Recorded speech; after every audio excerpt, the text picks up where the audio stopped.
been some kind of like 3 by 2 foot banners that hung inside the K of 4 different Royals players: Bobby Wood Jr., Vinny Pasquantino, Michael Wacha, and Lucas Urseg. I could have left out the last one based on the last 2 nights' performances, but still a member of this team and a bullpen arm that matters. So if you'd like, a banner for a room or a man cave or, I don't know, maybe just a big, interesting sports memorabilia fan. I got some more garage sale items yesterday. Garage sale coming up on June 10th. And, of course, all proceeds benefit the Negro Leagues Baseball Museum. So we're adding new items. We're getting the website built up. We'll have that hopefully up in the next week. And you can start previewing some of those items, experiences, like a private tour of the museum with Bob Kendrick, for example. One of the, I think, the best experience maybe that we always have to offer each and every year. It's an unbelievable spot for you and 10 guests to go to the museum to get a tour. Again, you can't just walk in there and have Bob Kendrick give you a tour. It's something that typically it's the Yankees come to town and a couple of their players go to the museum and they get a private tour. That's the kind of tour you're going to get. Yeah, like Aaron Judge gets that tour, not you. So it's very, very cool, and one of the items that'll be up for grabs in the 5th annual Cody and Gold Garage Sale. Video stream up and running. YouTube, Twitch, X, Facebook. You can watch the show in 4K over there. Hit that subscribe button over there at YouTube. That way you don't miss any of the shows. You can text in to the J Southland Tow Service text line 913-586-7965. I will say, Cody, I went to the lake on Sunday, just one of the local lakes, not at the Ozarks, just Hillsdale or whatever. And if anybody's been to Hillsdale, like it's very muddy, right? Like very muddy, dark water, right? Sure. Okay, so had a great time with some friends, enjoyed it at their campsite. We really didn't go out on the boat because the water was kind of chilly, but we were near the shore and you could still walk out, okay? So we're just walking, and I'm walking, and all of a sudden, my right, just below my right knee, just hits this gigantic limb that you could not see. Oh, I got a massive welt underneath my knee because of it. I'm just trying to think, is that just something that I should have been more aware of that? I mean, Cody, you couldn't see your hand and if you just put your hand in the water. How the hell are you supposed to be aware of it? When you're walking around in water you can't see, I guess I walk a little tenuous. Yeah. But outside of that, it's probably fine. Also, it's just a welt. It'll go away.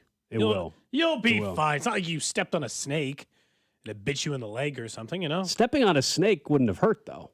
It might have if it bit you. Yes, I guess that's the case. There was definitely snakes in the water, too. That definitely happens occasionally. I guess I just try not to think about it. You can't. When you're in a lake, I just try not to think about the fish or bugs or snakes or it's If you do, you'll never want to go. Exactly. I just won't get in the water. If you do that kind of thing. There were no hornet's nests or anything like that? You avoided those? I did. Yeah, that's more Cody's thing. He typically disturbs the hornet's nest or whatever. I have not been stung yet this summer. It's early. Wow, that's usually around training camp. That's usually a training camp thing for you. Yeah, I guess. There's always there's bees and stuff around or whatever. I had to get a wasp out of the screen ports the other day, but I just caught it with a cup and then murdered it.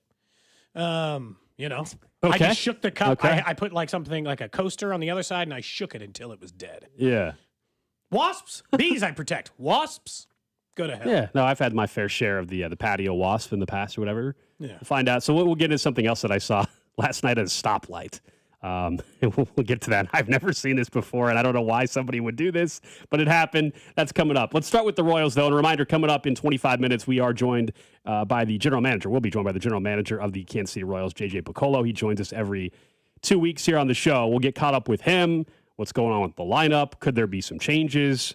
Latest on Vinny. And I do wonder, with Cole Reagan's injury flare up again, that's where we'll start. Just where are they at with Cole Reagan's? And the frustration around him. I know Dusty sent out a tweet this morning. You just go back and look at the last couple of outings, and for Cole Reagan's hasn't been anywhere near the level that you were used to. Well, the guy that was your opening day starter a couple years ago was an opening day starter this year as well. And it's this ongoing issue, ongoing concern. I think in 2024 he's pitched 97 innings. This is the tweet Dusty sent out.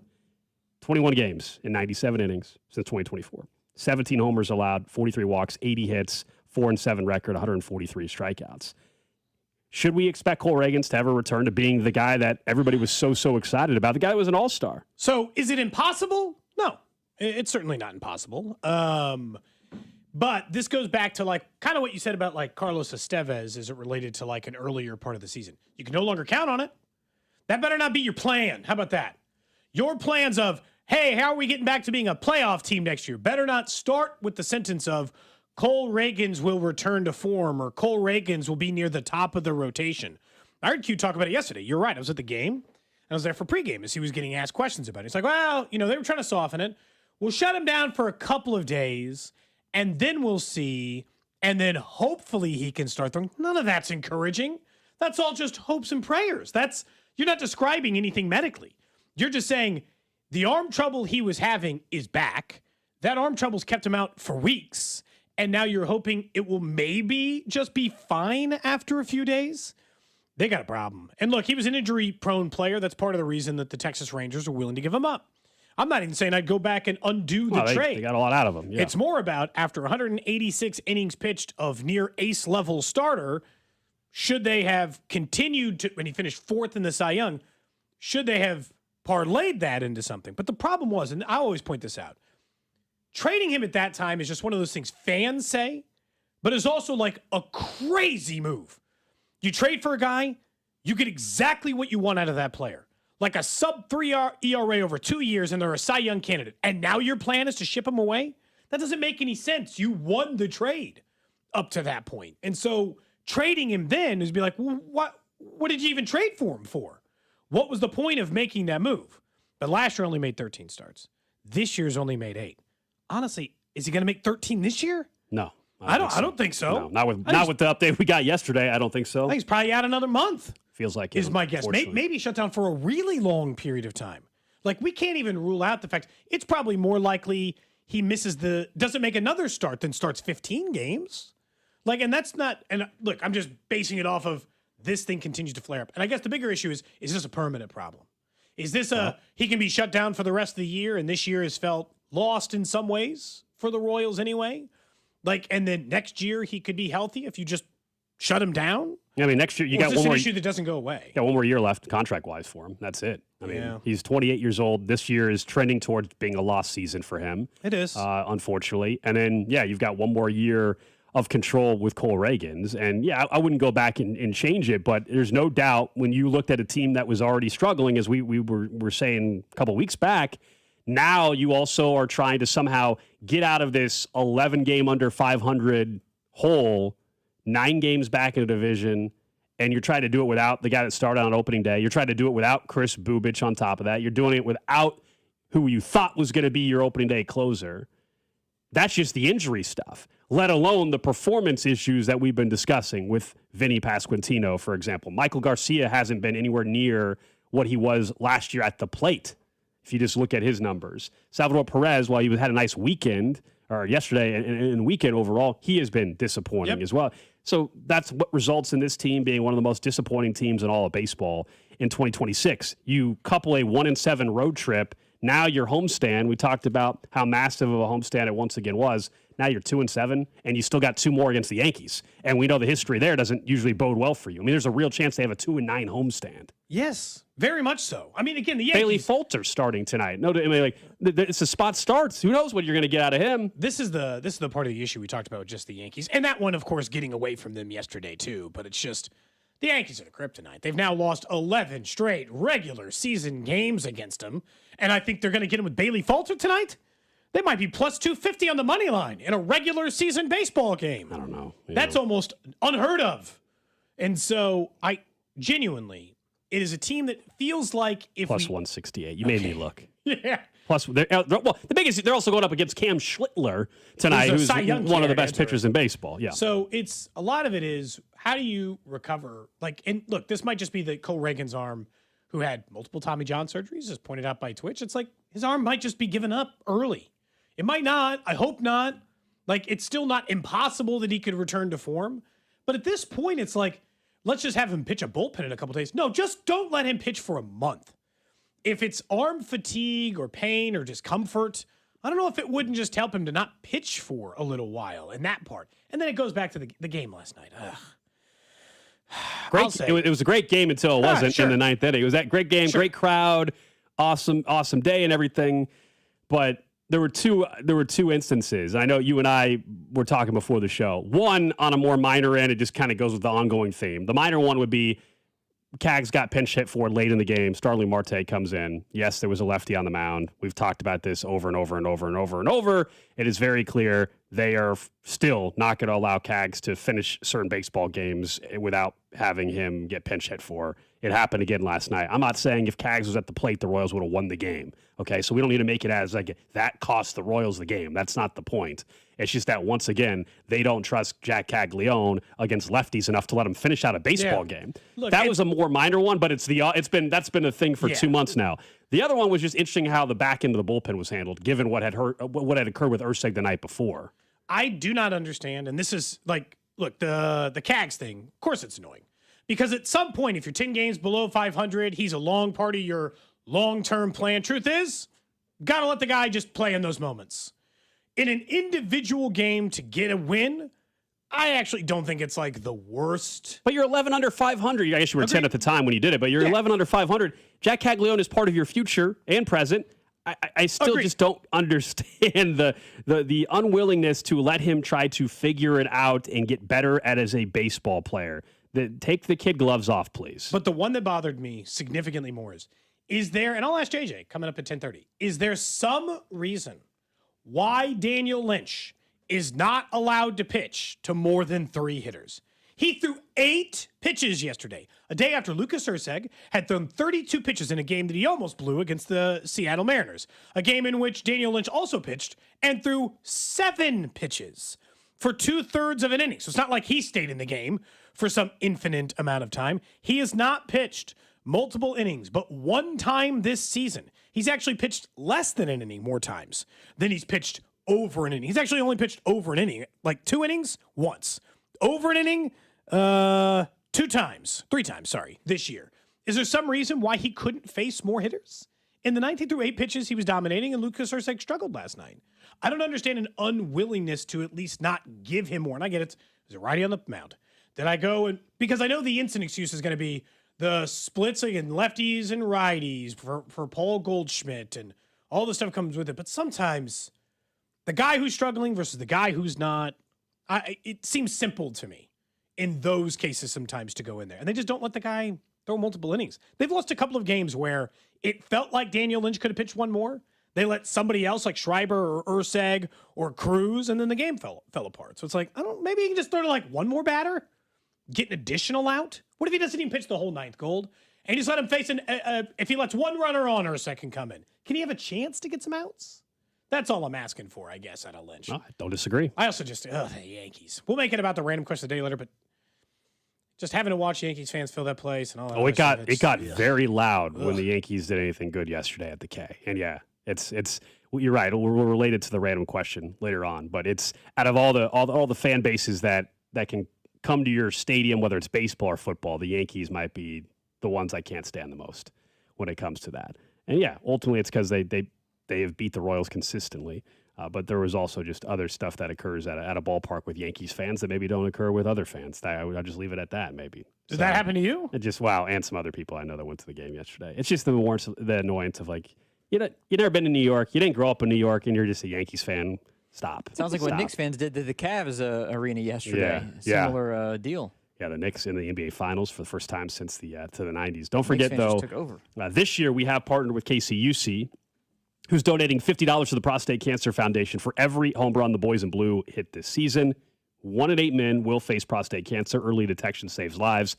At KCUC, Kansas City's largest, most experienced, and most advanced urology team, you see the best in KC. Scheduled today at kcuc.com. Coming up in 15 minutes, we'll be joined by President of Baseball Operations and the General Manager of the Kansas City Royals, JJ Picollo. A lot to certainly ask him about. Also, as we said, like, how do you handle and balance Salvador Perez, a guy that's going to be hopefully a Hall of Famer, the legacy, what he's meant to the organization, but also with what you need to have happen, what's best for the 2026 Kansas City Royals. How do they balance those conversations? We'll get into that coming up in 15 minutes or so. Let's pivot to the Chiefs a little bit, though. We got kind of this lull, I guess, OTA start today. I think. Yeah, a little bit of a lull. OTAs do start today, so we'll see if there's any notes out of that and if anybody speaks a little bit later on this week, perhaps. I think Andy Reid's supposed to talk on Thursday or Friday. And if he does, we'll carry that live. One player that, I don't know if we need more reps from him. I think it's more like Cyrus Allen and some of these other guys, but Xavier Worthy, without Rashee Rice around, he is the number one wide receiver at minicamp, or OTAs, I'm sorry. Yeah, over at Arrowhead Pride, they were talking about the breakout candidates for 2026. And I think everyone's answer is going to be Xavier Worthy, right? If I polled 100 people, 60 are going to say, oh, it's Worthy. Because it's wide receiver, you can tangibly see what a breakout season looks like. It's easier than saying that for a defensive player, all the stuff that comes with it. And yeah, because he's the number one wide receiver and borderline, other than Tyquan Thornton, the only one of note at the moment doing these things, it does feel plausible. I just don't. With a guy like Worthy, it's like I haven't seen the development enough for him to be my answer. I haven't seen him get better. He looked the same last year. So I'd like to see some part of his game improve so that I can feel like he is the breakout candidate. So I was thinking about other people who are possible on the list. And while I think Tyquan Thornton might very well be a good answer to this, as in they might actually use him the way that we thought that they could last year, I actually think somebody else they mentioned in this article is my answer. I think it's Noah Williams. I think it's a big part of the reason why they were willing to move on from Trent McDuffie is that they have a lot of faith that he's going to end up becoming that name of a player that you like. L'Jarius Sneed or even Jalen Watson over the last couple of years, that salty number 2 corner who's certainly not flawless in every category, but is a pain in the ass and physical and causes problems for opposing offenses. I think he's the one who's most likely to take a big step this year defensively. He's also going to be relied on a lot more, same as Worthy, which makes it easy to tangibly see. But I think he'd be my answer. Yeah, I honestly don't know if they have a ton of breakout candidates. You know, that might be a little bit of a problem. Norman Lott, Gelati, any of those guys stand out to you? Yeah, I mean, Norman Lott's tricky because he's coming off of an injury, and what's his role going to be? I think there were promising signs from Gelati. You know, breakout, what's that look like? I think Gelati got better as the year came out. And so that to me is going to be maybe a name on this list. I think he's one of maybe 5 potential names you could throw out there. I don't think this is a situation where there's 8 or 9 different breakout candidates. I think you're correct that on 1 or 2 there. I think Xavier Worthy is the obvious one that the Chiefs are hoping has the most potential for that. I would argue he's the guy that has the biggest shift in how the season goes if he does break out, right? Like, as much as I agree that they have to get more pressure on the quarterback, and it's my biggest concern on the defensive side, I think Xavier Worthy having his breakout year, if that actually were to happen, helps this team even more than some of the other names that could break out, especially with the wide receiver room that they have. Worthy all of a sudden breaking out and turning into an 800-plus yard receiver, to me, has a greater impact than even Gelati becoming a 6.5 sack guy. Ooh, yeah, it depends on the level of. Well, yeah, that's probably not the number. If Gelati has a 9 sack player, if Gelati's a double-digit sack guy out of nowhere, well, of course, then all of a sudden they found a mainstay, and it's a huge, huge deal. But that would be like Worthy having 1,000 or 950 or like the comparable number. I don't know, man. I'll be honest, based on the single biggest flaw of their team the last couple of years was an ability to get to the quarterback. I'm not so sure that one of the defensive linemen, Omar Norman Lott or Ashton Gelati being the breakout player, wouldn't be better than choosing any single player. I just don't know if they're going to play enough. You know, it's a rotation. Now, eventually, if you're playing at a high level, they'll cut the rotation down. But Gelati, Norman Lott, or Mason Thomas, to me, it's going to be so much of a rotation. Maybe they settle in on somebody more, and we see the snaps divvied out a little bit differently. But I don't even know, unless somebody's just flat out dominant, is the actual snaps going to be there for one of those guys to even be anywhere near an 8-sack guy? I think it's like it's funny because like people are texting in some of the answers and over on YouTube and Twitter and Twitch where you can interact with the show over there as well. The 2 names that keep getting mentioned that I think that both would really surprise me. Okay. Rashard Smith and Jalen Royals. I think it's Rashard Smith may not make the team. 2% chance either of those are the breakup player. I cannot emphasize enough that Jalen Royals with Patrick Mahomes had 0 catches. None.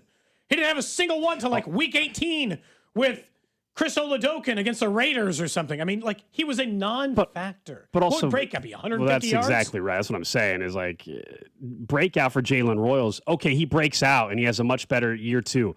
300 yards? He's that would be awesome. So you should expect that. As far as what we've seen the last few years, sure. Like you should almost expect Jalen Royals to have 300. I think wide receiver 4 is a free agent currently. But I don't think. Well, maybe. But Maybe so. But as of right this second, I hear you. And like what Drew's saying, I mean, but that's the point. Like for me to say someone's a breakout candidate, it's hard for me to say you qualify as a breakout player if all of a sudden you go to 300 yards. Yeah, it feels like it needs to be a slight. I mean, you mentioned 6.5 sack, maybe like. I'd probably settle at 450 if you had 0 the year before. That's breaking out certainly in a bigger way than I would have anticipated. Again, I'd be stunned.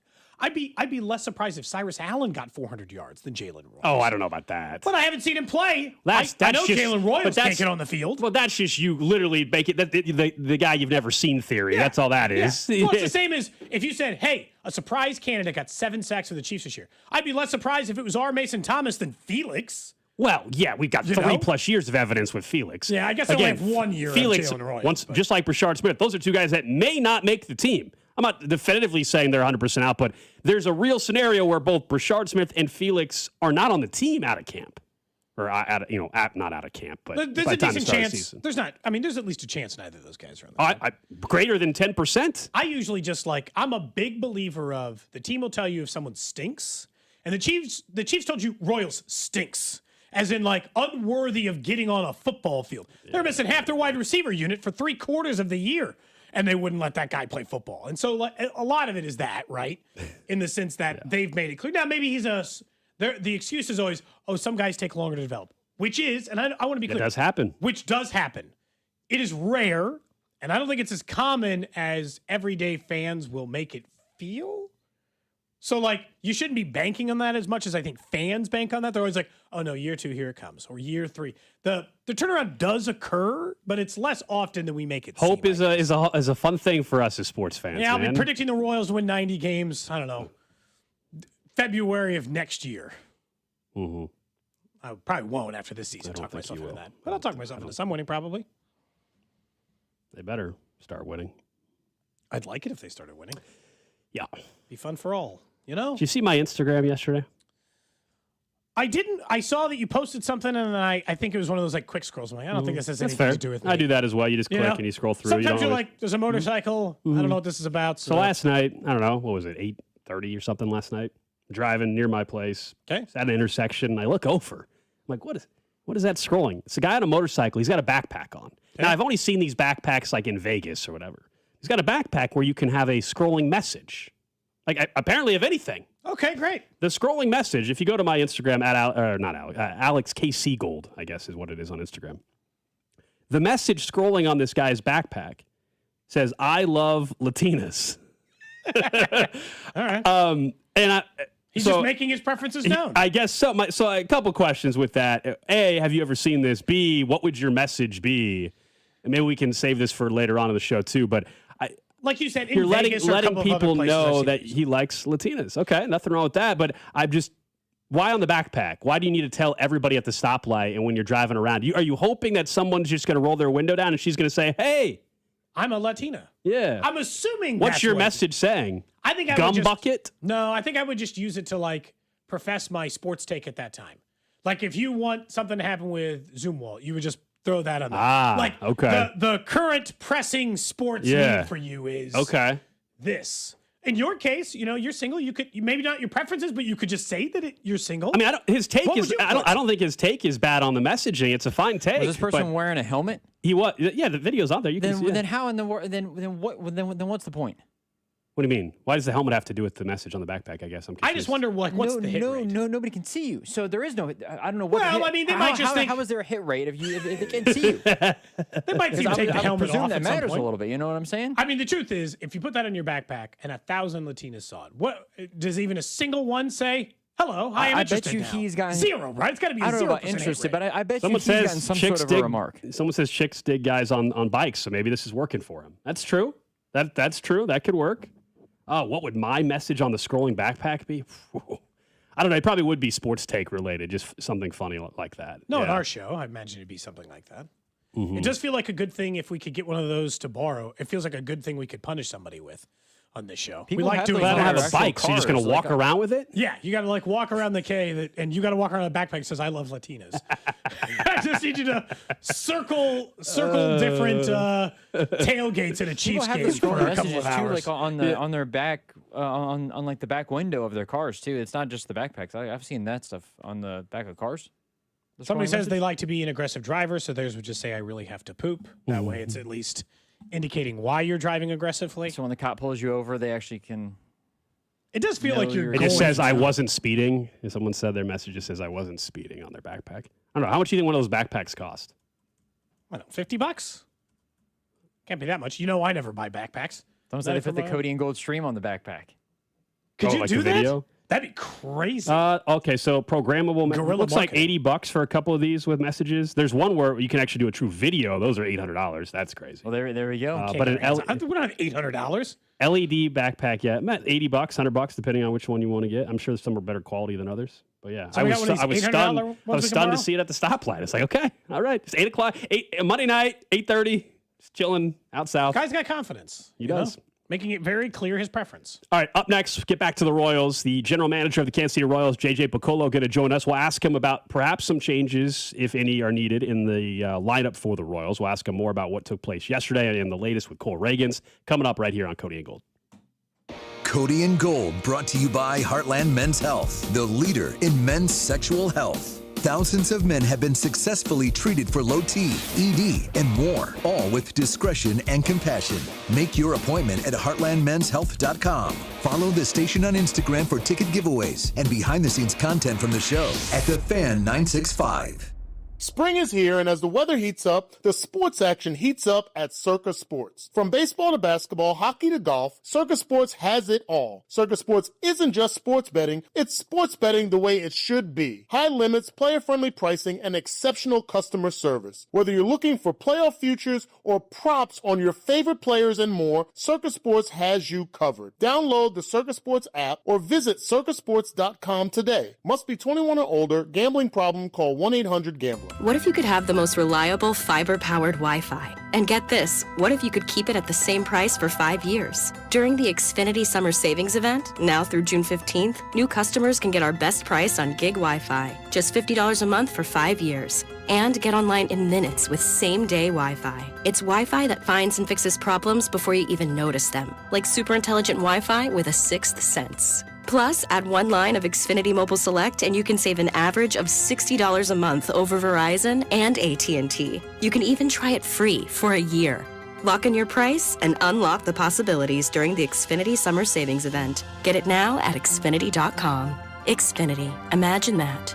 Restrictions apply. Requires paperless billing and auto pay with stored bank account. Taxes and fees extra. Savings based on 1 gig internet and 1 mobile select line compared to similar Verizon and AT&T plans over 5 years. After 12 months, regular rates apply to mobile select. Xfinity internet required. Speeds vary. Use of fiber coaxial cable. Hi, I'm Carter. And I'm Charlie. We'd like to share a quick story about a homeowner named Jack. Jack had a home he needed to sell fast. And Jack thought he had it all figured out. So Jack talked to multiple cash buyers. Jack chose the highest offer. But the day before closing, guess what?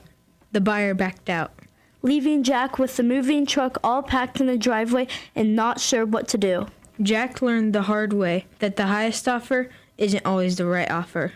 Jack got suckered. Make sure you aren't hung out to dry. Call our dad at Rex Buys KC. Our dad is local, he knows Kansas City, and he actually closes deals.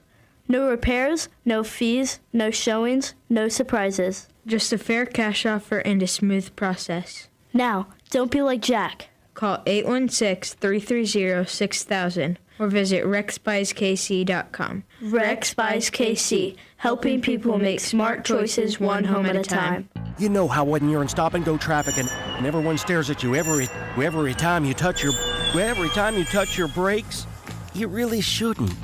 Luckily, you can just take it to Telly. Schedule your service at tellytire.com. Hi, I'm Amanda, your friend and jeweler at Shane Company. As director of bridal design, I travel the world for inspiration so that your engagement ring stands out from the rest. My team of in-house designers and I work alongside skilled artisans to curate the most beautiful collection of exclusive engagement rings.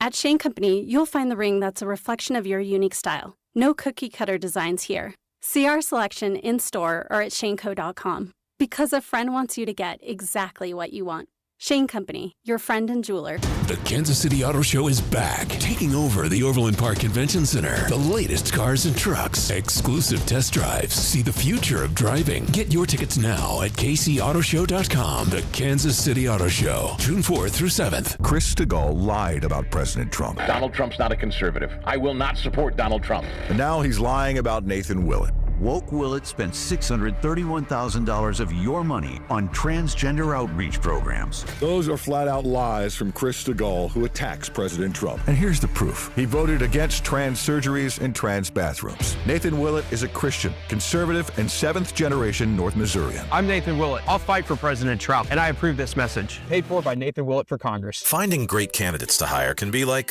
well, trying to find a needle in a haystack, but not with ZipRecruiter. Its powerful technology actively finds and invites qualified candidates to apply to your job. So while other companies might deliver a lot of hay, ZipRecruiter finds you the needle in the haystack. See why 4 out of 5 employers who post a job on ZipRecruiter get a quality candidate within the first day.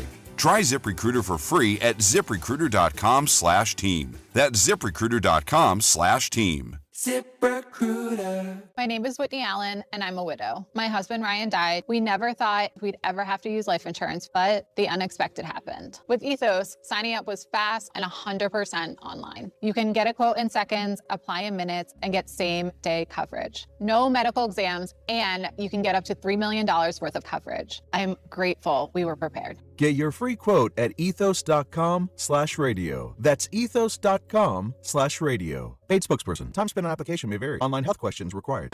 You're listening to 96.5 The Fan from the DM Injury Law Studios. Mike's got this.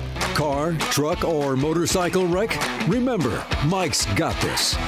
816-888-7500. Mike's got this.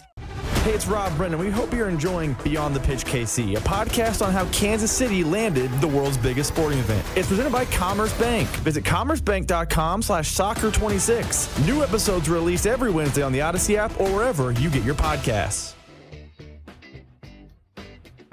All right, back here on a Tuesday edition of Cody and Gold. Alex Gold, Cody Tapp, Drew Nixon with you. You guys, of course, can watch the show over on our new 4K setup we got going on YouTube, Twitch, X, and Facebook. Hit that subscribe button over on YouTube. That way you won't miss any of the shows here on 96.5 The Fan. Let's get right back into the Royals and welcome in the general manager and president of baseball operations, JJ Picollo. He joins us every couple weeks here on Cody and Gold. JJ, good morning. Good to have you on the show. We were talking about where this homestand is, of course, what the road trip looked like. When you have that kind of swing here in the last couple of weeks, do the conversations within the organization change at all, whether it be with players, with Q, with ownership? Just, I guess, how different, if at all, are the daily conversations when you have the team, unfortunately, playing the way it has? Well, you want to be honest and upfront, with everybody. I got to look in the mirror and be honest with myself. Q and I got to have tough conversations that are real. And when you're not playing well, they are a little bit more, emotionally charged. There's a sense of urgency, but at the same time, we got to keep perspective. We got to keep guys in the right mindset. That you don't want to, send up a flare and there's panic. You can't do that because the reality is we're not even a third of the way through the season yet. But we certainly got to get things moving in the right direction. So that's the challenge. It's a balance somehow of how do you address it without causing, so much concern. But at the same time, I think the players understand themselves, what we're not doing well. It's just a matter of how do we fix it and how do we keep the right mindset, and that's a winning mindset, and recapture that. When it comes to guys like, like the hitting struggles, if it was Cags earlier, Vinny at this time, or Salvi at a different time, whatever, right?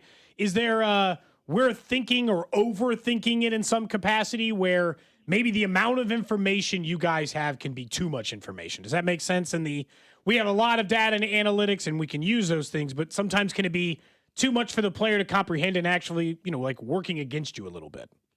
Yeah, that's case by case. I mean, some guys can really handle a lot of information and apply it. And then others, really aren't able to do that. And then there's times where even if you're able to do it, let's just back off and let's just simplify things. What makes you a good hitter? Why did you get to the major leagues? What did you do well? And then when you start breaking it down that way, you might start finding some chinks in the armor and some little things that you might be able to adjust to get you back on track. And then things are moving in the right direction. But that's it's really case by case. There's plenty of information. There's no doubt about that. But I like to say, none of this is a math equation. These are real live human beings that have emotions and frustrations and, have to break down and slow down the game at times. And if the wheels are spinning, then it's hard to slow those things down. So it's really case by case, and that's where you lean on our coaches and the relationships with the players, and you try to point them in the right direction and keep them calm. One game's over, you move on to the next game. Whether you go 3 for 4 or 0 for 4, that's done. You can't do anything about it. Let's move on to the next game. And it's the same thing with the pitching. I thought recently, with Noah Cameron, I thought he did a really good job. He went through a little bit of a lull, got knocked down a little bit, bounced right back up and handled that adversity really well. And I think what he did was he got very simple, throw strike one, and now I can do other things. So it's just unfortunately not always that easy to make the correction that quickly. When you look at, I guess, where those guys are, so Salvi's got a hit in 2 straight and 3 of the last 5. Vinny's got a hit in 4 straight. Are you comfortable thinking that those guys are coming around offensively, or do you guys, because you're talking about, hey, you got to have honest conversations, are you guys still looking at possible lineup changes in order to jumpstart the rest of the offense? Yeah, I mean, we talk about it all the time. I mean, that's nonstop. That's a daily conversation. But in the end, what we do know, track record has told us that Vinny is a certain type of hitter and Salvi's a certain type of hitter. So we can choose to believe that, or we can choose to go in another direction. What I think we've seen with Salvi, and Salvi's the best, it's like really understanding his ups and downs. He just does not get emotionally charged up or down too much. He just understands the game. So there's a lot of faith that he's going to figure things out because he knows sort of the type of hitter he is. There's a boom and bust effect to him. With Vinny, it's the first time his really extended struggles. But what we've seen over the last 3 or 4 days is Vinny just simplifying his approach. He's using the off gap a lot more. He's taking his singles. When he gets the ball in, he hit a ball really good. Game we lost against Seattle, just on the nose, right at the right fielder. But that was a product of his other at-bats because he was staying behind the ball and he hit a ball down the third base line. He walked earlier in that game. They're good signs. That's why Vinny has had the success he's had in the major leagues, and that's why he'll continue to have the success that he's had in the major leagues. So lineup changes, maybe it ignites things, maybe it doesn't. But the reality is we know those 2 guys need to be a big part of our offense, regardless of where they hit in the lineup. Talking to JJ Picollo here on 96.5 The Fan. You mentioned the history of some of these guys and knowing what they have been as big leaguers. We're not a third of the way through the season yet, but is there a certain point in time where you do have to say, okay, we know what the history has been, but maybe the results here in present day are not there? I mean, is there a certain point where you, and I don't know, I'm not asking you for an exact date or anything, but just, is there a point though where you have to look at that and say, you know what, all right, the history is this, but that's not what we're seeing out there? So is there a point? Potentially, yes. But, one of my favorite sayings is when emotion walks in, logic walks out. So when you think about things rationally and logically, and then you come to the conclusion that this is what's best, for the player, which in turn is best for the team, that's when you make a change like that. But we are not there. And the other part of this is if you have somebody that's pushing the envelope, that's really driving to be your 3-hole hitter, 4-hole hitter, that's a different discussion as well. But right now, we don't feel like we've had somebody that's really showing signs that they will give us a better chance in those spots than Vinny and Salvi. So it's not just those 2 individuals, because now when you take any other hitters and you slide them in a 3-4, you're changing the dynamic of what you're asking them to do as well. So there is a little bit of a cause and effect to this, and you got to be careful, if and when you do it. But it is something that you constantly look at and you play with, and you try to figure out what's best. And right now, the way Q's running them out there, that's what we think is best. Well, very early in his career, still a very young player in Jack Caglione. I remember when you were under Dayton Moore in the previous regime, you guys had talked a lot about, or just as an organization had talked a lot about, hey, we want Alcides Escobar hitting in this spot because when we need him to hit in that spot, we want him to be ready. How do you balance that with a young player like Cags, even against a lefty, knowing that he is a big part of your future plan? And how do you choose, or how do you decide down the road, hey, they need some of these at-bats now for when we really need him to take these at-bats? Yeah. Excuse me. I think there's a lot of things that go into that. I mean, first of all, is what are the expectations of the team? Is the team expected to win right now? If it is a team that's expected to win right now, then you're going to handle certain players a certain way. Sure. If it's a team that's not expected to win right now, and you're in that rebuild mode, we're playing for the future, then you take a totally different tact. But the most simple way I can put it is, we've got a group of guys right now that we think we can compete at the top of our division. We're not off to a good start. We understand that, but we still feel like we have the talent to compete in our division. So there is an obligation in my mind, not only, to our fans, but to our team and our individual players on this team to do what's right for the team. And that may have different effects on different players. At the end of the year, I hope we can sit here and say Carter and Kag's got a lot of at-bats against left-handed hitters, but when you're expecting to win, production comes into play. So Sure. what we've tried to do right now is balance it out. We've given some opportunities for them to play against left-handed pitchers. We've given opportunities to let them hit against a left-handed reliever.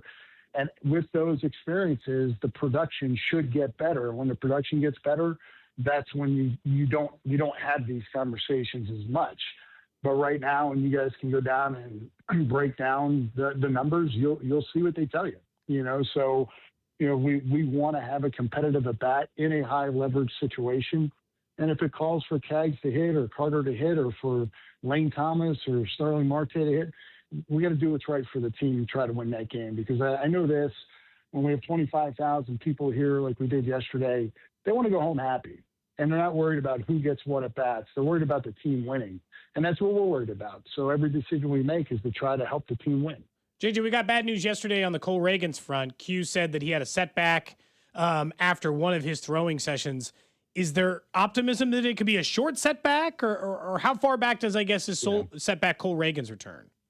Yeah, so we'll see how he feels today. We do have a good feeling that this is a very minor, and he'll throw aside here in the next couple days, and then he'll go out and make another rehab assignment. The good news was when he was pitching, he felt great. There was nothing. He actually threw the ball very well. We were contemplating, does he make a start in Texas or do we give him another rehab start? Unfortunately, he woke up with some soreness, and at this point of the season, we're not going to push through that. We got to get this resolved. So we'll see what these next couple days brings as far as recovery and how he's feeling, how he feels after a side session. And I think it's pretty safe to say he'll need to make another rehab start. So we have the confidence that he is 100%. So, leaving the ballpark last night, it seemed like a small setback. But I think the next couple days will tell us a little bit more if there's more concern or not. On the pitching front, staying with that, Stephen Kolek had you guys' best outing from a Royals pitcher in quite some time.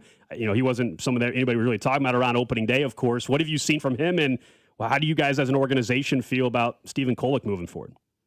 Yeah, he pitched phenomenally, and he's done it a couple times now, and he did it, for a full month last year. I think what's kind of neat about Steven, and this is something that we could talk for hours about, our game has changed quite a bit, and we value the strikeout, the swing and miss, the hard hit, all those things. But what Steven does, he throws strikes. He's not worried about striking guys out.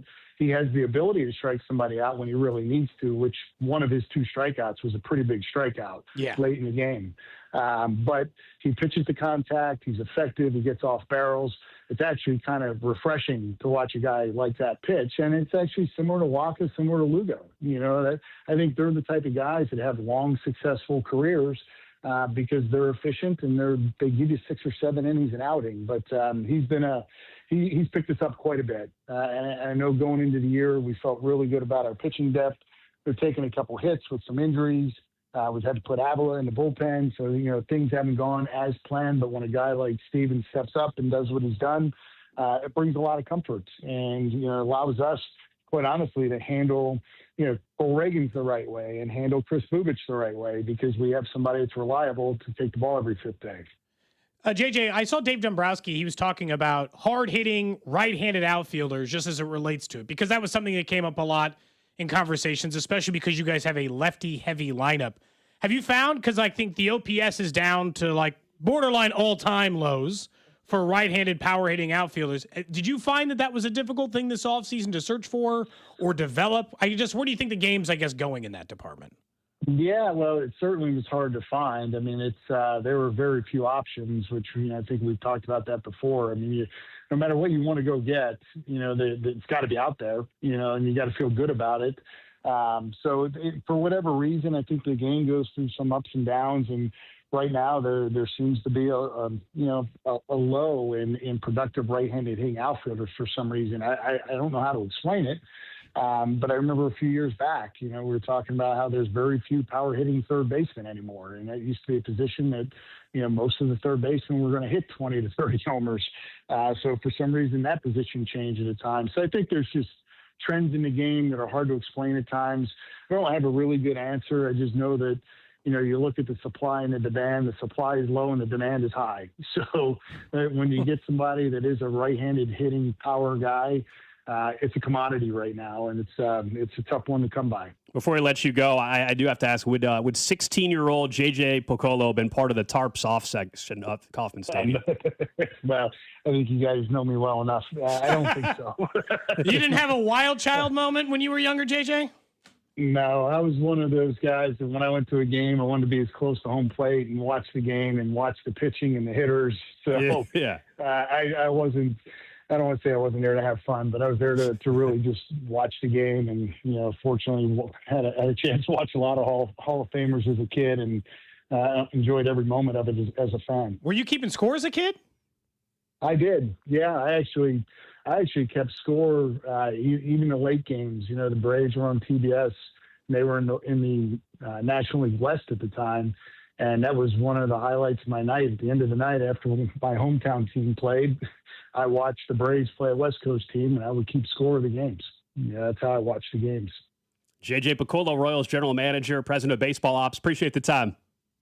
Okay, guys. Thank you. There you go. J.J. Picollo with us here on 96.5 The Fan. Yeah, the tarps off section obviously has taken off in the last week or so.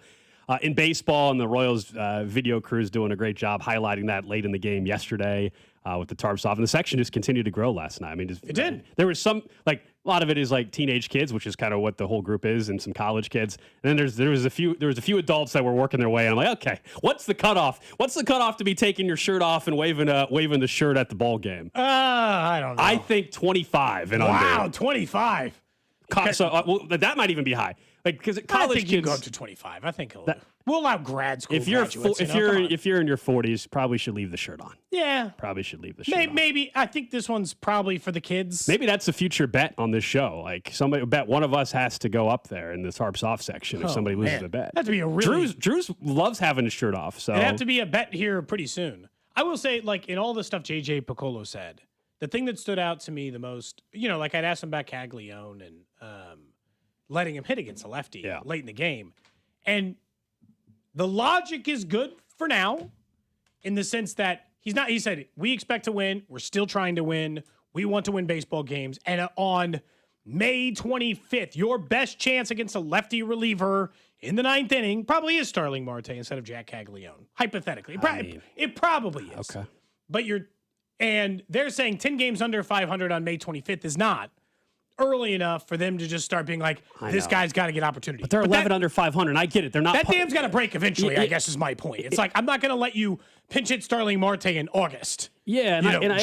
Late July, if you're 15 games back. I get it. It's not a developmental season. The expectation is to win the AL Central. That's why fans are as upset as they are, because this is not what anybody expected to happen. And they didn't expect this to happen either.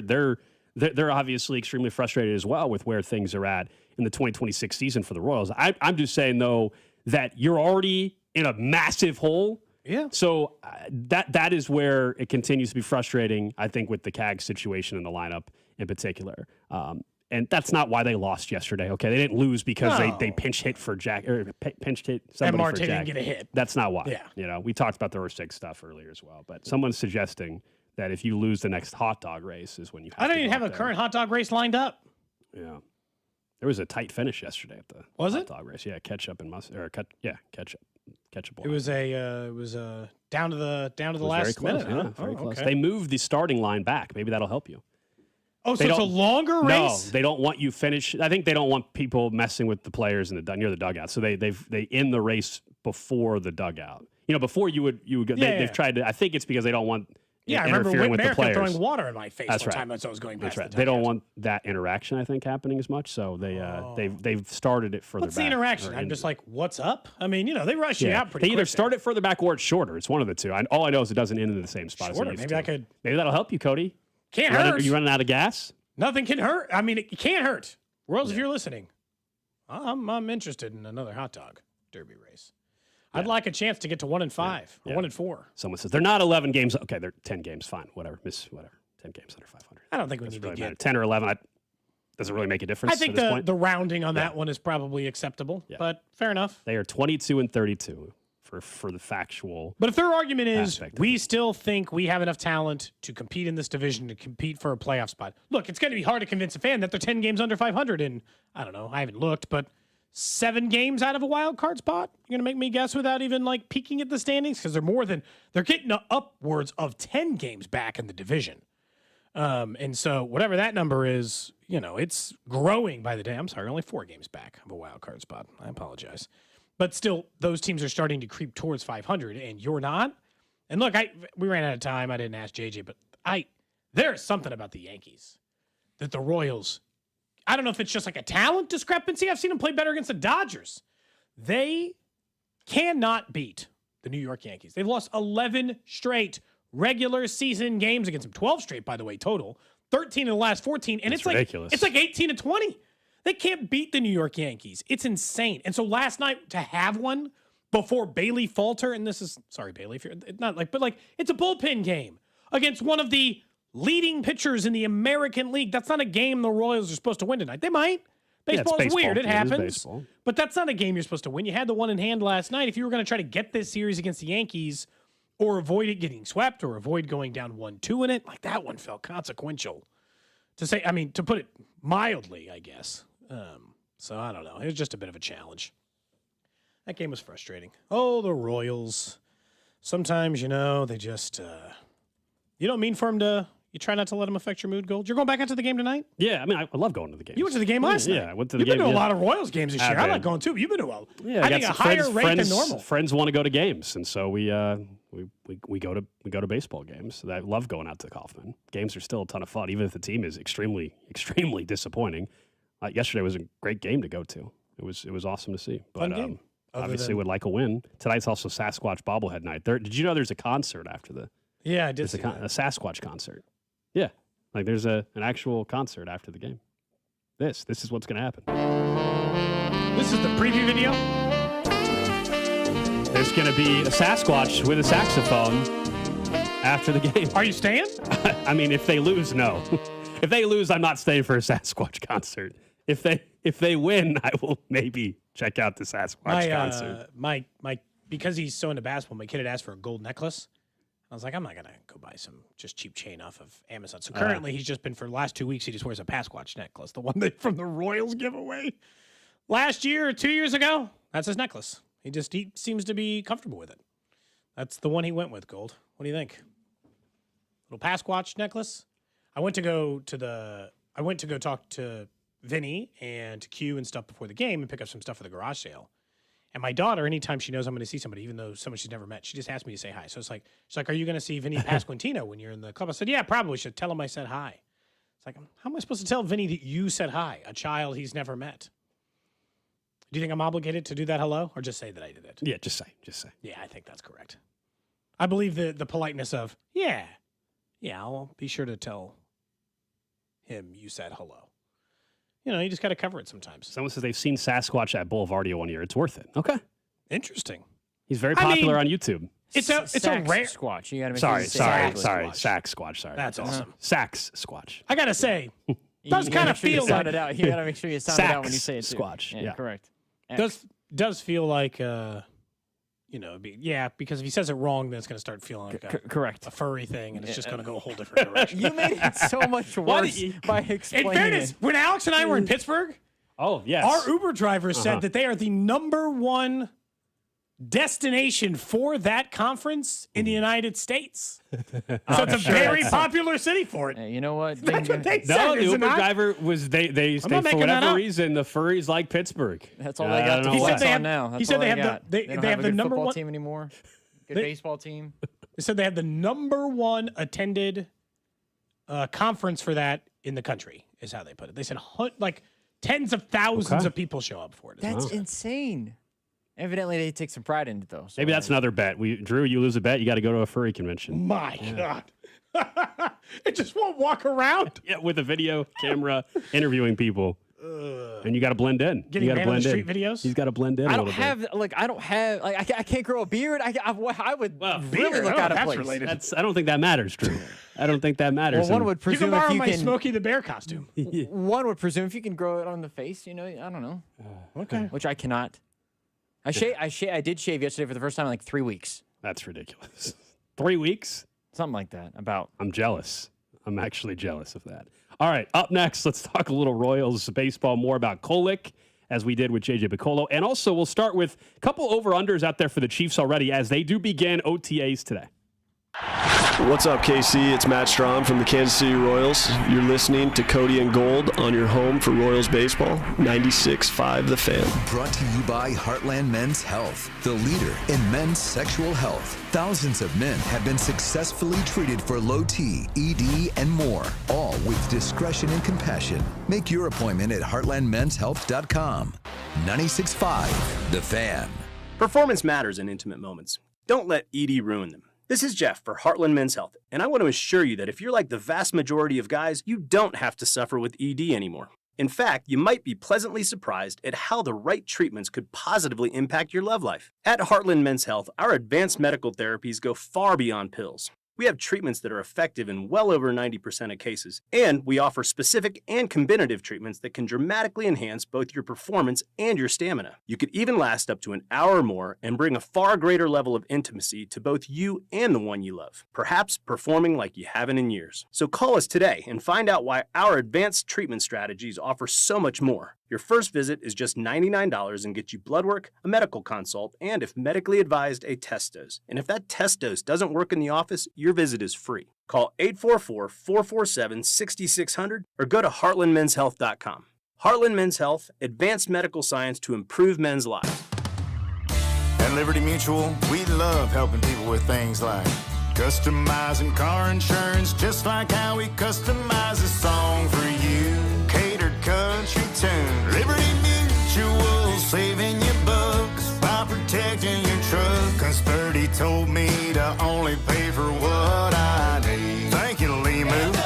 Always trusting Limu with Liberty, Liberty, Liberty, Liberty. At Metal by the Foot, we pride ourselves on delivering the highest quality metal to meet your exact needs. Located in Casey and Topeka, online at metalbythefoot.com. When you need a piece of metal, remember, metal doesn't have to cost an arm or a leg, just the foot. FanDuel is giving you better payouts on same-game parlays all NBA playoff long. With more ways to build and more value every time you play, you can stack your picks your way for every game, every matchup, and every moment. From spreads to player points to threes and more, build it all into one same-game parlay and go for bigger payouts. So if you're betting same-game parlays this NBA postseason, bet them on FanDuel. More options, better payouts, all NBA playoffs long. Head to FanDuel.com/local to get started. That's FanDuel.com/local.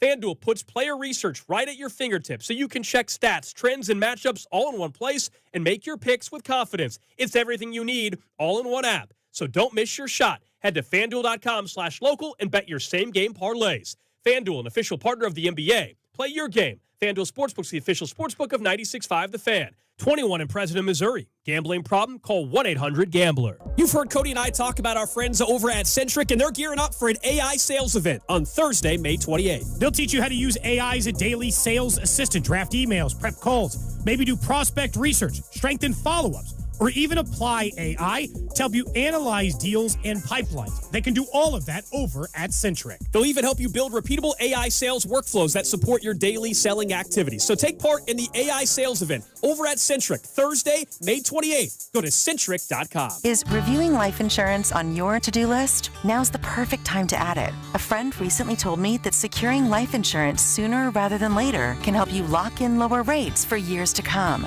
So I bumped this up on my list and got it done. I called SelectQuote and couldn't believe how easy and affordable life insurance is. I'm 40 and got a $500,000 policy for $16 a month. My husband's also 40 and his $500,000 policy was only $18 a month. Plus, with SelectQuote's same-day coverage, there was no medical exam required and we were covered by the time we hung up. Knowing I have this checked off my list feels amazing, but the peace of mind knowing my family is protected feels even better. Call SelectQuote at 1-800 1-800-329-1010. That's 1-800-329-1010. Or go to SelectQuote.com to get your free quote today. That's 1-800-329-1010. Details on example rate at SelectQuote.com. Lunch was great, but this traffic is awful. Can we stop at a bathroom? Are you all right? I keep having stomach issues after eating, like diarrhea, gas and bloating, abdominal pain, and sometimes oily stools. Sound familiar? Those stomach issues may actually be a pancreas issue called exocrine pancreatic insufficiency, or EPI. Creon pancrelipase may help manage EPI. Creon is a prescription medicine used to treat people who can't digest food normally because their pancreas doesn't make enough enzymes. Creon may increase your chance of fibrosing colonopathy, a rare bowel disorder. Tell your doctor if you have a history of intestinal blockage or scarring or thickening of your bowel wall, if you are allergic to pork, or if you have gout, kidney problems, or worsening of painful swollen joints. Call your doctor if you have any unusual or severe gastrointestinal symptoms or allergic reactions. Take Creon as directed by your doctor and always with food. Do not chew capsules as this may cause mouth irritation. Other side effects may include blood sugar changes, gas, dizziness, sore throat, and cough. These are not all the side effects of Creon. Call 800-633-9110 or visit creoninfo.com to learn more. That's CREONinfo.com. I'm asking my doctor about EPI and if Creon could help. Furnished by IntelliBrands. Whether because of discomfort, lack of mobility, your lifestyle, or occupation, you sit inactively way too many hours a day. Get an Ellipse, the premium quality automatic seated exerciser that strengthens legs, increases mobility, and boosts circulation without physical strain or impact. Improve your flexibility and balance. Strengthen and tone your legs. My joints feel better, my knees feel better, my back feels better, and it makes me feel stronger too. My circulation is moving. I'm burning calories, and it makes me feel energetic. It's so quiet that none of my coworkers even know I'm using it. Call now and order Ellipse, the seated exerciser that strengthens legs, increases mobility, and boosts circulation.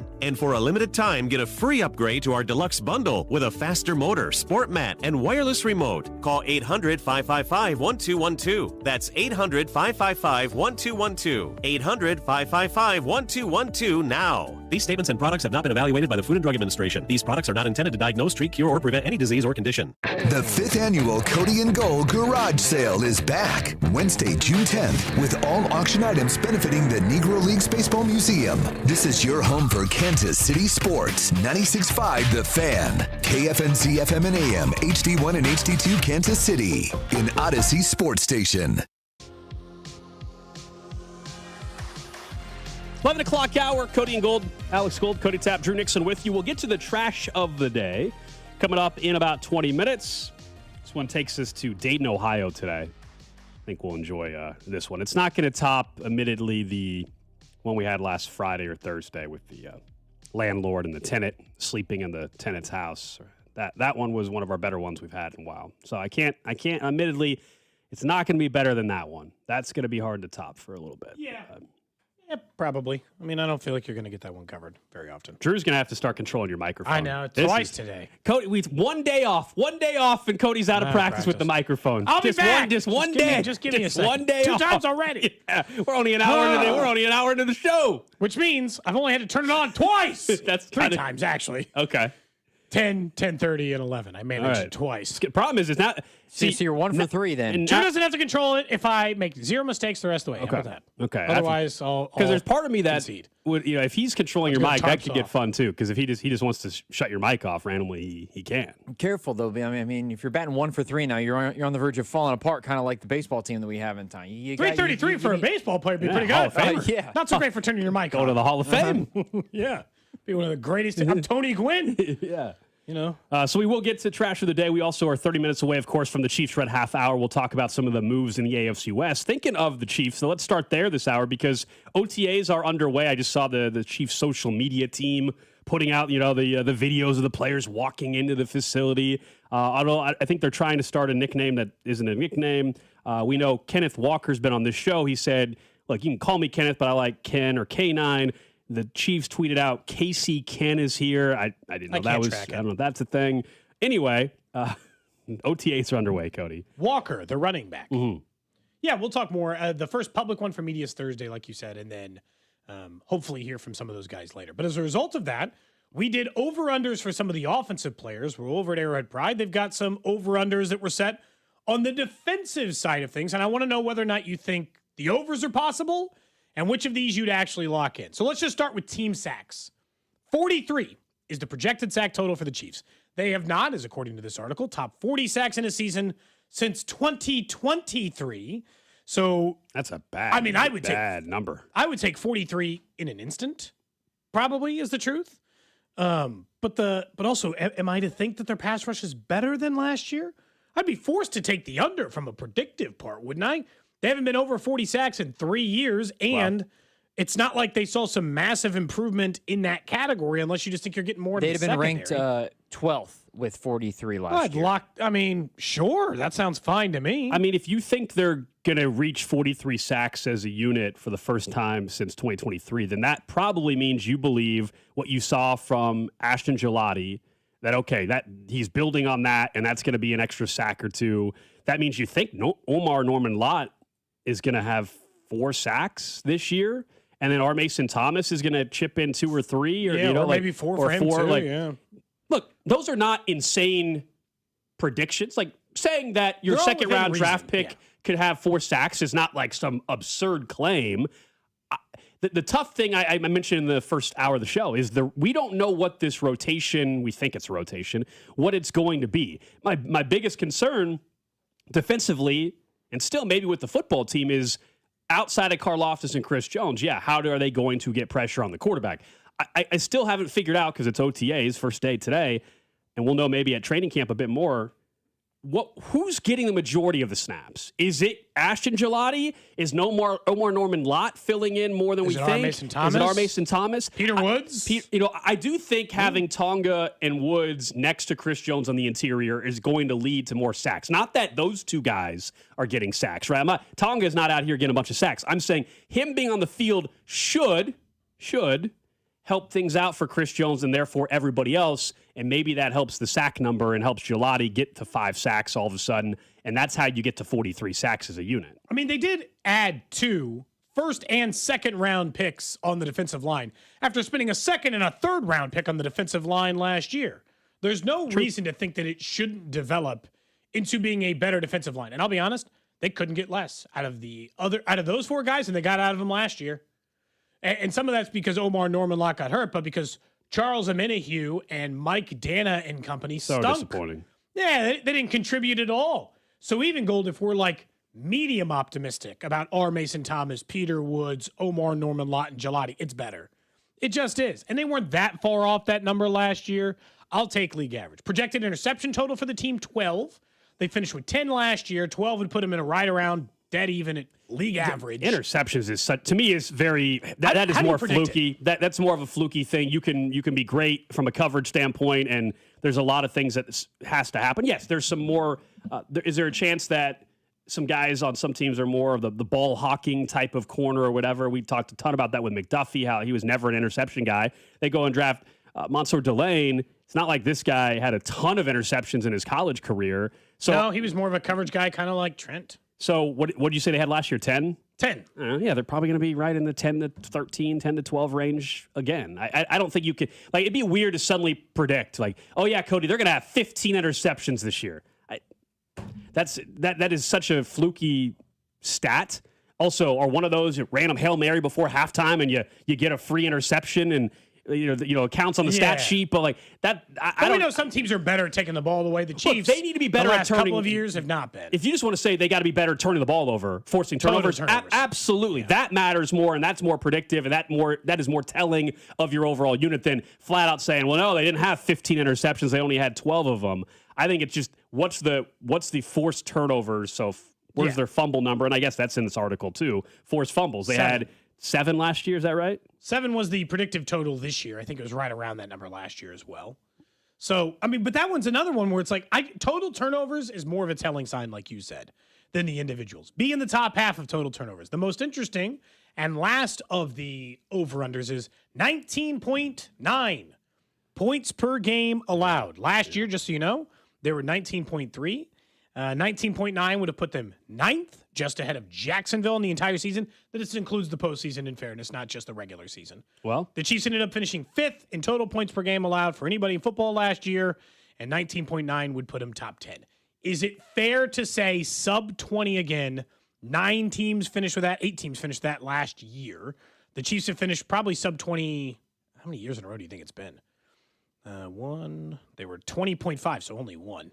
But they were still 20.5 was good for 6th the year before. So it's not like you need to go outside of that. Well, 17, 20, 23. And so they've pretty much been in that range. I think that's very doable. And based on the resources they've committed there, I understand they traded away Trent McDuffie and they lost Jalen Watson, but the resources they've committed in free agency and the draft, yeah, I mean, that should be the expectation. They better be. And I do think with the offense, if we think it's not that they're going to just run the ball a ton more, but if they're more effective running the ball, you would like to think that leads to a little bit more of clock control. And early on in the season, are they going to protect Mahomes? We don't know. We all think they're going to do that a bit more. I think that could lead to, the possession game a bit more. And that could lead to this number being even lower than we think. So, I'd probably take the under on that. Surprised if this defense was giving up more than 19 points per game. If it was really essentially just giving up 20, if they gave you an over-under at that 19.9.5, right? So, like you're just saying, either they're going to give up less than 20 points a game or they're going to give up more than 20 points per game. Even money odds, you take the under? I would. I think I would, too. I would take it, and I'm also saying it because it has to be that. There's no excuse for that. It's their best way to be a playoff team this year. How many? I mean, they signed a running back, but I don't want to make it seem like they did a bunch on offense outside of that. We can maybe talk about the offensive tackle competition people might think exists this year, but I don't. But it's just like where's the right tackle? People think it's a competition. Mm-hmm. I don't buy that. I don't buy that. I don't necessarily buy that either. So, but it's just like they didn't do as much on there. So it's like if you made me choose the over/under 9.5 ranking for top 10 offense, over, right?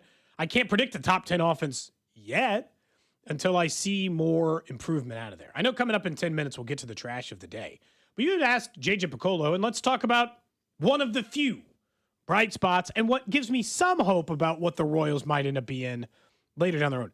Stephen Kolek had an absolutely stunning performance for the Royals over the weekend. A complete game, which you do not see very... First one since Brad Keller, I believe. Yeah, Brad Keller. That would not have been my prediction of who was the last guy to do it. Who's had a nice reliever career now for a couple of other teams in baseball. I saw there was an article over the weekend on Foster Griffin, I think. Wow, that's a name. After playing... Well, he went to Japan to pitch and now is pitching for like the Pirates or something. I can't remember who. He's in the majors. He's like been an okay reliever in the majors after years and years. This is not like a Royals problem. He in the article was an admitted head case, I think, in a lot of cases. But Stephen Kolek, he has made 9 starts for the Royals since being traded over here in the Freddie Fermin deal. And has been awesome. Not just in the one game, but has been awesome as a member of the Royals. He's made 9 starts. He's got like a 2-point earned run average, even with one random one. He's been like maybe the single biggest bright spot of the Royals season. Is that fair to say? I think he's the biggest positive of the season. And I get it. It's a year in which they are 10 games under 500. But if you were saying, hey, looking ahead to the future, what positive can you take out of so far what you've seen almost a third of the way through the season? Stephen Kolek's the biggest positive. Biggest positive is not even close. Honestly, it's not close. He wasn't in the starting rotation. Tell me another player. Tell me another player. I'm not saying some guys haven't done anything positive, other than Bobby Witt. Yeah, but he's expected to be an MVP candidate at this point in time in his career. He's sensational. We expect that. I think Stephen Kolek's the biggest positive player performance-wise of the entire season so far. It's hard because the other guys are proven guys. It would be like Walker or Bobby Witt. And Walker's Jr. underrated. We know that. We've talked a ton about him. He's sensational, and we'll see ultimately what his future is in Kansas City. Genuinely, the only people who are even in a competition for this conversation are Nick Lofton, who's been better than expected, or Daniel Lynch, who's been better than expected. But not to the degree that I'll they've listen to got Daniel Lynch. I'll listen to Daniel Lynch a little bit. The problem is he's a bullpen guy, and he's not a closer. So it's hard to say that that's more of a positive when he's just a late inning guy. Yeah, I think your point's fair, which is like those are the only guys I can even bring up. I'm not saying they're winning the category. Yeah. They're the only players that I can even bring up as a positive. If they had more guys than that, they'd probably have more wins. The interesting part about Kolek is, what are you seeing? Like JJ had mentioned the strikeout thing. What has been stopping you from starting him this entire time? 9 starts in a Royals uniform. He's pitched well, and that's not many, admittedly. Almost 60 innings of work for you. And in his major league career, he's got like a 2.25 career ERA for you, a 3.84 career ERA for anyone, and he's doing a good job for you. So, like, at this point, and they don't have to worry about it. I don't want to create – Vern and I were literally talking about this before the game yesterday. We don't need to do the hypothetical conversation. Well, he better start the rest of the year. I don't need to create problems for a team that has real problems. That's a hypothetical problem. Cole Reagans isn't even back yet. It'll sort itself out. But Kolek should be a part of the future rotational plans for now because he's been he's been a big bright spot for you. He has. Now, you asked the question a minute ago. You were like, hey, how come he hasn't been pitched? I mean, in fairness, going back to opening day, at the time, where the hell was he going to fit in? In Noah Cameron's spot, who he didn't beat out in spring But Noah training. Cameron was coming off an unbelievable season. So I don't think it's like this, how is he not in the rotation? Yeah. I mean, it was understandable why he wasn't in the rotation. Now, yes, because of injury and performance, he's going to pitch plenty the rest of the year. Don't you worry. He will be pitching and starting plenty, hopefully the rest of the year for this team. I think that goes back to, like we mentioned, wasting Bobby Witt Jr.'s year, right? If they come up way short of this season, you would have been like, they blew it. They got an MVP candidate every year, and they're not a playoff team for 2 years in a row. That just makes it frustrating. The other part is, and I know this because I've been a Royals fan a very long time, and so do you, getting good starting pitching in a market this size is work. It's a lot of work, and you're wasting it. You've had 2 years in a row of way above average, borderline great starting pitching, and you're not going to be a playoff team either of those years? How? Even in a year in which you lost your opening day starter, Stephen Kolek, are missing time with Chris Bubich, you just get Stephen Kolek to kick down the door and throw complete game shutouts for you. Like, don't waste that. Don't waste good starting pitching. And that's the part that may be the story of the season. If we weren't talking about Vinny and Sally for a huge chunk of the season, I would talk about how many games they've lost this year in which they got a high-quality start from the We had the stat. How? I don't have it in front of me again. I told you I was driving back from the game last week, listening to Vern, and actually maybe I have it somewhere here. The quality start stat. This has changed. This is as of last Wednesday. So this clearly has changed because they got more quality outings this past week. They were 14-11 when they got a quality start from their staff as of a week ago. It's only gotten different. worse. It's only gotten worse. Yeah, they've gotten more quality start. They're probably like 14-13 now or something like that. Yeah. I'd have to go back and get the updated number. They won the Kolek one, so 15-11. Fair. But they Okay. lost Yeah, the yeah, one yeah. yesterday, so 15-12. At least 15. They lost another one. Yeah. Maybe 15-13. Yeah. And so like it's still not good enough. How? And that goes back to the offense and the bullpen. In a game last night, the bullpen. The offense wasn't good, but also you had the lead and needed 3 outs and had your closer on the mound. Or could have pitched Lynch or whatever, or can continue to pitch Lynch. Obviously, he pitched in the 8th inning. But it's brutal. Brutal. I mean, genuinely brutal to watch a team with this much good starting pitching consistently not get. Yeah, I mean, there's a lot of reasons for the added frustration among fans, but I think you're right. Some of it is you're getting some quality pitching at times. Of course, there's the obvious, as you alluded to, which is you've got a legit MVP candidate, the second best player probably in baseball, and Bobby Witt Jr., and here you are, and you sit where you sit as an organization as we're about to turn the calendar to June. And, yeah, it's not what anybody had in store for this season by any means, but there is that realization, like, I think people are already worried. Even though we got multiple years till the opt-out even exists possibly for Bobby Witt, fans are already, like, thinking, all right, well, this is going to impact his decision-making moving forward. And so I think that adds to the fuel of the frustration for 2026. Is that if he continues to miss the playoffs every year, he's not going to believe that this is the place in which he can accomplish the goals that we know a player of his caliber is going to want to accomplish. The only thing I will say to that, for those that are freaking out about that aspect, is we are still years away. So if this organization were to get things together and get to this is not like this is the last. It's not like the opt-out's happening in October. No, they got 3 years to continue to prove it. They got 3 years to figure this out though and get this thing corrected. Otherwise, I've told you this though. They could make the playoffs for 4 straight years, including this year. And to me, he's opting out. The question is whether or not he resigns. He's always going to opt out because financially it would be an idiotic decision not to opt out. Yeah. So if I were his accountant, he's going to opt out. The question is he opting out with the intention of signing a deal here? And we'll find that out in 3 years or whatever. Or not have to opt out because he'll sign a deal here. Well, that's fine. Before the opt out, fine. Yes, that's fair. But like if it just goes forward, then man's gonna need a raise. He's not staying on the current contract. How about that? If he were a free agent, right, like next offseason, would he get $750 million? Would he get $600 million? What did Juan Soto get? Yeah, he'd get right in that ballpark. Now, that's it, not including the CBA crap that's about to happen. So I don't know. what that does. Soto for got stuff. 15,765. We don't know what 2027 is going to bring when it comes to baseball. Juan Soto got 7. I forgot how big his contract was. He got $765 million. Yeah, and he's playing pretty well this year. Yes, he's a good player. Hitting 295 and 10 homers. Yeah, I've got no complaint. I'm sure that right now. He's only 27. That's crazy. That's crazy. He got in the league when he was like, what, 19? Yeah. But Bobby didn't. Won a World Bobby Series wasn't with that the old when he got Nationals. in. Right away. 294, 390 on base percentage. That's the thing I continue to point out about Bobby is baseball players a lot of times hit their prime older than Bobby is. That's what's crazy. Trash of the day. All right, we go to Dayton, Ohio. This is from WLWT5 News. Oh, okay. Yeah. Liberty Township, Ohio. An 18-year-old man has been accused in a string of car thefts. That is not a news story in its own right, necessarily. No. That happens, unfortunately. Here's where it got a little more interesting. So, investigators began their investigation around 6 a.m. back on May 13th. They learned that several thefts from cars in multiple homes had occurred. According to the sheriff's office, a brick was thrown through a car windshield during one of the incidents. The theft resulted in more than $15,000 worth of stolen personal property, along with stolen credit cards and damage to multiple cars. One victim said she was leaving for the gym, ran back inside to grab her coffee. When she came back, $10,000 in belongings were stolen. $10,000 A designer purse, bag, and sunglasses. She was about ready to go to work, so she had the purse in there already and went back. 10 grand worth to go to work?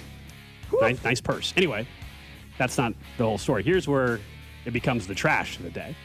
Investigators said this 18-year-old was arrested in part because of data obtained from a court-ordered ankle monitor that he was wearing while he committed these additional crimes. This moron was already wearing an ankle monitor.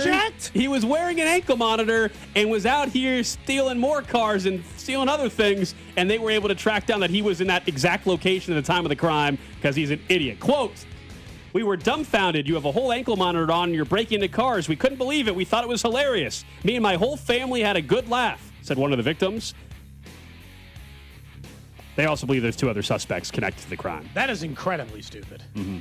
I mean, don't rat them out. They got you dead to rights. So you might as well just take the heat on this one, even if you do think that there's 2 more people.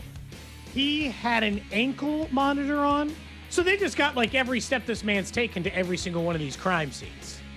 The entire time. Man, criminals are stupid sometimes. Just stupid. It's incredible. I like the idea, you just don't think they're going to check that? You think it's just like fake ankle monitor data? If I knew I was being tracked, dude, I'd be like Gus Fring when Hank's looking over his desk.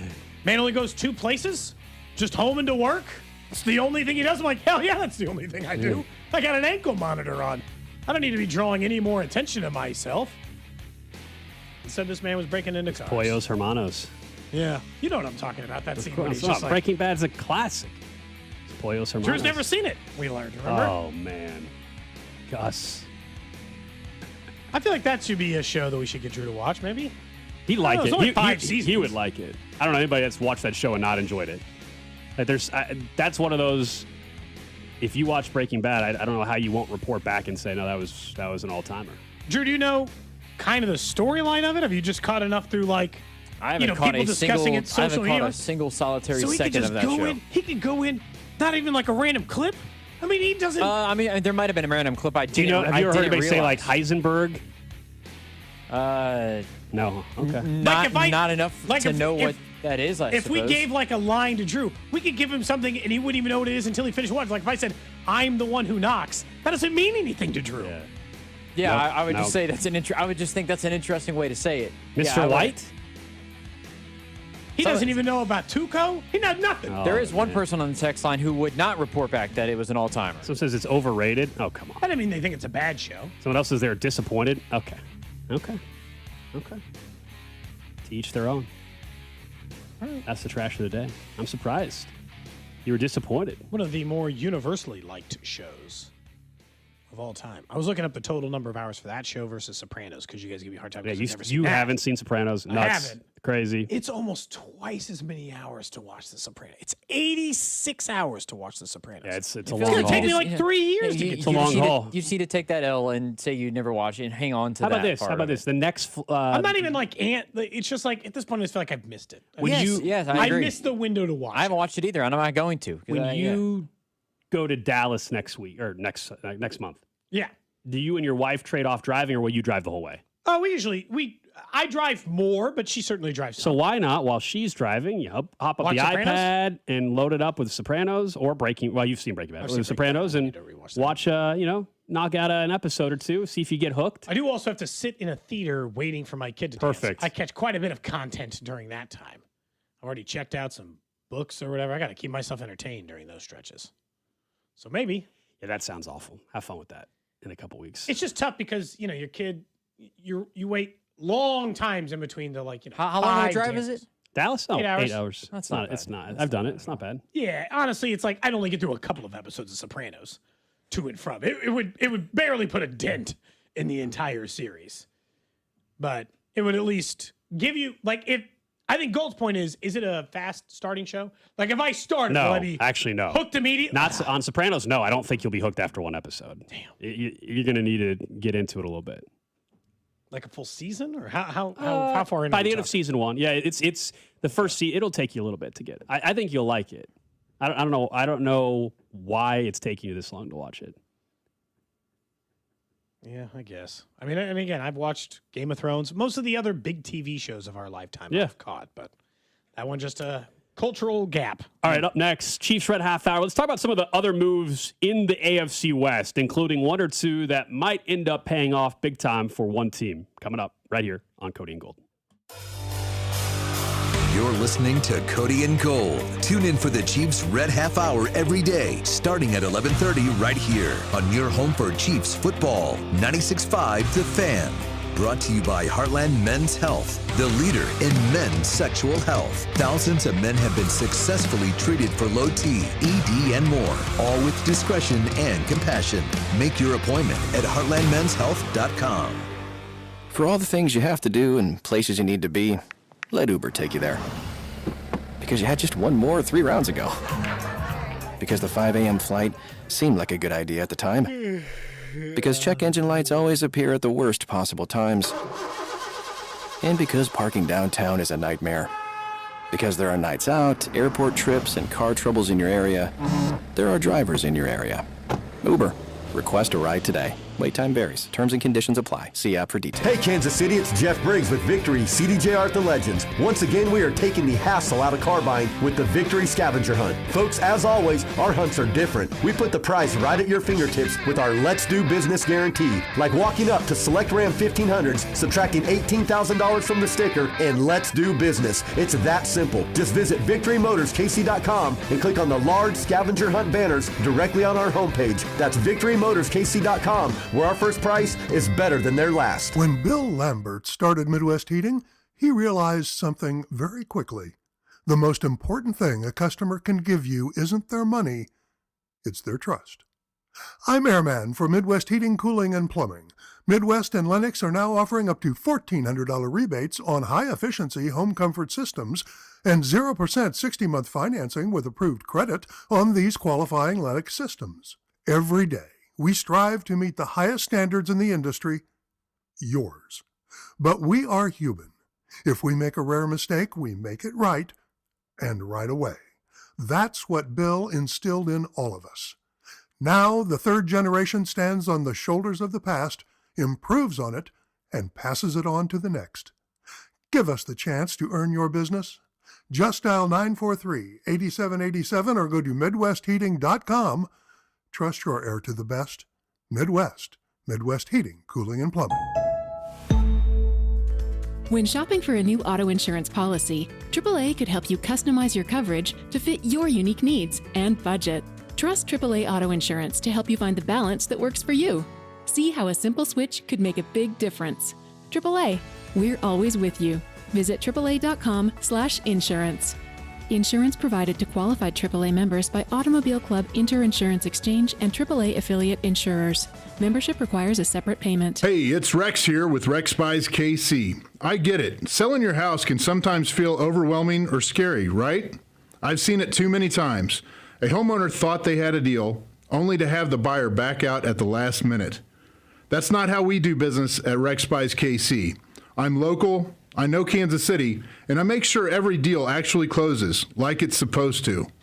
No hidden fees, no showings, no last-minute surprises, just a fair cash offer and a process you can count on. We buy homes in any condition and judgment-free. So whether your house needs repairs or you just want a fast, hassle-free sale, we can make it happen. If you want certainty, transparency, and someone local who actually delivers, call 816-330-6000 or visit rexbuyskc.com. Rex Buys KC, helping people make smart choices one home at a time. 816-330-6000 or rexbuyskc.com. The Kansas City Auto Show is back, taking over the Overland Park Convention Center with more brands, more test drives, free parking, and all new family-friendly features. Get your tickets now at kcautoshow.com. The Kansas City Auto Show, June 4th through 7th. Hi, folks. Bob from Blue Springs Ford. Hey, Blaine, my sister Kathy wants to buy a Bronco at an employee price. What perfect timing, because right now Blue Springs Ford is giving employee pricing to everyone. So what's the real difference in pricing? 2025 Bronco Sport starting at $29,000. Wow, that's less than $30,000. Up to $10,000 off MSRP on 2026 F-150s, and you get a lifetime powertrain warranty for free. Folks, go to bluespringsford.com right now, because this ends soon. Check engine or ABS light on? Take the guesswork out of your warning lights with O'Reilly Veriscan. It's free. Ask for O'Reilly Veriscan. O'Reilly Auto Parts. How do airplanes fly? What's in this box? What does this thing do? Kids are curious about everything, including guns. Learn how to store your gun securely and make your home safer at endfamilyfire.org. Brought to you by End Family Fire, Brady, and the Ad Council. Brought to you by Climate Control Heating, Cooling, and Plumbing. Visit ClimateControlKC.com. Climate Control has been serving KC homeowners for over 35 years and know how to get your cooling system ready to handle the scorching hot summer. Schedule your AC system tune-up for just $49. Don't wait. Visit ClimateControlKC.com today. Climate Control Heating, Cooling, and Plumbing. You're listening to 96.5 The Fan from the DM Injury Law Studios. Mike's got this. Car, truck, or motorcycle wreck? Remember, Mike's got this. 816-888-7500. Mike's got this. Hey, it's Rob Brennan. We hope you're enjoying Beyond the Pitch KC, a podcast on how Kansas City landed the world's biggest sporting event. It's presented by Commerce Bank. Visit commercebank.com/soccer26. New episodes released every Wednesday on the Odyssey app or wherever you get your podcasts. Welcome in to the Chiefs Red Half Hour. Every day at 11:30 with Cody and Gold on your new home for Chiefs football. 96.5 The Fan. Chiefs Red Half Hour here on Cody and Gold. Don't forget, you guys can always interact on the J Southland Tow Service text line, 913-586-7965. Coming up at noon, we'll get back into the Royals and Cole Reagan's. Unfortunately, a little bit of a setback. We asked JJ Picollo about that earlier in the show as well. Hope you guys are having a good Tuesday. First day back from the long weekend. That's, some of you, maybe you double dipped and you extended it out. Otherwise, today I feel like, I don't know about you, the roads were empty. Now, a lot of it is school's out, so now you're not getting the 8 o'clock, like when we're driving in the 8 o'clock traffic the way we used to. But I don't know, did you notice that? It felt like there was nobody on the road today. Felt relatively It still feels quiet. like some people are extending their weekend one more day or something. I'll give you that. It does feel, well, I mean, we do that on occasion. I don't blame people. Oh, no, It's a no. great time to take a day. Yeah. You get 4 days off in a row and you only have to take 1 day off. It's not. Yeah, it was a good weekend, man. Weather was great. I enjoyed it. It was nice. I felt like it was really busy, but I can't pinpoint what specific thing I did in order to fill up my time. But it definitely felt busy. I took my kids swimming yesterday. Friend came over. Yeah, pools are open. What the hell did I do all day on Saturday? Water might be a little cold, but pools are open. My kid had a sleepover on Friday, there you so I was go. down to just one kid on Friday night. Oh, sleep over somewhere else? Yeah. Oh, okay. No, not even in my house. I was Easy enough. I was down to a single kid, which is far easier. Although he didn't understand why he couldn't just stay. It's like, because these aren't your, you don't know these people. I mean, you do, but Not like that. You don't get to just tag along. He wants to tag along to most things. He got very much little brother energy in the. Okay. He would like to be a part of it, which I get. I'm not so like. I doubt. I don't know. He'd be listening to this show. He's 7. He's struggling, guys. You guys got any suggestions? Desmond Oh, without school. Mm-hmm. So Desmond, at the end of the school year, was getting really introspective the last few days. It was like, I don't understand why we have to say goodbye. And I'm not going to see my friends for 93 days. He's like counting the number of days and stuff. It's pretty. And the last day of school, they had to exchange compliment cards with like a fellow classmate.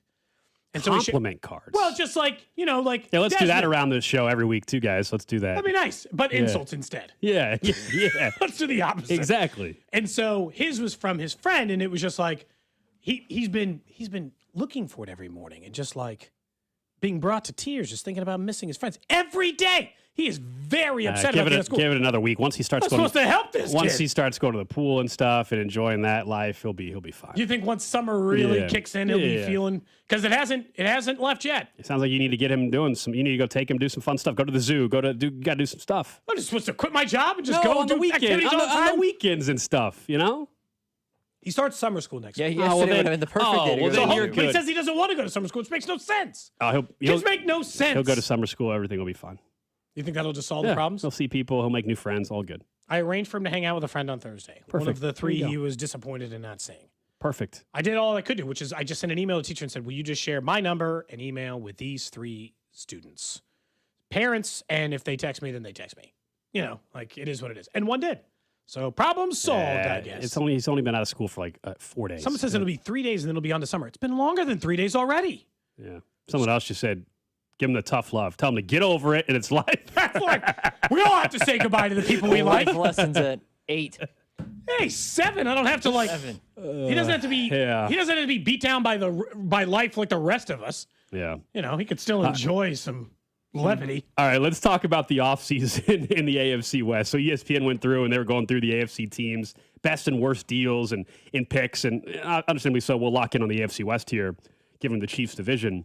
And I'm curious if you guys view some of these moves by teams in their division the same way as ESPN did. So, for example, they list for the AFC West, the best move for the Broncos, they said, was re-signing J.K. Dobbins. And we all know the story with him. When he's healthy, he's very, very effective. Is he the best re-signing, though? Like, here were the 3 signings overall. So for J.K. Dobbins for the Broncos, represented best re-signing. For the Chiefs, best move, they said, was signing, and I'm going to butcher his last name, Kohu? Is it Kohu? Kohu. I think we looked this up. Yeah. That sounds right. So that's who they listed. And then for the the Raiders, Eric Stokes. Okay. And then for the Chargers, they said the Biotis, the center or whatever, that they signed from the Commanders. Honestly, as much as sinners were going for this offseason, that probably is one of the better ones. I actually think that, given their O-line injuries, that is probably the best of the bunch. J.K. Dobbins is really effective. He just can't stay healthy. I mean, when he was healthy, though, this is since 2020, he's been 3rd in yards per carry, 9th in success rate, 2nd in explosive play rate. He just doesn't stay healthy. Look, I think if you go back through and you look at what these teams needed to do, the Chargers had to have somebody on the offensive line they like. But at the J.K. Dobbins part, if he plays more than 10 games, I'll agree with you. But what are the odds that's going to happen? Again, he is successful, but it also goes back to, doesn't that make, in a lot of ways, the R.J. Harvey pick a lot worse? Because I'll say, as much as I said earlier, players do not really slowly develop. Not develop, just slowly develop as in they are nothing and turn into something very often. But I don't think they like R.J. Harvey as much as the day they picked him. And that's part of the reason this J.K. Dobbins pick feels important, because I think that a decent part of their run game does hinge on the fact that they need 2 guys or someone to complement. Yeah, Dobbins played in 10 games last year and 13 the year before. Yeah, they need somebody to complement R.J. Harvey. And Dobbins is good for that. The problem is like he's always hurt at the end of the season. Starts healthy, plays there, and then by the time you need him in a playoff time, and you might actually want those things, coming into play could absolutely be there. The worst, by the way, moves that they suggested are for the Chiefs. They said that it was not addressing wide receiver in any way. Okay, fair. For the Broncos, they said it was not addressing the departure of John Franklin Myers and beefing back up the defensive line that was so good last year, and I don't blame them for that. 14.5 sacks, yeah. And that the only significant upgrade that the Raiders had made was Jalen Naylor. They did not do anything. The Raiders wide receiver room, Mendoza. It's embarrassing. It is kind of crazy for a team that spent their number 1 overall pick on a quarterback that may not start week 1. Again, it could be Kirk Cousins week 1. I tend to think it will. But yeah, the receiver room, I mean, Jack Beck is your number 1 receiver on Trey Tucker. I mean, we know Brock Bowers is their number 1 receiving option, but he's a tight end. He's not a wide receiver. So correct. It is kind of bizarre. And that particular receiving room has got a lot of work, a lot of work to go for the Raiders in year 1 for Clay Kubiak. I think the single biggest flub from the Chargers was they cast just like a huge wide net at guard and didn't actually try to solve it. They've got hurt, unavailable tackles, 1,000 guards, none of which they know who's going to start, and at least somewhat security at center. That's an offensive line that, can't be solved unless everything goes right. Like, they're going to have problems if even one thing goes wrong on the offensive line. I would also say that somewhere on their list has got to be similar to the Chiefs wide receiver. What did they do to really address wide receiver? Did they make some huge moves to solve their problem? Or are they just banking on Quentin Johnson and Ladd McConkey solving it again? Did they take one in the first couple of rounds? The Chargers? I'm looking. And even so, if it's like mid-second round or later, that's like a 50-50 shot there. Brennan Thompson, they took from Mississippi State. Oh, the wide receiver. In the second? Drew? Fourth round, it looks like. Fourth? Yeah, that's, I mean. He was the guy that ran 4.26 40. Yeah, but we know this. If you're a fourth-round wide receiver, what do you got? What's the chance rate of you going over 400 yards? 10? Probably not good. They also had Trey Harris. 10%? They also have Trey Harris, who they drafted from last year's team, or who they drafted last year in the second round. But this sounds like the Chiefs playing, but worse. Quentin Johnson, Trey Harris, and Ladd McConkey, they'll just all be better? They don't even have Keenan Allen to backfill. They've technically gotten worse at wide receiver versus gotten better. I think that's where they're expecting Trey Harris to step up, because in terms of body build size, he's similar to Keenan. Yeah, they're also just changing a little bit of their offensive philosophy. Yes, it's still a Harbaugh coach. It's still a Harbaugh coach team, and there's limitations with it. But Mike McDaniel comes in. They now are going to run more multiple tight end sets. Njoku with Gadsden. Maybe they're going to lean more on the tight ends and the running game than they did in the past. They might. And look, but that's the other part. I've talked about this before. Is it good for Justin Herbert that in his 5 years of being a starting quarterback that he's had like 4 different offensive coordinators, 3 different offensive schemes? Of course, it's not good. And he's overcome some of that and put up some good numbers versus better numbers than Trevor Lawrence put in Jacksonville when they kept doing the same thing to him, or Baker Mayfield when they kept doing the same thing to him, or what they're starting to do with Jaden Daniels.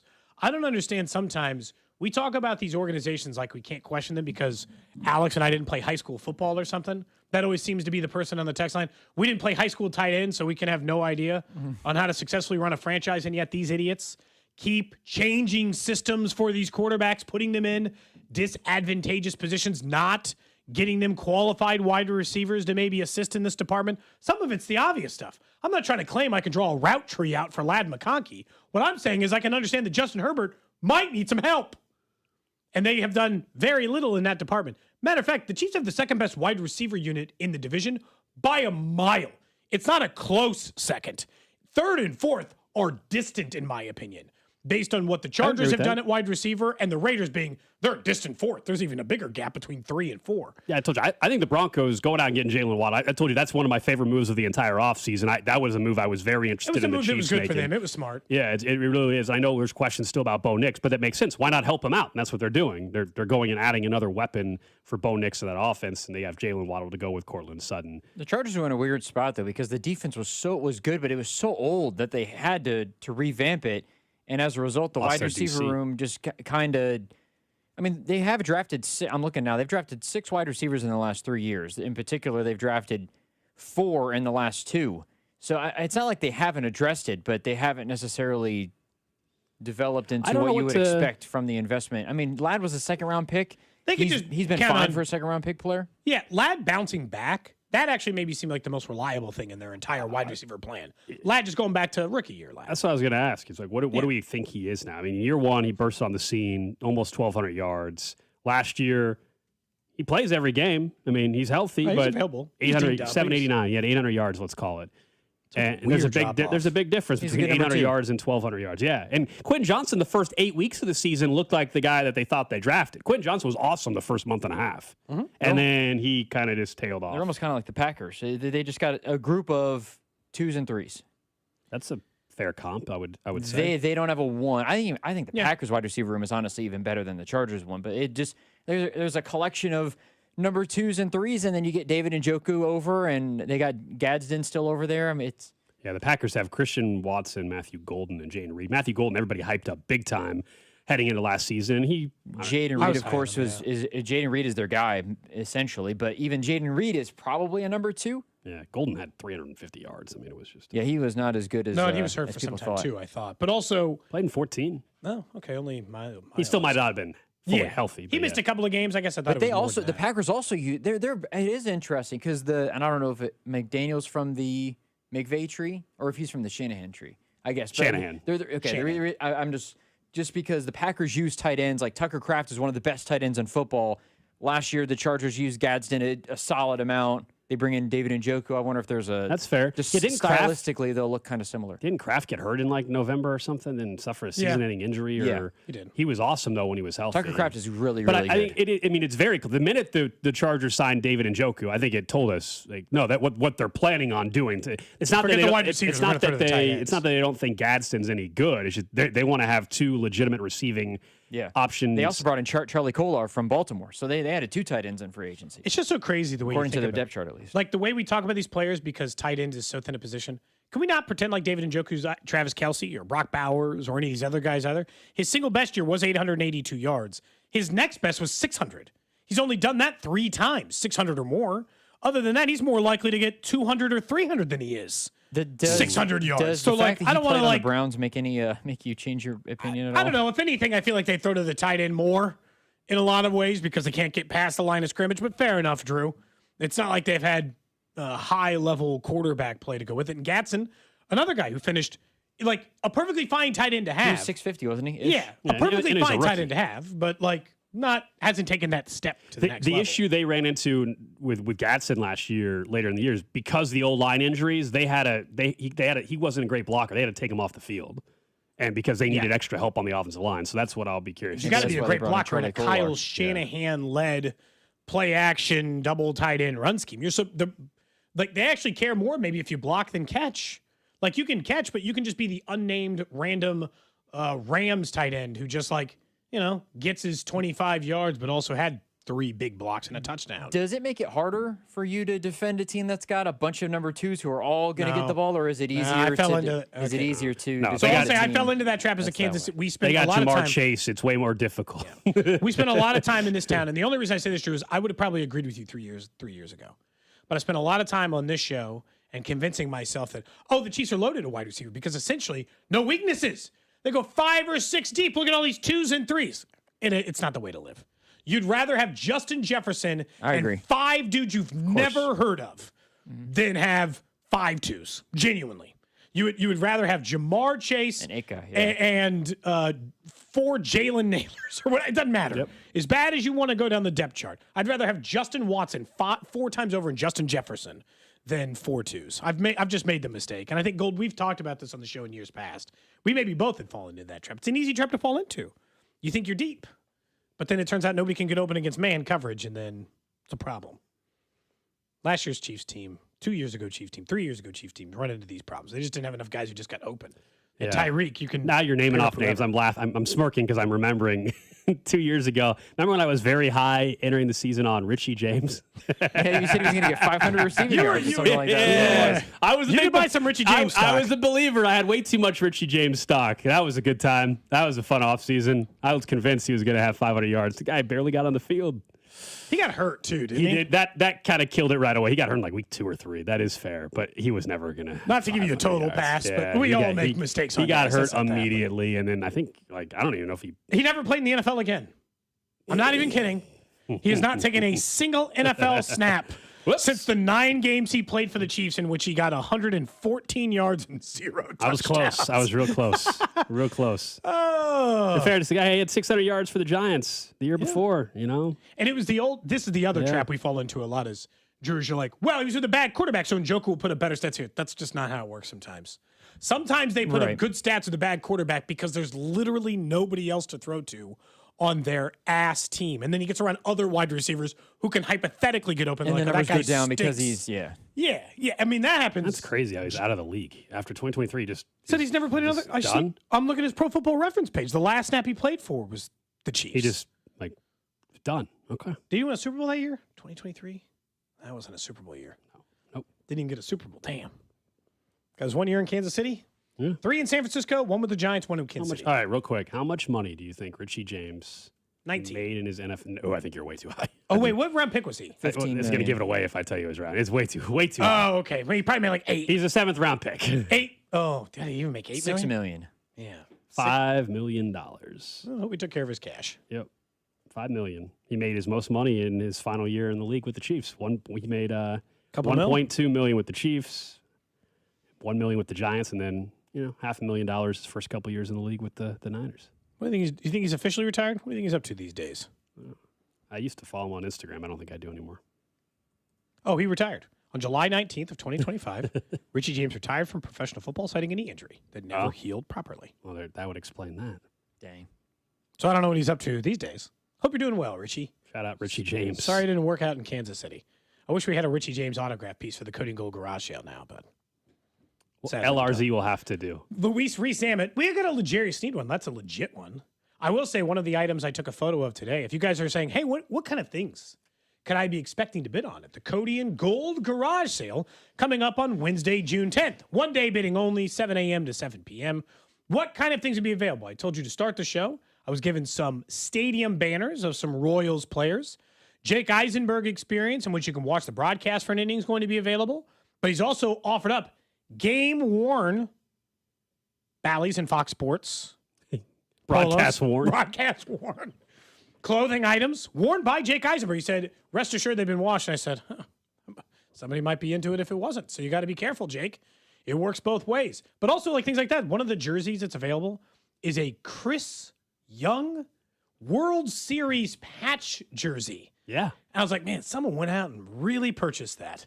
So that's available in the Cody and Gold Garage. We'd like to offer you a variety of higher-end items because we want to raise as much money as possible for the museum and the things that made the garage sale great. And who doesn't need a Chris Young World Series jersey in their life? And all proceeds benefit the Negro Leagues Baseball Museum. 100% of the proceeds go to the museum and to support them. And I think more than ever, it's important. They're obviously working on building this brand new, beautiful, state-of-the-art facility and museum and a cool project. And it's so cool. So that is coming up next month. We're 2 weeks out, right? 2 weeks from today, is that right? Yeah, 2 weeks from or tomorrow. 2 weeks from tomorrow. 2 weeks from tomorrow. But we're getting close. Hoping to have the website up maybe a little bit later this week so you can start taking a look at some of those items as they get added and you get a sense of what are some of the things available from you. Someone says we want street-worn Jake clothes. What, you want him to just give him something out of his closet? That he wore at a coffee shop in Seattle.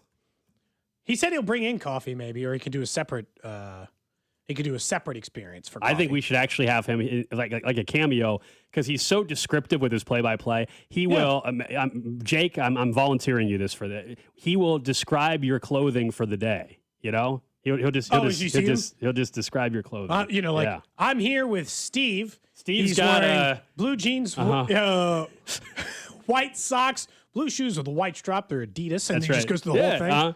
That's what he does. Yeah, interesting. We'll have stuff. We'll have stuff with Dusty. We'll have stuff, hopefully, with Bink. We'll have stuff where, some of the experiences are with us. I will remind you, this is one thing that's unique to our garage sale versus other experiences you might pay for in a charity thing. So, for instance, you get a tab, like you can get a gift certificate to Kelly's, and you and I can hang out with a special guest with me, a special guest, and you and another person. I'm using part of that tab. I want to be clear that whatever money that is, that's minus whatever I want. Golden, we've done that for you too. We're hoping to get lots of stuff. Maybe golf with Drew and the producers. It'll be fun stuff. You'll see it all up there here soon enough. We'll always have those things. We love doing the garage sale, and so I want you guys to get a sense of the items. I really have started taking a lot of photos.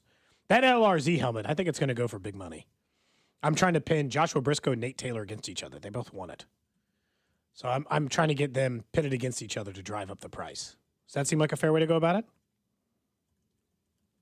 Doesn't seem all that fair. Someone says, is there a Cody and Gold strip club experience? There is not.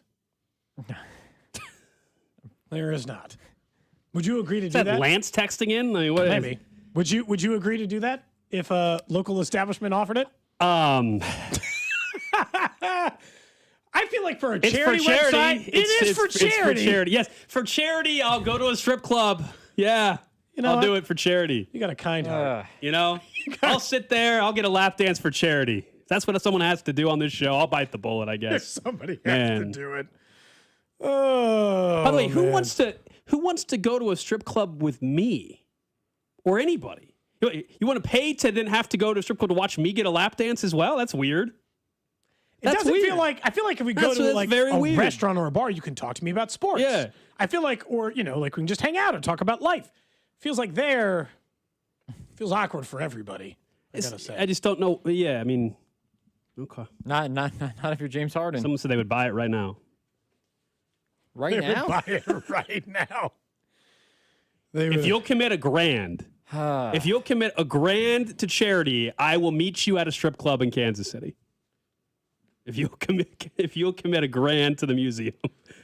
Somebody says, is this for charity? Over on Twitch, they said for charity or from a gal named Charity? Which of the two? That's what Cash said over on Twitch. Oh, my goodness. Multiple people said they're in. Okay. Look, if that's what we need to get us an extra $1,000 or so, I'll do what I have to do. We're trying to raise money for the museum, okay? Uh-huh. That might not have to be a publicly listed item, but one we just agree to as a one-off. So Do you think whoever gave us that bottle of Dom for our Jordan Lyles What was that from? bet, Pure. Pure. Right? Do you think they'd set you up? Someone said, nope, I'm out. Not good for $1,000. Somebody else might be. Again, we're just trying to raise money for charity. Mm-hmm. Up next. That feels very below board. It just does. We're above board. Why is that below board? It's a legitimate That's a establishment. legitimate business. Supporting the local economy. Anyway. Stoop to certain levels. Strip club just for experience charity, I coming to the suppose. Cody Gold garage sale. Up next, we'll get to what's trending back into the Royals, the latest on Cole Reagans, and some history happening in the NBA. You're listening to Cody and Gold. Tune in to hear Royals insider Josh Vernier every Wednesday at 12:30. Cody and Gold is brought to you by Heartland Men's Health, the leader in men's sexual health. Thousands of men have been successfully treated for low T, ED, and more, all with discretion and compassion. Make your appointment at heartlandmenshealth.com. Your home for Royals baseball. 96.5, The Fan. Baseball season is in full swing, and that means the summer heat is coming. Maybe it's already arrived, as a matter of fact, with the holiday weekend. Well, the guys over at Climate Control have been serving KC homeowners for over 35 years, and they know how to get your cooling system ready to handle our scorching hot summer weather. Stay cool and comfortable this summer. Call Climate Control today at 816-265-2830. 816-265-2830 for all your cooling, heating, and plumbing needs. Don't wait. Visit ClimateControlKC.com today. Climate Control, heating, cooling, and plumbing.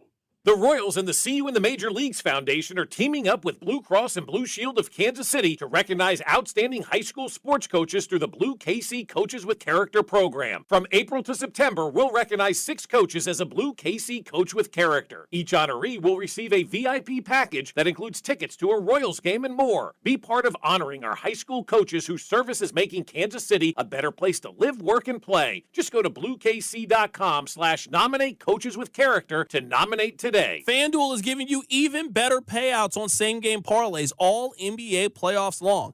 And with more ways to build and more value every time you play, you can stack your picks your way for every game, every matchup, and every moment.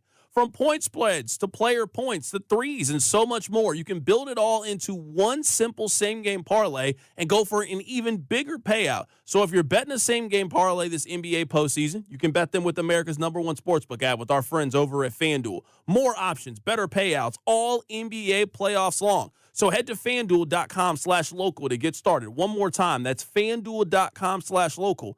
FanDuel puts player research right at your fingertips so you can check every stat, trend, and all in one place. You can make your picks with confidence. Everything you need in just one app, so don't miss your shot. Head to FanDuel right now, America's #1 sportsbook app, NBA, and play your game. 21 and present in Missouri. Gambling problem. Call 1-800-GAMBLER. It's been life-changing. It really has. Went up to CQC Kinetics. I could feel the difference the way I got out of bed. I could feel the difference throughout the day. I could feel the difference while I was playing golf. Let's rewind. That's an elated QC Kinetics patient, David Smoke, a very active TV and radio sports personality who loves to run and golf. I started to notice some aches and pains, an aching, throbbing pain in my right hip. I didn't want to get cut on. I've had MRIs, and it showed no structural damage. I've tried the steroid injections, and that just seemed like it kicked the can down the road. It's that endless cycle that leaves you continually fighting joint pain in your hips, knees, shoulders, and back. But this is where it ends with QC Kinetics regenerative treatments. I've tried it all. The only thing that's different is me going to QC Kinetics. I believe in it because it's worked. Don't waste another day going in circles. Make QC Kinetics your first call. The consultation is absolutely free. Call QC Kinetics, 816-412-6299. That's 816-412-6299. 816-412-6299. You've heard Cody and I talk about our friends over at Centric, and they're gearing up for an AI sales event on Thursday, May 28th. They'll teach you how to use AI as a daily sales assistant, draft emails, prep calls, maybe do prospect research, strengthen follow-ups,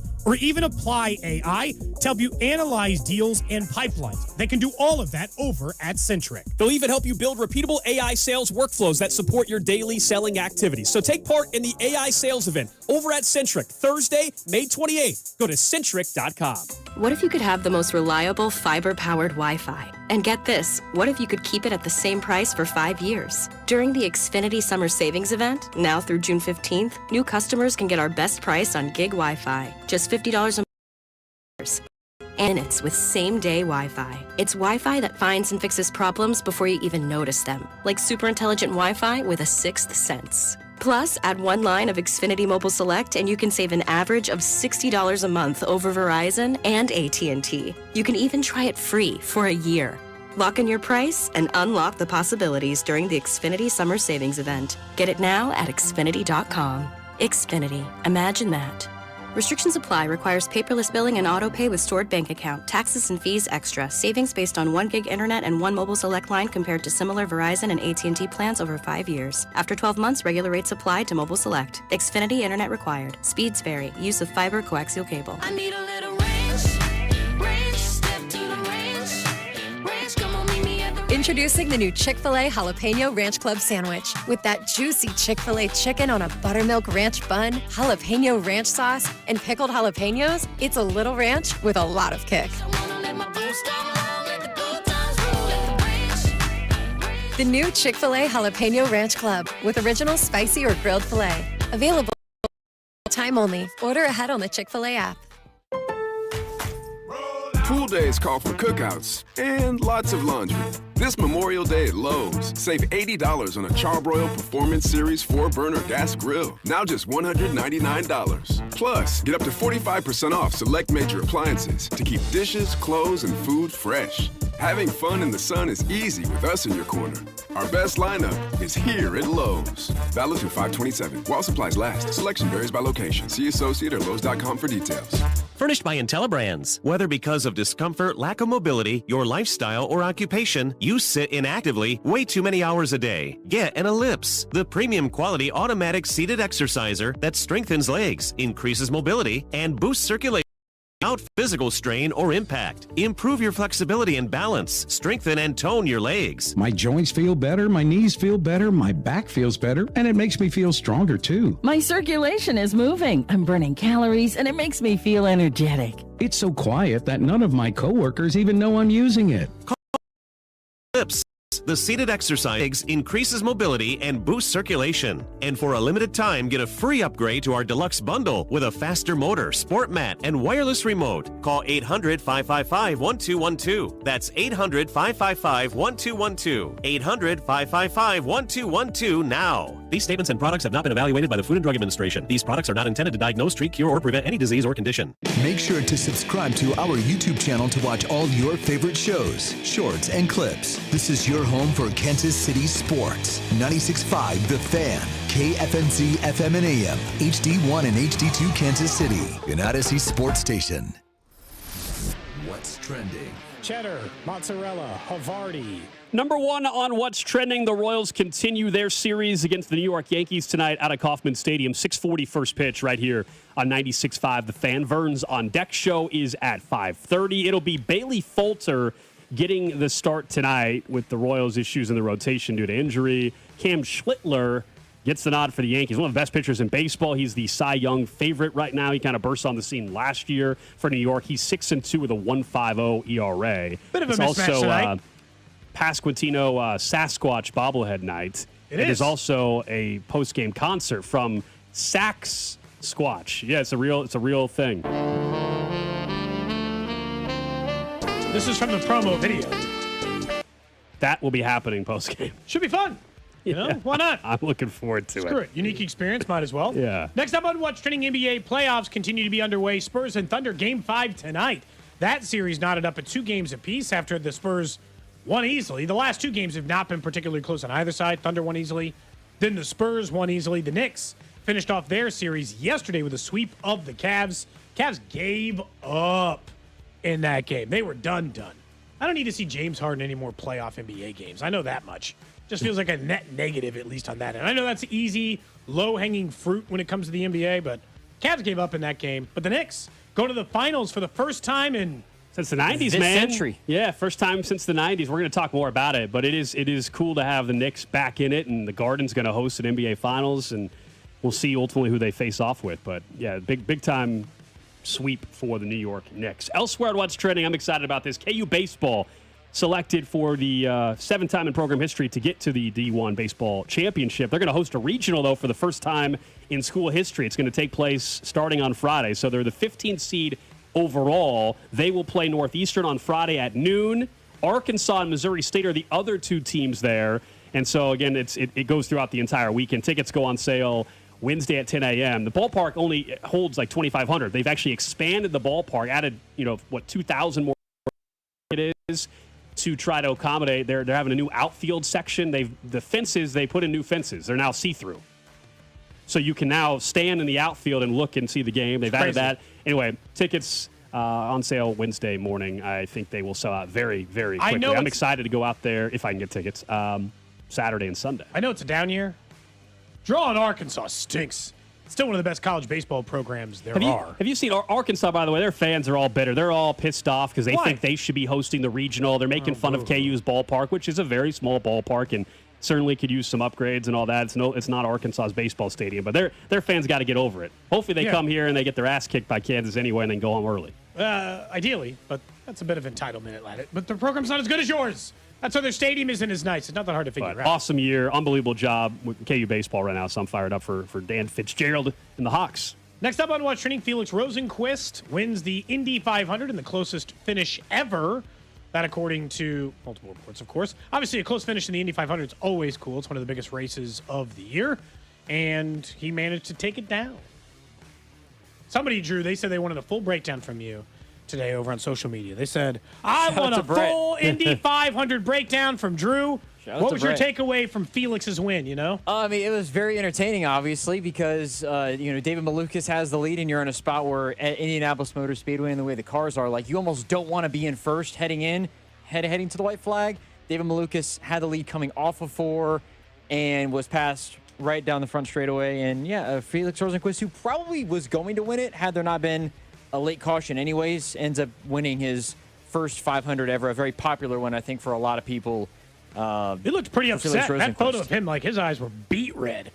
He'd said after a lot of pain, a lot of regret, and all kinds of stuff. He was upset about his loss. David Malukas, you feel for those people who come so close, and they can't quite win it because it is, the greatest spectacle in racing. I think a lot of people consider it to be the most infamous race, period. Any motorsport, doesn't matter what it is, NASCAR, IndyCar, F1, IMSA, anything. Elsewhere on What's Trending, Pete Thamel is sending out a tweet as Eli Drinkwitz, Missouri spring meetings in the SEC coach, going on. Spring meetings going on. SEC Media Days still a little ways away, but spring meetings are going on.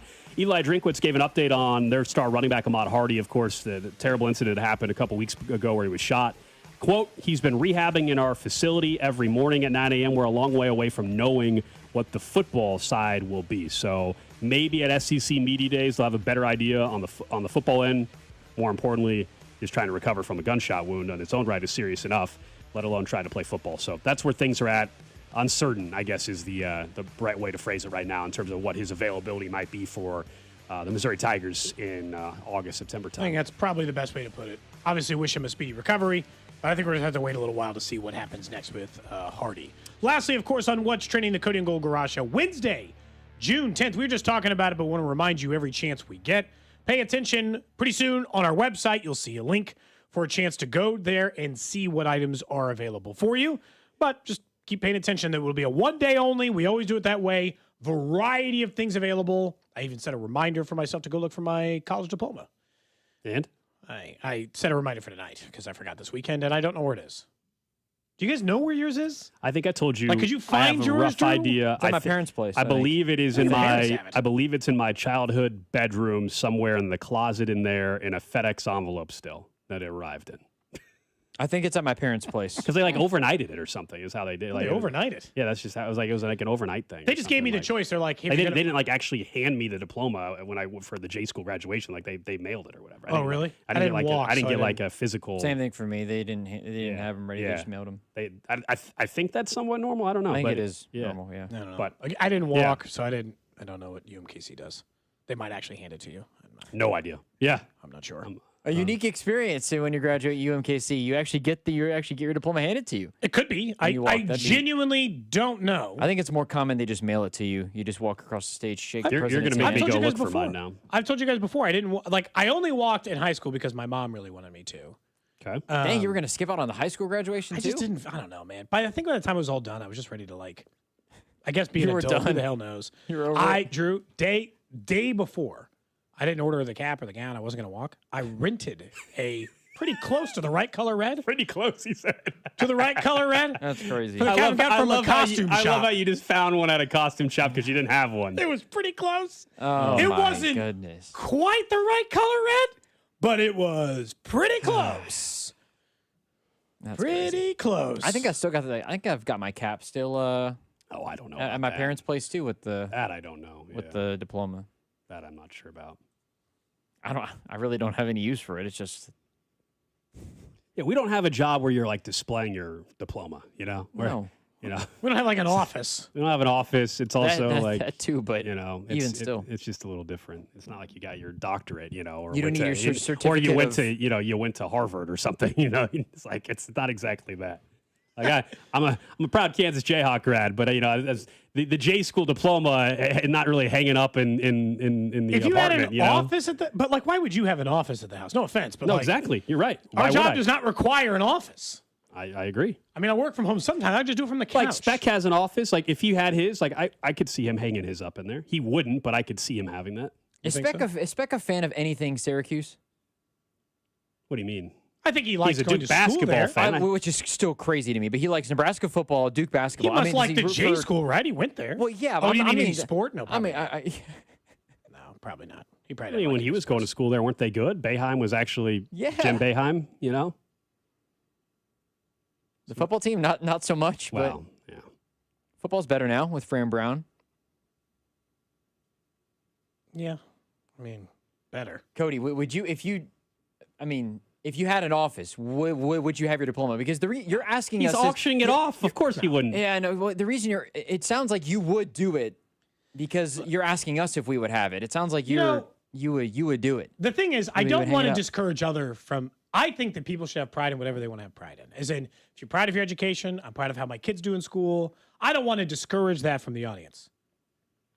I'm not proud of any academic accomplishment I've ever had, so I don't really care. Says the professor, says the adjunct professor at UMKC, downplaying academic success and progress. I said that's a thing for me personally. It is a big deal for a lot of people. It is, and it should be. And education's important. The piece of paper that is piece not... of paper was a very expensive piece It of was. paper. There's no doubt Very about expensive. I'm still paying for it today. Which is maybe why we should actually be hanging it up. Maybe, yeah, that's right. As a matter of fact, that actually might piece be of the reason. paper is more than anything I've ever bought in my life. Let's get everybody's diplomas in here. I want Dusty's, all of them. I gotta Let's have hang them all I up. gotta get it mailed to me. Someone said they would keep their certificates if they went to Centric. That's right. Those 4 months, man. Get that IT career going over at Centric. Shout out to Russ Mondry. All right, let's talk some Royals baseball. We had the general manager of the Royals, JJ Picollo, on earlier today. If you missed some of that conversation, you'll hear that again around 1:30 or so. We asked him about Cole Reagans too, Cody, because you were there yesterday briefly before the game. Yeah, we got bad news when Matt Quatrero gave an update on Cole Reagans, unfortunately, and where things stand. He did not recover well from his start yesterday, so he's going to be shut down for a couple days, no throw, and hopefully very similar symptoms to what he had before. So hopefully they resolve in a couple days and we can resume throwing.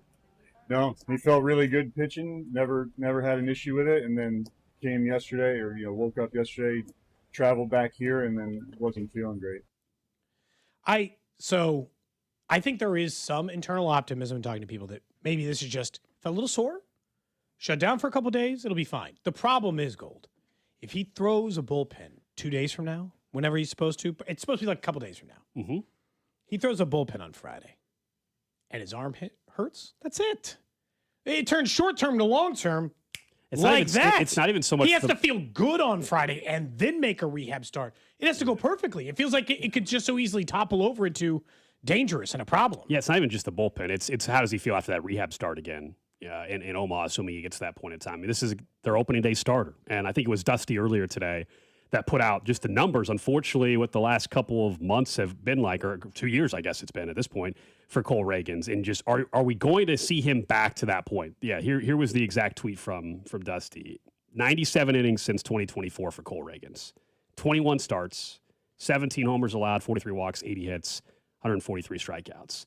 And the level that he was at as an all-star and the success of the trade that they made with the Rangers, that part doesn't go away. That is always there, and it was obviously an incredible move for them. The frustrating part is they've needed him to be their ace, and he has been unable to provide that consistently due to health in large part here over the last 12 months, really 16 months. Yeah, I guess at this point, I just don't anticipate. Or you know what it's not a part of my plan. If you say, all right, Cody, you're in charge of the Royals, or JJ Picollo or anybody else, and you said, what's the plan for both this season, getting back into the mix, trying to get back into the mix, and importantly, next season, returning back to the level of competition we were anticipating being in for all of this year? What's my plan? How do I do it? How do I execute it? The answer, in short to that, is you have to, and I think very importantly have to, not count on Cole Reagans being a part of that solution. I want to. I do. I'd like that to be the case because that would make all of this a lot easier, Gold. It would, if he could just be a part of it. But how can that be the answer if he can't be on the mound? And that's really what it comes down to. If he can't be on the mound, then you can't make it a regular part of the plan because it makes it too difficult. And it compounds just the bigger issue with the team right now. So Cole Reagans is unavailable. We know Chris Bubich is unavailable. Your closer's basically been unavailable the entirety of the season. And then you add in just the individual player performances that we've talked about at great length that just have not performed anywhere near their standard whatsoever. You know the names at this point, Vinny Pasquantino. I would even throw Michael Garcia in that based on what he did last year. He's not at that same level that he has. The only guy performing anywhere near the level that you're expecting, frankly, is Bobby Witt Jr. And yeah, there's a few guys performing better. Daniel Lynch, but he's not Yeah, sure, fair. But Daniel Lynch, of course, is exceeding what you would expected. We talk about Stephen Kolek, but it's not enough, and it's not your key guys. And so that's why you sit here 10 games under 500. You're on a 2-7 homestand. You got 2 games still to go with the New York Yankees, and then it's still the same frustrating things on a nightly basis. They did not lose last night or yesterday afternoon because Jack Caglione got pinch hit for late. But it's the ongoing part. We asked JJ Picollo about their decisions around left-handed pitching with Jack Caglione, and I'm summing it up, but essentially he said, look, the expectation is to win now. We all agree with that, and that's part of the decision-making process. I think my only problem is you're already 10 under 500, and I'm not saying for them to punt on the season. That's not how they should operate as an organization, but you're 10 games under 500. The results haven't, by removing Jack Caglione against left-handed pitchers has not equated to more success either. No. And so at one point, do you say, well, he is a part of our future. Why can't we just have him stay in the freaking game for the whole time? Yeah, I don't see a reason why not to at this point, in the sense that you will have to eventually cross that bridge, Gold. I just don't think they want to cross that bridge yet. And they don't have to, right? In the sense that the same as, even though we think it's over, doesn't mean they should be talking about it like that internally. Doesn't mean the players should be talking about it like well, they can't. There's way too many games for them to. And so for them, and they're not wrong. yesterday, the better chance, statistically better chance to win a baseball game late in that situation is to let Starling Marte hit. Now, I would argue, and this is the other problem, is that sometimes I think you need to do a better job understanding that statistically maybe the better chance to win was leaving Daniel Lynch in and not going into these other options available to you. And so they run themselves into this. Also, I think that there might genuinely be something to like, we can't beat the Yankees at this point. Am I not supposed to think that? Well, they definitely own the Royals. I mean, I beat them in 11 straight regular season games. And that just, that just flat out sucks as a fan, even more than it does, I would argue at times, just with the, year to year, the roster can change, turn over. I'm talking like, as a fan, nobody wants to see any team absolutely own you. I don't care if it's the Yankees. I don't care if it's the Chiefs owning the Raiders, or the Chiefs own the Broncos, 14-1 or whatever for the longest time. Whatever it may be. Nobody wants that whatsoever. No, it's not. Yeah, again, it's not a good feeling to go outside of it. But that just kind of goes back.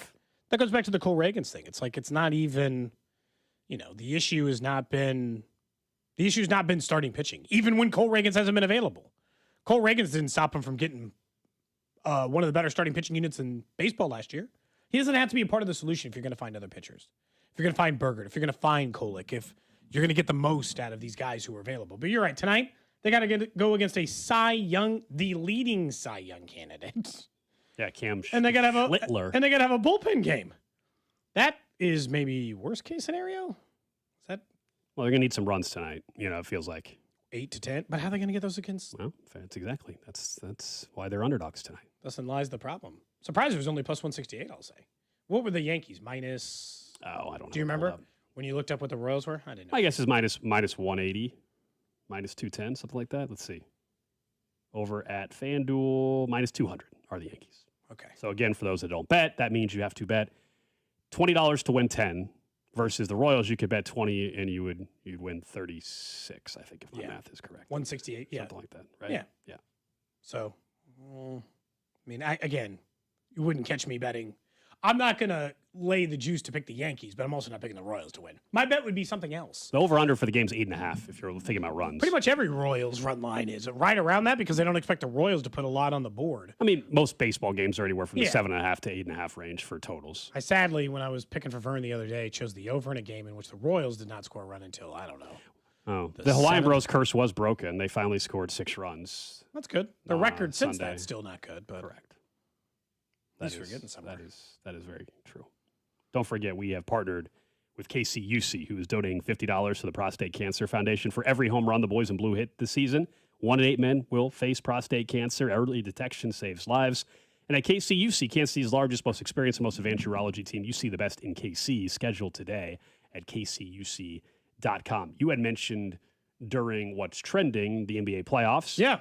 The Knicks in the finals for the first time since the late 90s. I wasn't even 10 years old the last time the New York Knicks were in the NBA finals at the Garden. So I'm excited just to see that atmosphere on that stage. The Knicks look awesome this entire postseason. They have looked better than anybody else. That doesn't mean they're better. They lost a game, right? They swept all the way through. They lost 2 games early on. Okay. But the current Magic they played. But the current streak they're on. They didn't play the Magic, that's right. The current streak they're on, though, is one of the longest we've seen in NBA playoff history, though, just with the dominance they are. Doesn't mean that they're better than the Thunder. We'll see. Do you give them a chance? Let's say it's the Thunder. Yes. You give them a chance. I give them a chance against either at this point, just because of the level they're playing and the level of play they're getting out of Jalen Brunson. I'll admit, I think this show probably has to. We mocked the Knicks. They fired Tibbs after an Eastern Conference final appearance and were like, these idiots. And then they didn't have a coach. And they kept begging everybody else to be their coach. And it looked all stupid and weird. And then they settled for Mike Brown and were like, you idiots. This was your plan? Fire the guy who got you as far as you've been in 30 years? Hire a different guy who didn't even seem like he was until you're 5th choice? Not in the finals. So I guess credit to the Knicks for doing it, but I'd give them a chance. I'd still think that they should rightfully be underdogs. Yes. They're going to be against either. They're absolutely going to I think they'd be underdogs against the Spurs, in my opinion. Or should be underdogs against the Spurs. Yeah, they'd be underdogs. Yeah, you can already, you just look at the NBA Finals odds. So the Thunder are plus 110 to win the championship. The Knicks are plus 210. The Spurs are plus 280. That's just because where the series is at right now. But yeah, the Thunder are going to be decent-sized favorites over the Knicks if that's the matchup we end up getting. Well, they're the defending champions, and they've got one of the deepest rosters in the league. So the Knicks have won 11 straight, which is 3rd all time, I think. The Warriors, the Knicks would have to sweep in the finals to match the Warriors, who won 15 straight playoff games over the course of the most consecutive playoff wins is 15. I don't think they're going to sweep the Thunder. I don't think they will the either. Spurs. So, but still, I mean, it still is remarkable. I mean, it's the most. They're also the first team, I think, in NBA history to have closeout games decided, all of them, by 30+ points. That's crazy. They have shown up and put the nails in the coffin quickly.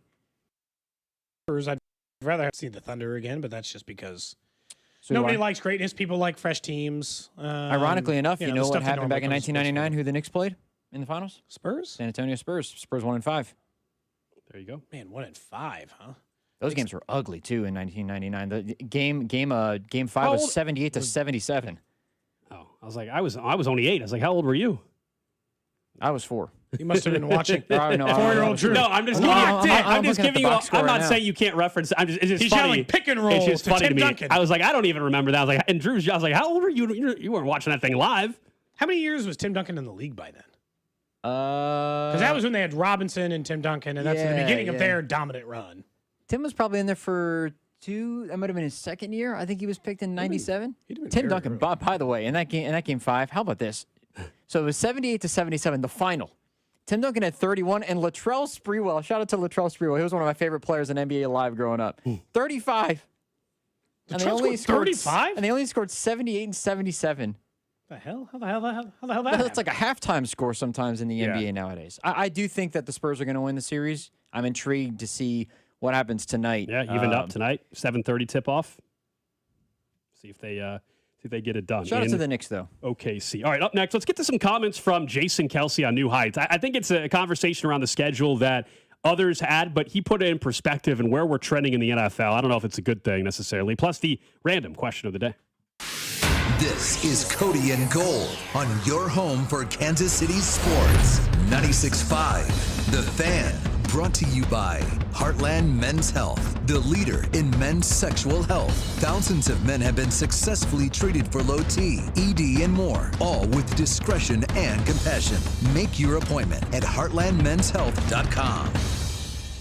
Spring is here, and as the weather heats up, the sports action heats up at Circa Sports. From baseball to basketball, hockey to golf, Circa Sports has it all. Circa Sports isn't just sports betting, it's sports betting the way it should be. High limits, player-friendly pricing, and exceptional customer service. Whether you're looking for playoff futures or props on your favorite players and more, Circa Sports has you covered. Download the Circa Sports app or visit circasports.com today. Must be 21 or older. Gambling problem? Call 1-800-GAMBLER. Steve here with Connolly Plumbing Solutions, your neighborhood plumber.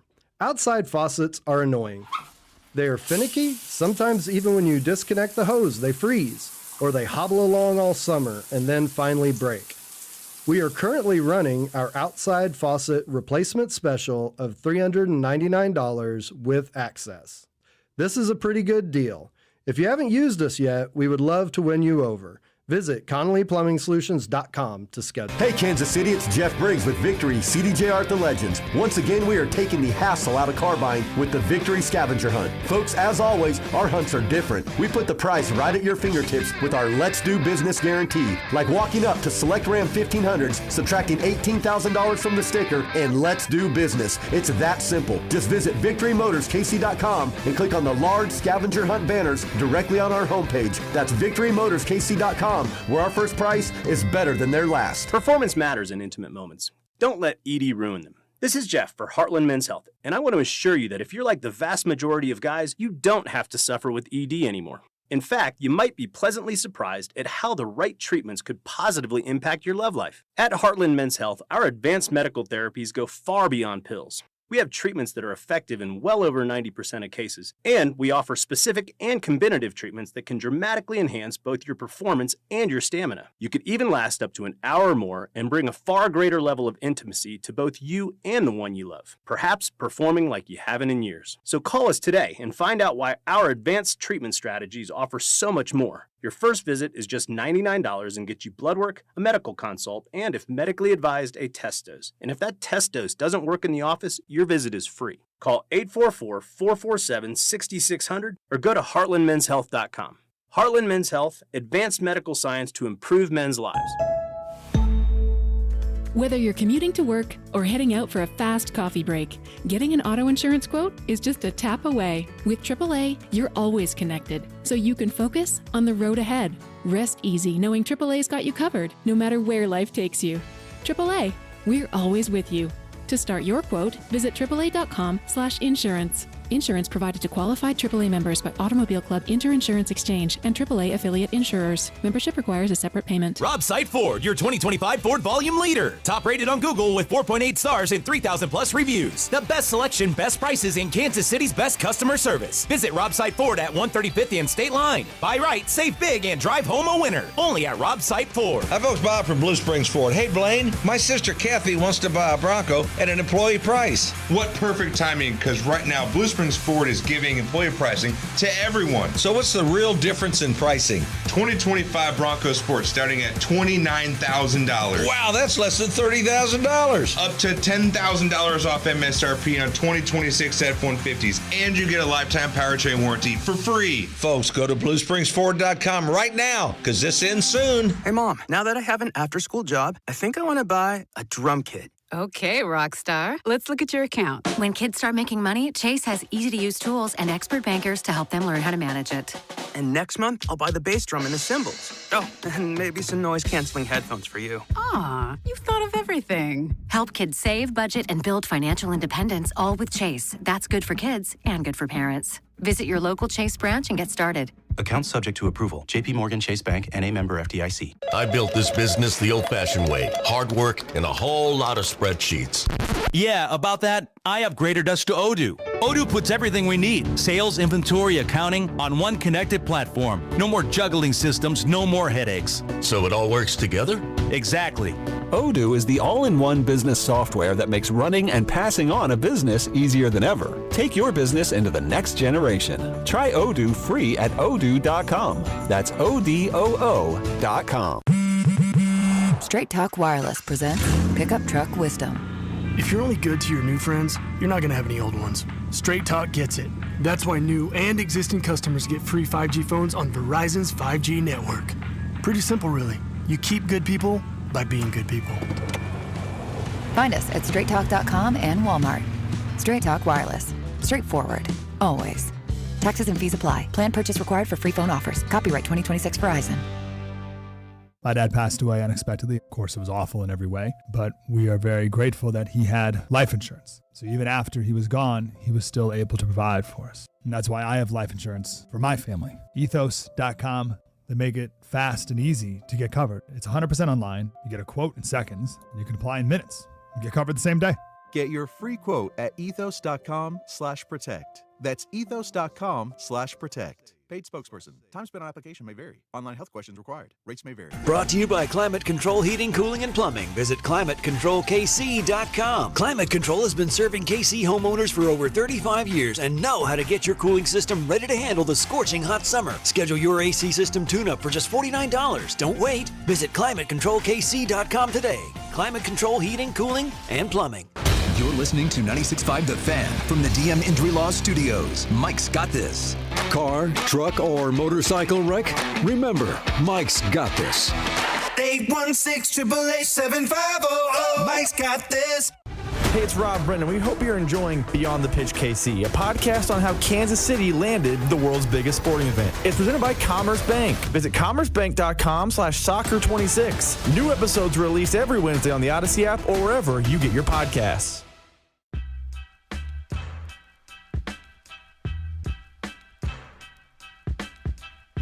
Coming up in about 10 minutes, we'll get to the random question of the day. Relates to the Yankees being in town. Fandom. Yeah, I was thinking about this. Fandom-related random question. Fly out at the K yesterday, so we'll get to that. We'll also talk more about Stephen Kolek at 1 o'clock today. I think he's been the biggest positive of a very disappointing season, of course, for the Kansas City Royals. You guys can watch the show in 4K. Don't forget YouTube, Twitch, X, and Facebook. Also, you can text in on the J Southland Tow Service text line, 913-586-7965. I do think that we had talked about this maybe about a month or two ago a little bit, but I think it was said better by Jason Kelsey in the sense that he was feeling some of that same frustration we were, as in all these games on Christmas, all these games on Thanksgiving, these windows the Chiefs have gotten stuck in frequently. The insistent that there should be more Saturday games. There's 2 different weeks. There's a Wednesday game, 3 different weeks. There's a Wednesday game this year. This was Jason Kelsey on New Heights talking about that exact same thing. And I think that this is the point that needs to be thought of, which is Sunday and the NFL used to be an event. And are we losing part of that? I do think this is the one thing that I feel like the NFL needs to hold on to that I feel like we're starting to drift away from. What's that? I don't think we're there yet. Sunday is the day of football, right? Outside of going to church in the morning, if you're still religious and you do that, Sunday is like where so many games happen. And that's what you grow up and you gear your entire week around watching football on Sunday. Yeah. It's an institution at this point, the NFL playing games on Sunday. With every day that we keep adding in there, we're getting away from that just a little bit. And I worry that I think the game got big. One of the reasons it got so popular and big was because all of the game, it was an event. Sunday is the NFL. And everybody set their week apart to tune into their games that were happening on Sunday. And you're watching kind of all of them now take place across Sunday Ticket, right? I worry that we're getting away from that just a little bit by building too many of this. I'm more talking about the Christmas Eve game now, the Thanksgiving Eve. There's a Wednesday game now before Thanksgiving. Everybody's sitting around. I get it. I'm just saying. I don't think that'll ever change. I hear what you're saying, but I think they're very few far in between outside of the holidays. Yeah, it's not there yet, but it's close, and to some people it probably is there. I've said the very same thing that Travis just said there, which is the Wednesday night thing does not bug me. Right, the idea of Thanksgiving Eve football. You're out at a bar, you're just hanging out at home with your family anyway. I don't know why that's a big deal. Nobody's forced to watch that game, and the Chiefs this year aren't even on it, so I don't know why anybody cares that Thanksgiving Eve. What Jason was saying is a conversation we've had, as you said, which is, well, because of that, of course, it means your Sunday red zone slate, if you're a red zone person, is not going to be great. It's going to be weak. And I don't think they need to lose sight on what made them king. And what made them king is what he's talking about. Sunday was football day. If it's fall, the leaves are changing, it's football time if it's a Sunday. And it becomes less football time for me if the lineup is Saints, Cardinals, Jags, Jets. Pass. Not interested anymore. I'm not going to sit around all day and watch football with a bunch of crappy teams if it doesn't feel like an event. Sunday, for the longest time, because it was always football, all these teams, constant action. Do you want to know what the slate is on Sunday for Thanksgiving week? Oh, it's going to be terrible. Oh, God. Yeah, So the slate on Thanksgiving is on Thanksgiving week, on Sunday. What's the Sunday slate? Saints, Bengals, Raiders, Browns, Giants, Colts, Jets, Dolphins, Falcons, Minnesota, Ravens, Texans, Titans, Jags, Commanders, Cardinals, Seahawks, Niners, Patriots, Chargers. There are 3 out of the 10. There's probably 3 good matchups. How many of those are in the 325 slot? Or the Sunday night football slot? There is 1 in each slot. So one is at noon, the other one's at 325, the other one's at 720. But we don't know if that's going to be if KC's going to get it. Fine. And look, there's no doubt it hurts Sunday. I'm not arguing it doesn't. I'm saying, though, I love what we have, though, during that week of Thanksgiving, though. Because, yes, we lose Sunday. And if you're telling me this is going to happen every single time, it's a problem. If it's around the holidays, that's not the problem. The issue is if all of a sudden they start doing this separate from holidays more and more. So you have a line, too. It's just a different line. Yeah, sure. Around the holidays, like Thanksgiving Eve, I get Packers, Rams. Hell yeah, I'm fired up for that, guys. Thanksgiving Day, Bears, Lions. Thanksgiving Day Eagles, crazy. Cowboys, Chiefs, Bills. Then on Black Friday, and I know people are out shopping and doing their own thing, but if you are not going to be out and around, you just want to relax, Broncos, Steelers. On paper, that should also be a pretty good game, too. Like, that's a loaded set. So I don't care that on Thanksgiving Sunday, the lineup is going to be very weak, because to me, it more than makes up for it. Where I would agree with you guys is if all of a sudden the NFL just starts doing weekly Wednesday night games as well, or once a month, and all of a sudden it just continues to dip further and further in. Holiday-wise, I get it. They're going to pack the holidays now. But isn't it already just like leaching into that? Oh, it's definitely like approaching over the last 6 years. It's just been teetering on that slowly but surely. They went from we'd never play a game on a Wednesday to maybe sometimes or a Friday, but hold on, wait. And then they're scheduling more Saturday. Like they are slowly leaking into the 7 days a week. And I do think part of what made football special versus baseball versus the NBA versus the NHL is It was that day. Sunday is for football. Don't talk, like in all the old, adage commercials and all this other stuff. Like, don't bother me. It's Sunday's football day. And that's it's that part of it. And I feel like it loses some of its luster if it's every day. It feels like I can skip it more. I might miss a baseball game because it's 6 days a week. Doesn't feel like I'm missing anything by missing a game. If you start taking football into 6 days a week, it feels like maybe I'm not missing as much by missing a Sunday or by missing a Thursday or by Now, will it ever get to, is it, I don't know. that slate that Drew laid out for Thanksgiving The Christmas week, one's worse, actually. So that's not surprising. The slate that you laid out on Thanksgiving Sunday or the week of or whatever, is it bad enough where you're not watching? Because that's ultimately that's all that will matter one day for the NFL. Is it bad enough where you're not watching? I think that one's close. If the Christmas one's worse, maybe. I think it depends on if your team plays on that Wednesday. Are you inclined to even pay attention on Sunday as much because your team's already played? So the Christmas Sunday slate. Or do I care? Do I care if they're like, hey, we need to go return some stuff? Yeah, fine, whatever. So technically, 1 o'clock on a Sunday, sure. All right, what is it, Drew? So right now there are 7 games locked in on Sunday Christmas. There are also flex games that could be on Saturday too, so we might not even be able to have the same percentage. So I'll just take the flex games TBD as well as the Sunday ones. Here's the Sunday slate: Chargers, Dolphins, Cardinals, Saints, Patriots, Jets, Browns, Ravens, Titans, Raiders, 49ers, Chiefs, Jags, Cowboys, Bucks, Falcons, Bengals, Colts, Commanders, Vikings. This might be better than Panthers, Steelers. Yeah, that's actually better than the other one. I think it's slightly more competitive. I would argue, again, all this can change, as you said, based on, it's a long ways away. We also don't know if all those are played on Sunday. For sure. There might only be 8 games that are played on Sunday, which is which is half the league is not playing on Sunday. And as I said, same thing because it's the holiday. But I also get Christmas Eve. I get Texans, Eagles, and then Christmas Day is absolutely absurd. Packers, Bears, Bills, Broncos, Rams, Seahawks. And to me, it makes up for that Sunday slate. I think so. I guess I'll use. I don't know if I felt this way necessarily, but for the Thanksgiving last year, the Bengals played on Thanksgiving and the Chiefs did. I did not pay nearly as much attention. If I might have had it as background noise. The Sunday NFL slate that weekend because the Chiefs had already played and the Bengals had already played. I was just. Or I might have just watched the NASCAR race, honestly, and just said, forget the NFL. The team that I watch has already been, or the 2 teams that I watch have already played. I'm not as invested. I think that's where if the Chiefs play, and we know that the Chiefs will probably play more on Christmas days, Thursdays, the Eve games.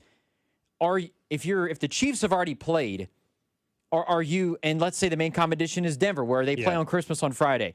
Are you watching as much that Sunday slate if you're a Chiefs fan? And it's like, that you can get away without watching it because the main competition in the division is played and your team has already played. Admittedly, I'm the wrong person to answer the question because, and I think honestly, all 3 of us probably are if we're being real, just given what we do for a living. But in general, I'm going to watch. I don't care. I'm addicted to the NFL. Okay, they got me. All right. So 1, I'm addicted to the NFL. 2. What I do for work. 3, it's no secret, I like to bet on sports. I play fantasy football. I do Survivor. I got enough reasons to watch, on Sunday that I'm locked in. It's still my favorite day to sit there and watch football, even if it's not the marquee matchups that we would typically see every single Sunday. Because I also know, again, 3 days earlier, I have an unbelievable Christmas Day slate.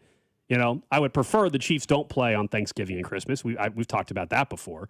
But especially if, on Christmas when the Chiefs aren't playing, yeah, I love that lineup. I casually watch those games. I have no problem with that just as an NFL fan. Ultimately, I don't think it changes much, but it does feel weird to have the best games of the NFL slate. You would think you'd have it at 3:25, Sunday night, Monday night.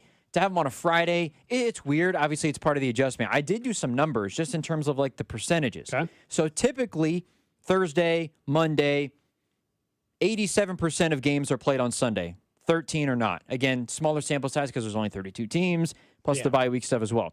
So again, 13% on a normal week is not on Sunday. On the Thanksgiving week, 38% of NFL games are not on Sunday. Crazy. Christmas week, we don't even know technically yet, but if the flex games, I just included all the flex games in on Sunday, 32% of those games are not on Sunday, Christmas week. And then the week before that, week 15, the week before Christmas week, they include the Saturday games. 25% of the games are not on Sunday. To comp it to college football a little bit, The worst week that they have in terms of games not on Saturday from a percentage is 26%, and that's week 1. And then the final week of the season, 23% of the college football games are not on Saturday. That's also Thanksgiving week 2. So in terms of the percentage of teams that are not playing on Sunday, there's a significantly higher percentage in the holiday weeks. You know what's funny, Gold, is that I'm more likely to miss the games maybe not on Sunday. You said, is it going to stop you from watching on Sunday? The problem is that I'll just miss more because I'm like, well, Thursday night game, it's like, oh, I might miss that one, or I might miss the Friday night or the Wednesday night, or, Sunday, fine. I'm still used to watching football in those days, but then you lose me slowly if the quality changes. So it just adds a whole other element. Random question.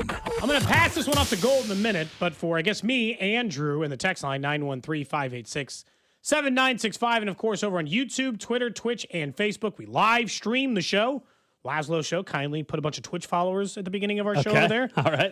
That's like they raid the party. So they sent them over. Nice. They sent all their followers over this morning, which we appreciate. They didn't all stay, but they at least came over for a little bit. There we go. Over on that end. So if you'd like to interact with us on Twitch or YouTube, we try to keep the conversation going over there as well in a live feed. But you had a question for us today, so I said I'd let you have it. What do you got? Yeah, it's based off of yesterday. So I was at a Kaufman yesterday. We know the Yankees are in town. Anytime the Yankees come to town, their fan base travels, or they just have fans in the city, right? Because not everybody that was there is from New York. I had plenty of people from Kansas City that are Yankees fans for whatever reason that might be. So I wanted to ask, which fan base taking over your stadium, whether it's football, baseball, I don't care, annoys you the most? Like, is it the Yankees? Is it the Cardinals?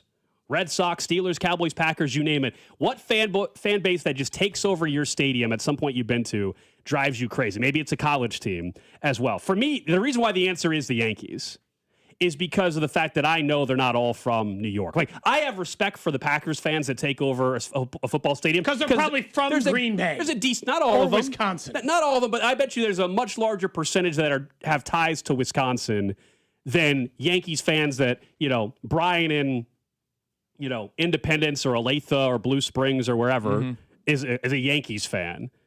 That drives me more crazy. The St. Louis Cardinal fan that takes over, there's a decent chance they actually have ties to St. Louis. The Yankees one drives me more crazy than the other because you just grew up in the early 2000s and became a Yankees fan, and all they did is win, and that's all you know. And you're arrogant, even though Derek Jeter. And you've never been to a game, even in New York anyway. You maybe never been to the city. The Yankees fans taking over a ballpark drives me more crazy than even Steelers fans, because to me, Steelers fans, there's fans all over for them. Cowboys and Yankees are in a different category. You're tied to that organization. Probably has nothing to do with you being in that city. So Steelers fans, I say, like the ones, like I knew some who lived in town who inherited it from like a parent.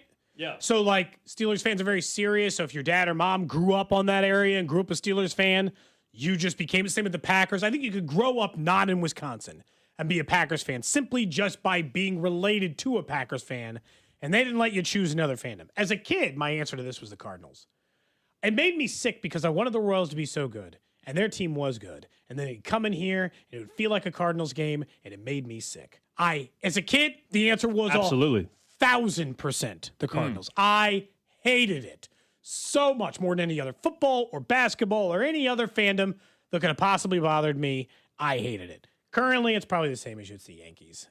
And it's not even like, some of it's what you're talking about, though, like fair weather. You're a Yankees, Lakers, Duke fan, and you're just like, you just couldn't. Cowboys, You just couldn't like one local team.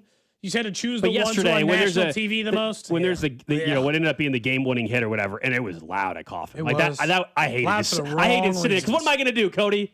I'm just sitting there with Yankees fans all over me, all cheering and happy.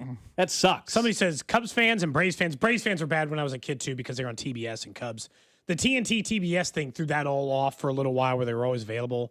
Over in the text line, they said Nebraska is their answer. Okay. They just show up. And if you were a fan of like... the Nebraska fans usually have ties to Nebraska or live there also at some used to be point. in Heartbroken. Although I think that's another point. inherited fan base sometimes. You like think? their parents are See, I from feel like Nebraska. Armor They just took it from- on. Yeah, I think it's... okay. Iowa State on anyone's list? I saw that over on YouTube.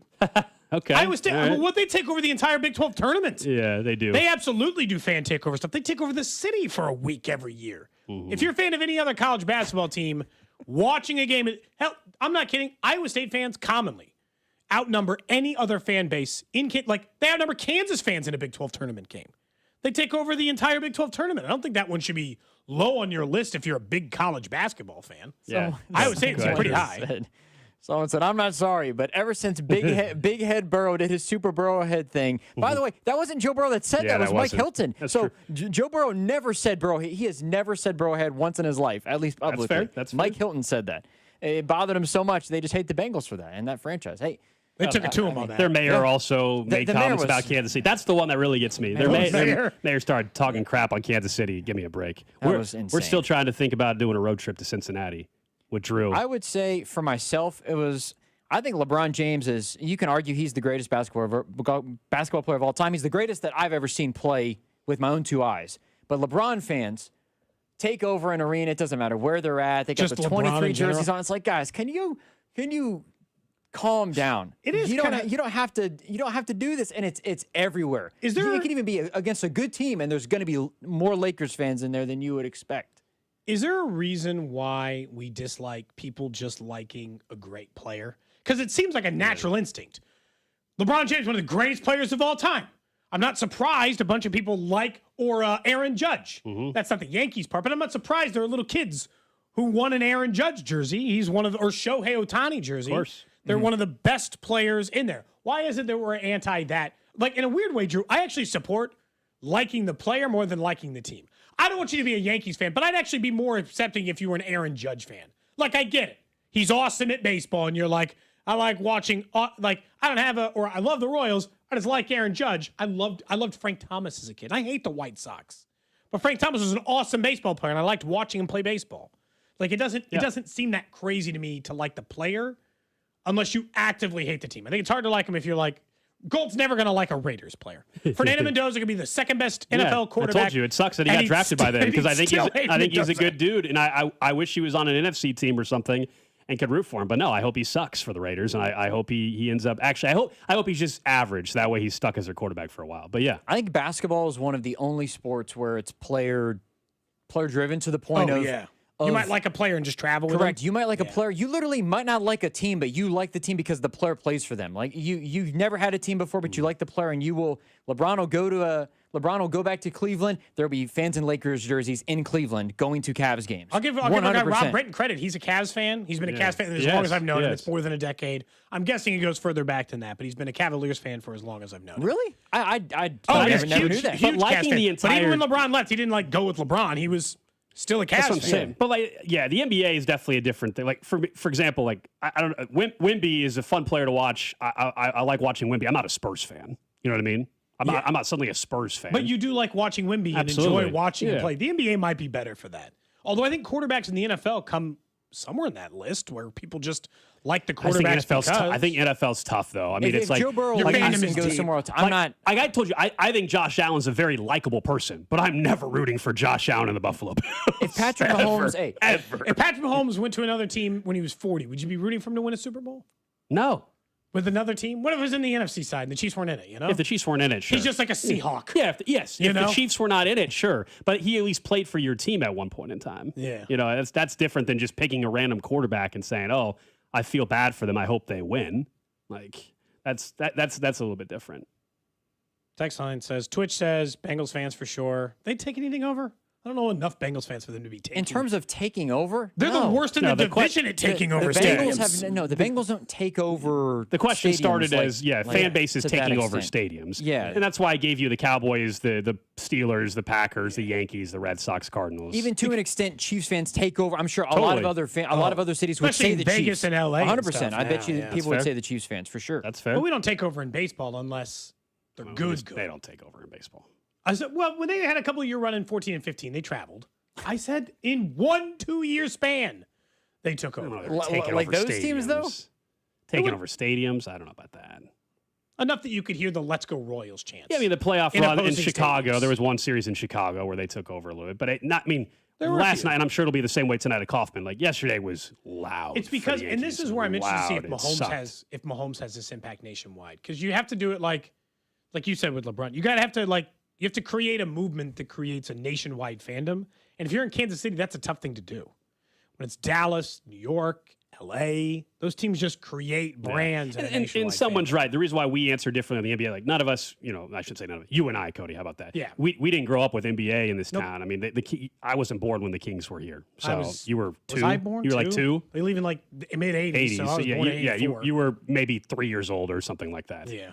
So for me, I've always been a neutral observer when it comes to the NBA. There's some teams that I guess I enjoy more than others, but like I'm not a diehard fan of any NBA team. I guess it makes it easier for me to just enjoy the players than anything else. So Kings left in 85, so I didn't. Yeah, was 1. They were long gone before I was born. Somebody does not like Messi from the 0-6. Ever since Messi joined MLS, I get irritated when I see his jersey around the city. I don't know how you can get irritated. In fairness, that's another sport where I think if you Soccer, have yes. It's just like basketball. If you have no connection to the teams, I don't care about the team Mbappe plays for. I like watching Mbappe play. Yeah, he's incredible. I don't care about the team. Whether he's at Real or PSG. Yeah, I've at different times in soccer fandom really enjoyed watching a great soccer player play great. But I don't cheer for Bayern or Man City I don't have any connection to any European soccer club or any international soccer club of any kind. I just like watching great players play great. Soccer is a lot like the NBA because very seldom do players, if ever now, especially, last their entire career with a club. It just doesn't happen. All right, coming up next, let's talk more about Stephen Kolek, one of the bright spots of the 2026 season. What's his future look like? And a couple over-unders on the defensive side of the ball already for the Chiefs as they open up OTAs today.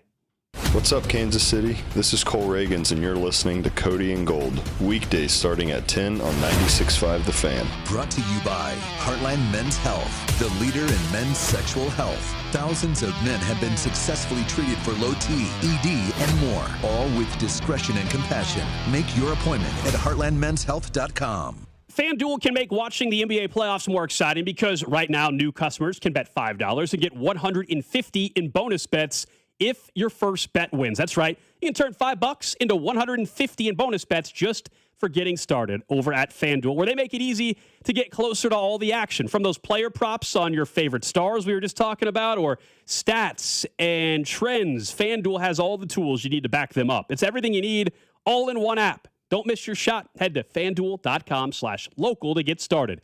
Bet on the players you love the way you want. Visit FanDuel.com/local. FanDuel's an official partner of the NBA. Play your game. FanDuel Sportsbook's the official sportsbook of 96.5 The Fan. 21 and over in President, Missouri. Gambling problem? Call 1-800-GAMBLER. First, online real money wager only. $5 first deposit required. Bonus issued as non-withdrawable bonus bets that expire 7 days after receipt. Restrictions apply. See terms at sportsbook.fanduel.com. Liberty Mutual customized this song for you. Like your car insurance, it's custom too, yeah. Liberty Mutual's got the coverage that could save you money. Thanks to Doug and Limu, well now you can go and take that cruise. Liberty, liberty, liberty, liberty, yeah. FanDuel is giving you better payouts on same-game parlays all NBA playoffs long. With more ways to build and more value every time you play, you can stack your picks your way for every game, every matchup, and every moment. From spreads to player points to threes and more, build it all into a same-game parlay and go for bigger payouts. So if you're betting same-game parlays this NBA postseason, be sure to bet them on FanDuel. More options, better payouts, all NBA playoffs long. So head to FanDuel.com/local to get started. That's FanDuel.com/local. FanDuel puts player research right at your fingertips. You can check stats, trends, and matchups all in one place and make your picks with confidence. It's everything you need all in one single app. So don't miss your shot. Head to FanDuel.com/local to bet your same-game parlays. FanDuel, an official partner of the NBA. Play your game. FanDuel Sportsbook is the official sportsbook of 96.5 The Fan. 21 in President, Missouri. Gambling problem? Call 1-800-GAMBLER. Hi, I'm Carter. And I'm Charlie. We'd like to share a quick story about a homeowner named Jack. Jack had a home he needed to sell fast. And Jack thought he had it all figured out. So Jack talked to multiple cash buyers. Jack chose the highest offer. But the day before closing, guess what? The buyer backed out, leaving Jack with the moving truck all packed in the driveway and not sure what to do. Jack learned the hard way that the highest offer isn't always the right offer. Jack got suckered. Make sure you aren't hung out to dry. Call our dad at Rex Buys KC. Our dad is local, he knows Kansas City, and he actually closes deals. No repairs, no fees, no showings, no surprises. Just a fair cash offer and a smooth process. Now, don't be like Jack. Call 816-330-6000 or visit rexbuyskc.com. Rex Buys KC, helping people make smart choices one home at a time. New treatments for joint pain are here. By now you've heard about regenerative medicine. If you're wondering if you're a good candidate, answer these questions. First, does chronic pain in your knees, hips, shoulders, or other joints keep you from doing the things you enjoy? Golfing, jogging, time with the family. Does it hurt doing the things you need to do? Like getting out of bed, sleeping, working, and walking. And finally, do you want to avoid surgery and all of the pain, long recovery, and uncertainty that comes with it? If you answered yes to any of those, you need to call QC Kinetics now. Learn about exciting advancements in regenerative treatments that can give you long-lasting pain relief with no drugs, no surgery, and no downtime. Get your free consultation today. Call QC Kinetics. That's QC Kinetics. Here's the phone number. Call now, 816-412-6299. That's 816-412-6299. QC Kinetics, 816-412-6299.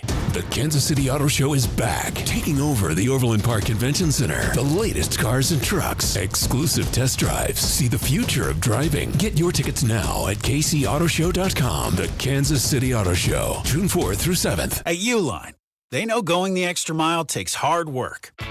For companies pushing to go further, Uline will go the distance with you. 24/7, they answer the phone to get you the shipping and industrial supplies you need. Business can move fast. Unexpected large orders, adverse weather, new safety guidelines, and changing economic trends. Uline works hard keeping 41,000 items ready to ship, minimizing detours on your way to the extra mile. Visit uline.com. At Liberty Mutual, we love helping people with things like customizing car insurance, just like how we customize a song for you. Catered country tune. Liberty Mutual, saving you bucks by protecting your truck. Cause 30 told me to only pay for what I need. Thank you, Limu. Always trusting Limu with Liberty, Liberty, Liberty, Liberty. Gomer's voted Casey's #1 liquor store, family owned and operated since 1969. With excellent price, selection, and service, Gomer's has helped customers find the perfect libation for any occasion for over 50 years. When it's time to find the good stuff you're looking for, you find it at Gomer's. Finding great candidates to hire can be like, well, trying to find a needle in a haystack, but not with ZipRecruiter. Its powerful technology actively finds and invites qualified candidates to apply to your job. So while other companies might deliver a lot of hay, ZipRecruiter finds you the needle in the haystack. See why 4 out of 5 employers who post a job on ZipRecruiter get a quality candidate within the first day.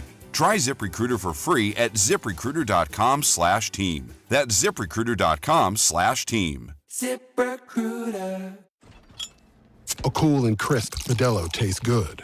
But you know what tastes even better? That survived the evening rush Modelo. That post-12-hour shift Modelo. That fought for every rebound Modelo. That just clocked out on a Friday Modelo. That Modelo you earned is just better. That Modelo is the markable fighter. Drink responsibly. Beer imported by Crown Imports, Chicago, Illinois.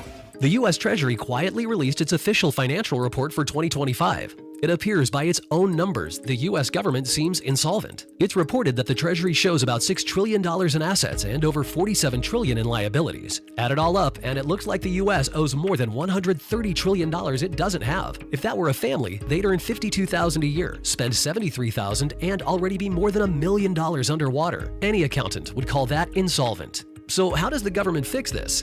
It can print money, which erodes your purchasing power, it can raise taxes, or it can cut benefits. And none of those can help to protect you. That's why many people who have something to lose move part of their savings into physical gold and silver, assets that can't be printed, defaulted on, or voted away. Call Monetary Gold at 877-NOW-GOLD for their complimentary gold and silver guide and a no-pressure conversation. That's 877-NOW-GOLD. Call Monetary Gold now at 877-NOW-GOLD. Do it before the next headline. not after. Performance may vary. You should always consult your financial and tax professional. The Cody and Gold Garage Sale benefiting the Negro Leagues Baseball Museum is on Wednesday, June 10th on your home for Kansas City sports. 96.5 The Fan, KFNC FM and AM, HD1 and HD2 Kansas City, an Odyssey sports station.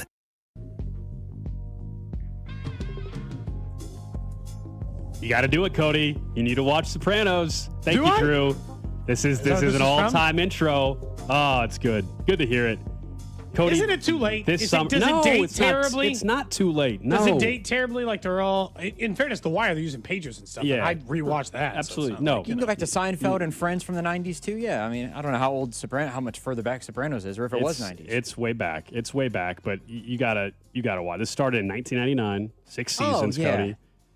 Some said it starts really slow. It does. The first season. So I got to be committed to the whole first season. You can't watch one episode and be like, "Oh, this isn't that good. I don't know what you're talking about." No, give it some time. Give it some time, and I think you'll love the show. Honestly, season 1, episode 1 came out January 10th of 1999. We reference 90s stuff all the time. We do. So there you go. Thank you for the theme song. That's an all-time theme song for a show as well. HBO's pretty good at that. Turns out.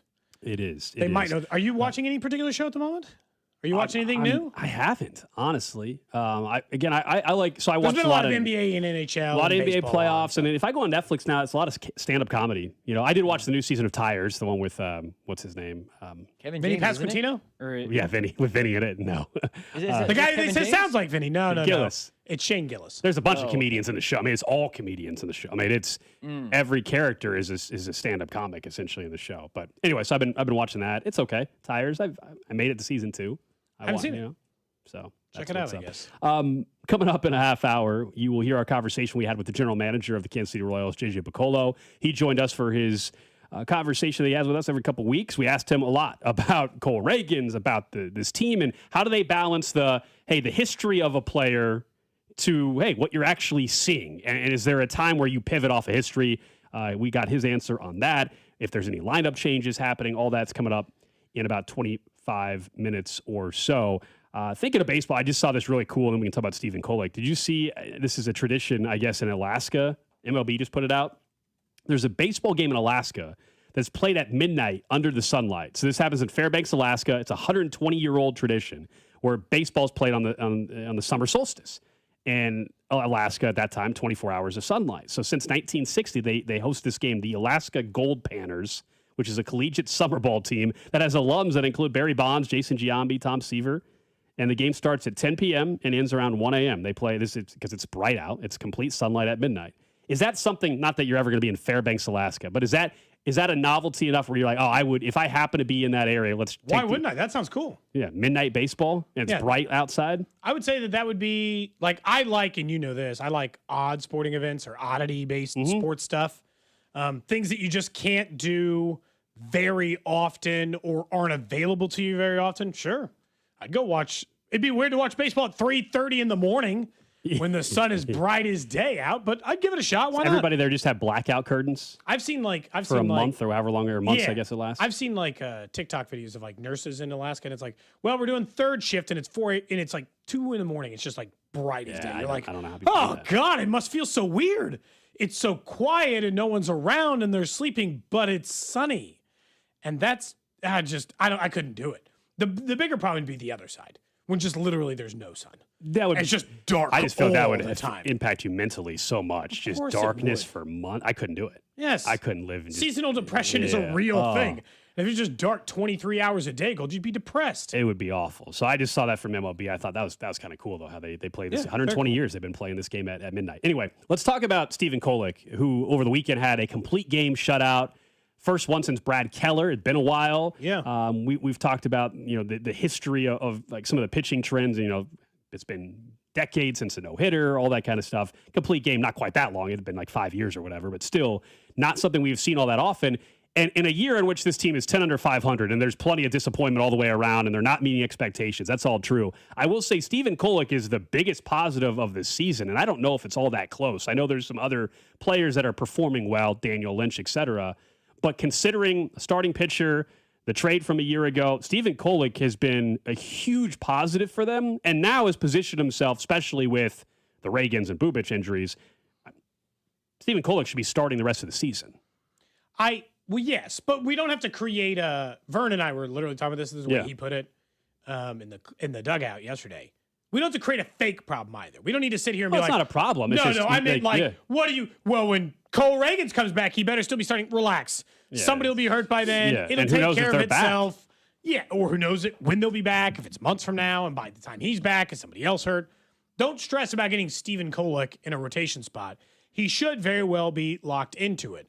What is interesting, I guess, to me, though, is does this give you a little more runway on the Chris Bubiches of the world? Or what we talked about, Wakas, where anybody you take from this year's rotation has a direct impact on another team that is supposed to win again next year. So if you get in a position of selling, you then run into an issue where who do you let walk away knowing that's going to cause a problem? Kolek should help you feel a little bit better about that. And I'll say, even though small, and I'm not saying that they're flawless because the team is 10 games under 500. Yeah. And I'm not trying to pretend like the Royals are running a perfect, smooth operation with no problems. Their ability to trade for pitching does seem to be pretty on point. At least, how about this? Finding talent. Maybe Cole Reagans has been hurt, no doubt, but the talent's undeniable. Yeah, their big league scouting that it leads to trades has actually been all right. It's been other areas. Freddie Fermin. Free agent signings have been a problem. Hitting development has been a big problem. Maybe their biggest problem. I'm not saying they don't have issues, but trading for pitchers, that does seem to be an area of okay find for them. If anything, finding position players has been their issue. Trading for Jonathan India. The reason why they could trade for Jonathan India is they keep finding pitchers. They didn't need Brady Singer. Right. Brady Singer's absence has had zero impact on their winning. Yeah, the issue is you just didn't get anything shows back. a wrong player. Yep. Yeah. It's that you didn't get anything out of Jonathan India. Brady Singer not being here matters nothing. Right. But the problem is that you didn't get something in return for it. Because they've replaced it 1,000 times over. Lugo, Waka, Berger, Kolek, Noah Cameron. I don't care who it is. They found ways to get starting pitching. But Kolek's performance it stood out in a huge way in the sense that, and it's like a pitcher lesson, throw strikes. He has like a .78 whip. Last year's was like .8. Throw strikes. Don't walk hitters. Trust your Gold Glove caliber defense. Michael Massey's been a Gold Glove finalist. Bobby Wood Jr.'s won them. He's won a Platinum Glove. Michael Garcia's won it. Salvador Perez has won a bunch of Gold Gloves. Isbell's no slouch in center. This should be the kind of team that walking should be inexcusable, knowing the type of defense they have behind him. Inexcusable. And Cags has gotten, and this is the one part of his game, he's gotten significantly better in right field this year. Way better. It's not all perfect. It's not every move, every route he takes is not perfect. But I'm telling you, he's gotten infinitely better. And I think Vinny's a good first baseman. And so, they just trust your defense a little. Kolek just went out there and dealt. And the fact that they got that kind of performance out of him, even though he wasn't even in the starting rotation to start the season, same as Noah Cameron, every year, Gold. Some guy who wasn't in the starting rotation at the beginning of the year matters for this team. Yeah, and I don't think either of us are suggesting that Stephen Kolek now is just going to be this dominant pitcher nonstop. No, as he pitches He's more, only had one bad start for the Royals. That's crazy. As he pitches more, and there'll be new data that other teams will continue to have access to, and it might get tougher for him. The same way I think Noah Cameron, of course, who was awesome last year, it's not been nearly as strong for him here in 2026. So I'm not suggesting that you got to lock him into the rotation forever now, but he should get. And will get, I'm sure, plenty of opportunities the rest of the way to start. And if, in fact, it gets to the point around the deadline, though, where they end up trading away somebody like a Waka or a Lugo, well, then does he make you feel better about what you would have in the rotation in 2027? Because that's the big issue. If you're someone that thinks at some point they need to trade one of the veteran arms in the rotation, you still have to think about what's your rotation in 2027. And if Kolek continues to pitch like this, maybe you're more confident that you at least have him to plug in next year. Because otherwise, we went through this last week. It's okay. You have maybe Reagans again and Lugo, but if you move on from Waka, then who's after that? Are you feeling good about Cameron, even though he's in a down year? And like you said, but maybe Kolek can just continue this enough that you can at least go into the year and say, hey, he's got to repeat it. But his final half a dozen starts for the Royals in 2025 worked. His starts in 2026 are working. All we got to do is continue that trend and keep going down that road. And look, Noah Cameron's still tough because his last start was his best of the year. Gave up no runs, 6 innings. They lost to Seattle 2-0 in a game in which they got 6 shutout innings and 8 strikeouts from Noah Cameron. Losing that game's inexcusable. And so that one continues to be there. And that's the thing about the Royals right now is if at any point, and it all comes back to offense. Their issue is they can't hit. They can't hit. They still can't hit. Vinny's got a hit in 4 straight. Salvi's hitting 3 of 5. He's got a couple homers during that time. Salvi's been better for the last 10 games. But during that time, they haven't been getting contributions from other parts of the lineup. They're still completely susceptible to left-handed pitching. And when it comes to hitting with runners in scoring position, they're still awful. At no point this year have they ever gotten hot with runners in scoring position. Ever. Like, other guys have come around or hit okay at times. Vinny's had stretches where he's hit okay. Salvi's had stretches where he's hit okay. They're both hitting okay right now. They've had plenty of stretch from everybody. At no point has the team collectively done a good job hitting with runners in scoring position. All year. Nick Lofton had a stretch. Yeah, one and guy. if you were to sum it up, that's why they're, I mean, if you were to really simplify everything, that's why they're 10 games under 500. Yeah, they'd be like 3 games under 500 if they could just hit with a runner on second. Genuinely. Like, and I don't say that. Like, they had in the last game. They had bases loaded with 1 out. And they got 1 run. Yeah, that's not enough runs. It was a sac fly. It was a sac fly. 1 sac fly, and then immediately a ground out, I think. Yeah. Like, you can't keep doing that. And look, this is the misnomer, is that every inning doesn't have to relate in runs. The very following inning for the Yankees, they had runners on the corners in 1 out, and they didn't score a single run. So I'm not here to tell you that some innings just don't go that way. It's that every time they have bases loaded, nobody out, bases loaded, 1 out, runners on the corner, 1 out. 1 is the maximum. Sometimes you got to throw a crooked number up there. Help Kolek out. Now, he won that game. Kolek did. But they've lost plenty of others. They've lost 4 straight Noah Cameron starts. Now, he gave up 5, 3, and 3 in 2 of those, but he also gave up 0 in 1 of them. And the last 2, he's pitched 12 total innings, has 12 total strikeouts, has given up only 3 total runs, and they're 0-2. Like, they've got to eventually help out the same thing. pitching, you know? Same thing with Waka. I mean, he's been great, and yesterday he gives them 7 innings, right? Of 2 earned runs, and they lose that game. His prior start, he gave them 6 innings of 2 earned runs. They lost that game. Prior to that, he gave them 6 innings, 3 earned, lost the game. I mean, that's like those are winnable. Those are winnable numbers. Yeah, bullpen's a real problem this year, though. Of course. Now they're down to Estevez, and they got other. They're down Strom, they're down to Estevez, but man, they got real problems. They should let Lynch go more than 3 batters. That's the thing I'm going to be real hung up on for a while. Well, what do they do tonight? So let's say they're big they're big underdogs tonight, as we've mentioned with Cam Schlittler on the mound. Who's closing it out tonight? Cruz? No, I mean, honest, or Schreiber. Probably Schreiber's pitching Schreiber. well lately, so probably Schreiber. Like, if they're even in a spot where they can close it out. I mean, I hope it's competitive enough where they have to make that decision. Be a borderline miracle based on the pitching matchup. This isn't even knocking the Royals. You are so far behind the starting gate just before a pitch is thrown in this game tonight. I'm with you, but you and I both know. Baseball, but still, man. Yeah, the odds are Cy against Young favorite versus Falter. No, the odds are against them tonight. They're underdogs for a reason. The Yankees, are quote unquote supposed to win tonight. But you and I also know in baseball, I don't care if you're the Dodgers, you're going to win 100 games. There's still 62 losses out there as well. So who knows? I mean, yesterday's one you felt like you should have won, and you didn't. Tonight's one you feel like heading in on paper that they have no business winning. Watch them win tonight because baseball's freaking weird. It does go that way sometimes. It's annoying, but it absolutely does go that way. Don't forget, after the game tonight, you can watch Sack Squatch. Yeah. They haven't asked us to promote this. There's just a Vinny bobblehead and a performance concert from Sack Squatch. Yeah, I told game. you, I'm only staying for the Sack Squatch concert if the Royals are either win or very competitive in the 9th inning. If it's ugly tonight, I'm not staying. What if it's ugly for the Royals? Like it's 10-1 Royals. You staying around for the then, concert? Yeah, then it's a party. Oh, okay. Then it's a party. Then it's a party. Yeah, okay. yeah. Do liquor sales say later if there's a post-game concert? I don't think so. I don't think that's how that works. I'm pretty sure it still gets cut off at the same time. No, it's also a weeknight. I mean, I do have to work tomorrow. Yeah. This is, I was asking for a post-game concert. Yeah. No, I'll have my, I'll my surf side or two down there. You've been to a few, haven't you? You've been to for a few post-game conferences? Oh. Post-game concerts. You went to the New Kids on the Block one? Vanilla Ice. Vanilla Ice, that's what it was. I went to one with Lauryn Hill. I'm trying to remember all the ones I've seen now. It's not a post-game concert, but what, is it next month or in July? I'm out of town during it. I wanted to go, but I can't. Post Malone and Jelly Roll, and that's not a post-game concert. That's just a full-blown concert. What do they call it? The big-ass stadium tour, I think. I is have what no it is. interest in that concert. I don't know. Oh, see, if I was in town, I'd go. Absolutely. Post Malone, Jelly Roll? I would go if I was in town. That's fine. Drew, you want to go to Post Malone and Jelly Roll? I think Drew would have a good time there.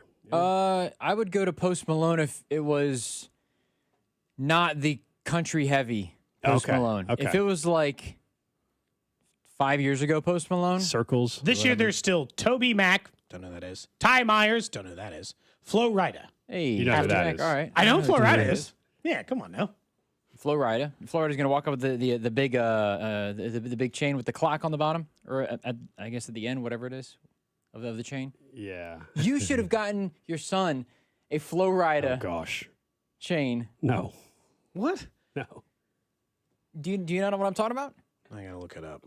He would not be able to play basketball in that. Look at that thing. Here we go. We got our answer. Someone says Go alcohol down to sales. his ankle. Select. Yeah. It says select stands only. Alcohol sales during the concert. I mean, I feel like if you're gonna watch a saxophone player dressed up like a Sasquatch Well, that might be a different. after a Tuesday Royals game in May, they should. I mean, if you want a drink, I think they should be allowed.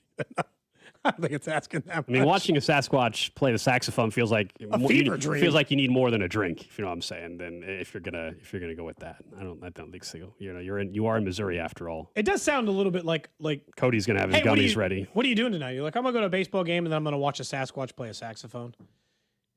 Okay. How many mushrooms did you take? That's what I'm saying. Before whatever you think took place. This has been stuck in your head all day now. Oh yeah. Careless whisper. Someone said Post Malone's going country is genius. Oh no, I think Post Malone is maybe the most versatile artist of my generation. 100%. He can do country, rap, pop, R&B. He's very versatile. Rock Talented music. musician. He can do everything. Very talented musician. Sasquatch bobblehead looks cool, I will say. First 20,000 get that tonight. That real, they've been promoting it with real hair. It's what they've been. It's made of plastic. they've been. Oh wait, I'm sorry. It. I got my. Yeah, Flavor Flav's the clock. I got my OGs mixed up. It's not Flo Rida. It's Flavor Flav. Flo Rida wears a huge chain sometimes, but it's not the clock. Yeah. Thank you, text line. Thank you from the 785. Slightly for correcting me. Somebody says for the garage show, can you raffle off a meet and greet with the man behind the costume? The sax player or like the guy who shows up at the stadium when Vinny gets a hit? I think they mean I think they mean the guy that does the Hall of Fame. Sasquatch. If I asked Vinny, would he tell me who that is? No. I think that's one of those, like, you can't, that's one of those you don't tell people that one. That's a secret forever. Is it better to not know? Yeah. Yeah. Like, it'd be kind of a bummer if you just learned it was like Chet the clubby who had to like go out there and wear the Sasquatch costume for the entire game. Someone says, what time do you think we have to get there to get a bobblehead? I'm the worst person to ask for this kind of stuff. I don't know. It's 20,000. 20,000. Yesterday on Memorial Day, they had over 25,000. This is still a Tuesday night. I mean, I don't. Don't hold us to that. Yeah, I don't know, honestly. Is it 20,000 I don't think you'll have a huge problem if you show up before the game of getting one. But don't, shoot the message. I don't think you need to be there at 4 lined up outside. No. Getting ready to go in. So. I don't think I'll have a problem getting one, and I'm not planning on getting to the stadium till closer to first pitch. I'm trying to remember what the.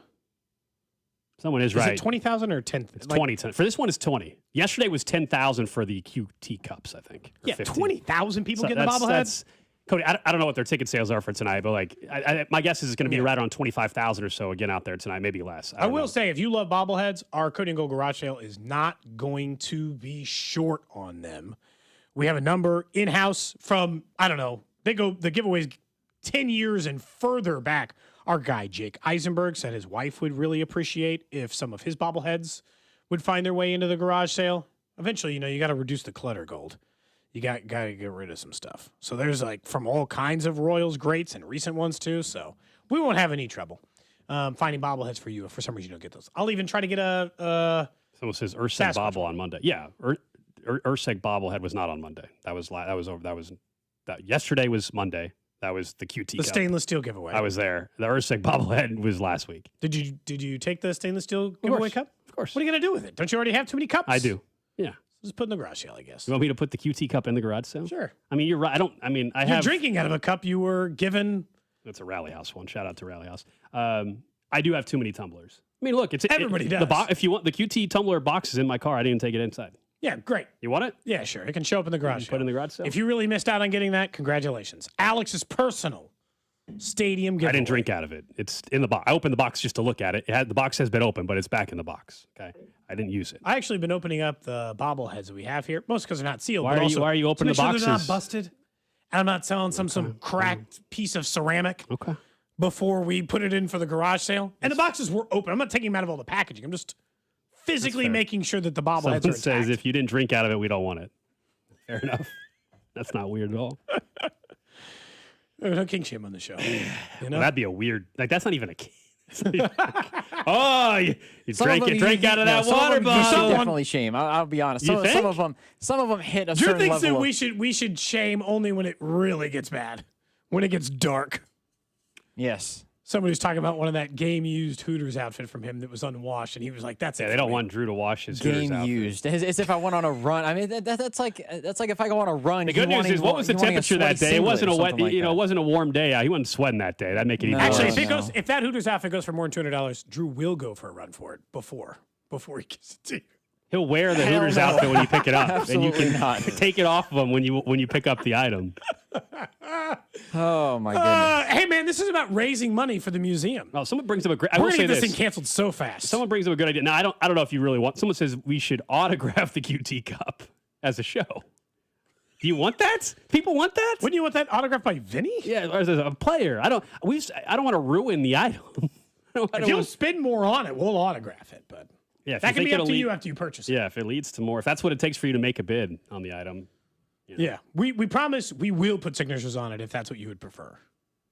Or if you want us to sign the MacArthur's 9th Infantry You don't banner, want our autograph. That would be in the. You don't want. What about on the MacArthur's 9th Infantry banner? I don't know. Or some Widdison event stuff. We got some stuff with that for the garage sale. How would you grade your signature? Would you say yes? This is actually pretty. Mine's awful. Really? Oh no, Cody's is better than mine. Mine's like if yours is a 2, mine's a negative something. It's awful. My handwriting sucks. My signature's terrible. Again, nobody like Cody Cap's not hard to sign. I feel terrible whenever we were at a station event, the Royals opening night event over at Maloney's, and somebody was nice enough to show up and came around and was having everybody sign it, and I think it was a hat, right? We signed it with a hat, and I felt terrible. I feel like I ruined the hat. I think it depends on the item. The ink bleeds. Hats are I'm hard to not sign good on. at that. I should just shorten it up and just sign it AG moving forward and be done with it. You might AG. It might be better for you in the long Or just gold, but because I don't know. but yours is only 8 letters too. Mine just flows really well. So mine's it looks C. terrible. I just put a dot for the O. The D is literally like it just turns into cursive. The D turns into the Y, turns into the T for tap. Another dot, and then the 2 P's are connected. It's quick, Drew. I've signed that same way for so long at this point. I don't even think about it. Yeah, I do agree that someone said the QT Splash Cup. They did a good job with it for the tumbler. It was, yeah. It's a good one. It is Someone a good says it'll giveaway fetch some good yesterday. money for the NL. Yeah, I'll put it in there. You're right. I'm not going to use it enough, so I'll put it in the garage sale. Remind me. Sure, happy to. Up next, we'll get to what's trending. Plus, our conversation we had with the general manager of the Kansas City Royals, JJ Picollo. This is Cody and Gold on your new home for Chiefs football. 96.5, The Fan. Brought to you by Heartland Men's Health, the leader in men's sexual health. Thousands of men have been successfully treated for low T, ED, and more, all with discretion and compassion. Make your appointment at heartlandmenshealth.com. When shopping for a new auto insurance policy, AAA could help you customize your coverage to fit your unique needs and budget. Trust AAA Auto Insurance to help you find the balance that works for you. See how a simple switch could make a big difference. AAA, we're always with you. Visit AAA.com/insurance. Insurance provided to qualified AAA members by Automobile Club Inter-Insurance Exchange and AAA affiliate insurers. Membership requires a separate payment. Imagine buying your next car from with everything you'll ever need. When you buy from any of the Balderson Auto Group dealerships, you're getting the support from all of our dealerships. Like our 100 service bays, collision, and detail centers. And our free exclusive lifetime warranty. No other auto group gives you that. From north, central, south, the Balderson Auto Group has you covered. A family committed to excellence, growth, and harmony. Go to bagkc.com. Greg here with V's Italiano Ristorante on 40 Highway in Independence, just one exit east of Arrowhead. V's Italiano family-owned restaurant is 60 years old, making us one of the oldest and most popular restaurants in Kansas City. Maybe it's our famous baked lasagna, fettuccine alfredo, or ossobuco. No, it has to be the red sauce. Offering dine-in, carry-out, catering, or private dining, go to vsrestaurant.com. And as Mama V always said, it's a nice place to fall in love. We look forward to serving you soon. If you miss being able to finish a road trip playlist on a road trip, we can help. Just take it to Telly. Schedule your service at tellytire.com. It's the first day of the first grade, and she found a new best friend. It's a laid-back Sunday afternoon you wish would never end. The homemade taste of Bluebell and good friends gathered round. The good old days are being made right now. Bluebell doesn't fudge on deliciousness. Our new black raspberry fudge ice cream in pints and half gallons combines black raspberry flavored ice cream with dark chocolate flavored chunks and a chocolate fudge swirl. The result is real. Taste the truth. The good old days are being made right now. The good old days are being made right now. Look for Bluebell ice cream at select Walmart supercenters and select neighborhood markets. Did your HVAC struggle through this rough winter? When it comes to your home comfort, trust the local experts at Hamilton Plumbing, Heating, AC, and Rooter. Right now, you can save up to $2,000 on a new HVAC system with our trade-in allowance program. Over 40 years experience and more than 8,000 five-star reviews, plus our exceptional service guarantee, means you get safe, reliable service and peace of mind. Visit callhamilton.com/radio for details, terms, and conditions. Summer means longer days and more deals at Lowe's. This Memorial Day, shop Miracle-Gro 0.75 cubic foot garden soil, 5 bags for $10. Plus, get select 1.5 gallon red, white, and blue annuals hanging baskets, 2 for $15 to show off your favorite plants. Stop traffic with stunning landscaping and save while you do it. Our best lineup is here at Lowe's. Valid through 5/27, excludes Alaska and Hawaii. Selection varies by location while supplies last. T-Mobile has an exclusive bundle for customers 55 and up. I'm Sarah Bowl. Yeah, I'm Frank Bowl. A reliable network is key for us. And with T-Mobile, it's been wonderful. And going to the 55 plus plan saved us so much money. A lot. And that's important. Trying to keep costs down. The home internet's been perfect. It's fast, it's quick. The setup was so easy, it took less than 15 minutes. It was like, ta-da! If you want simplicity, coverage, reliability, you want the whole package, T-Mobile has it. Right now, T-Mobile customers 55 and up can get 2 phone lines on America's best network, plus America's fastest 5G home internet for just $30 each.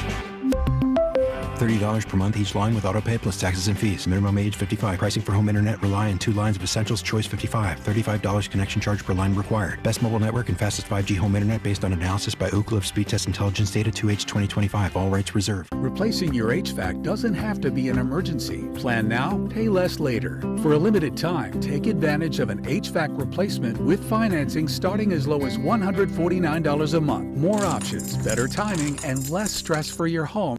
You're listening to 96.5 The Fan from the DM Injury Law Studios. Mike's got this. Car, truck, or motorcycle wreck?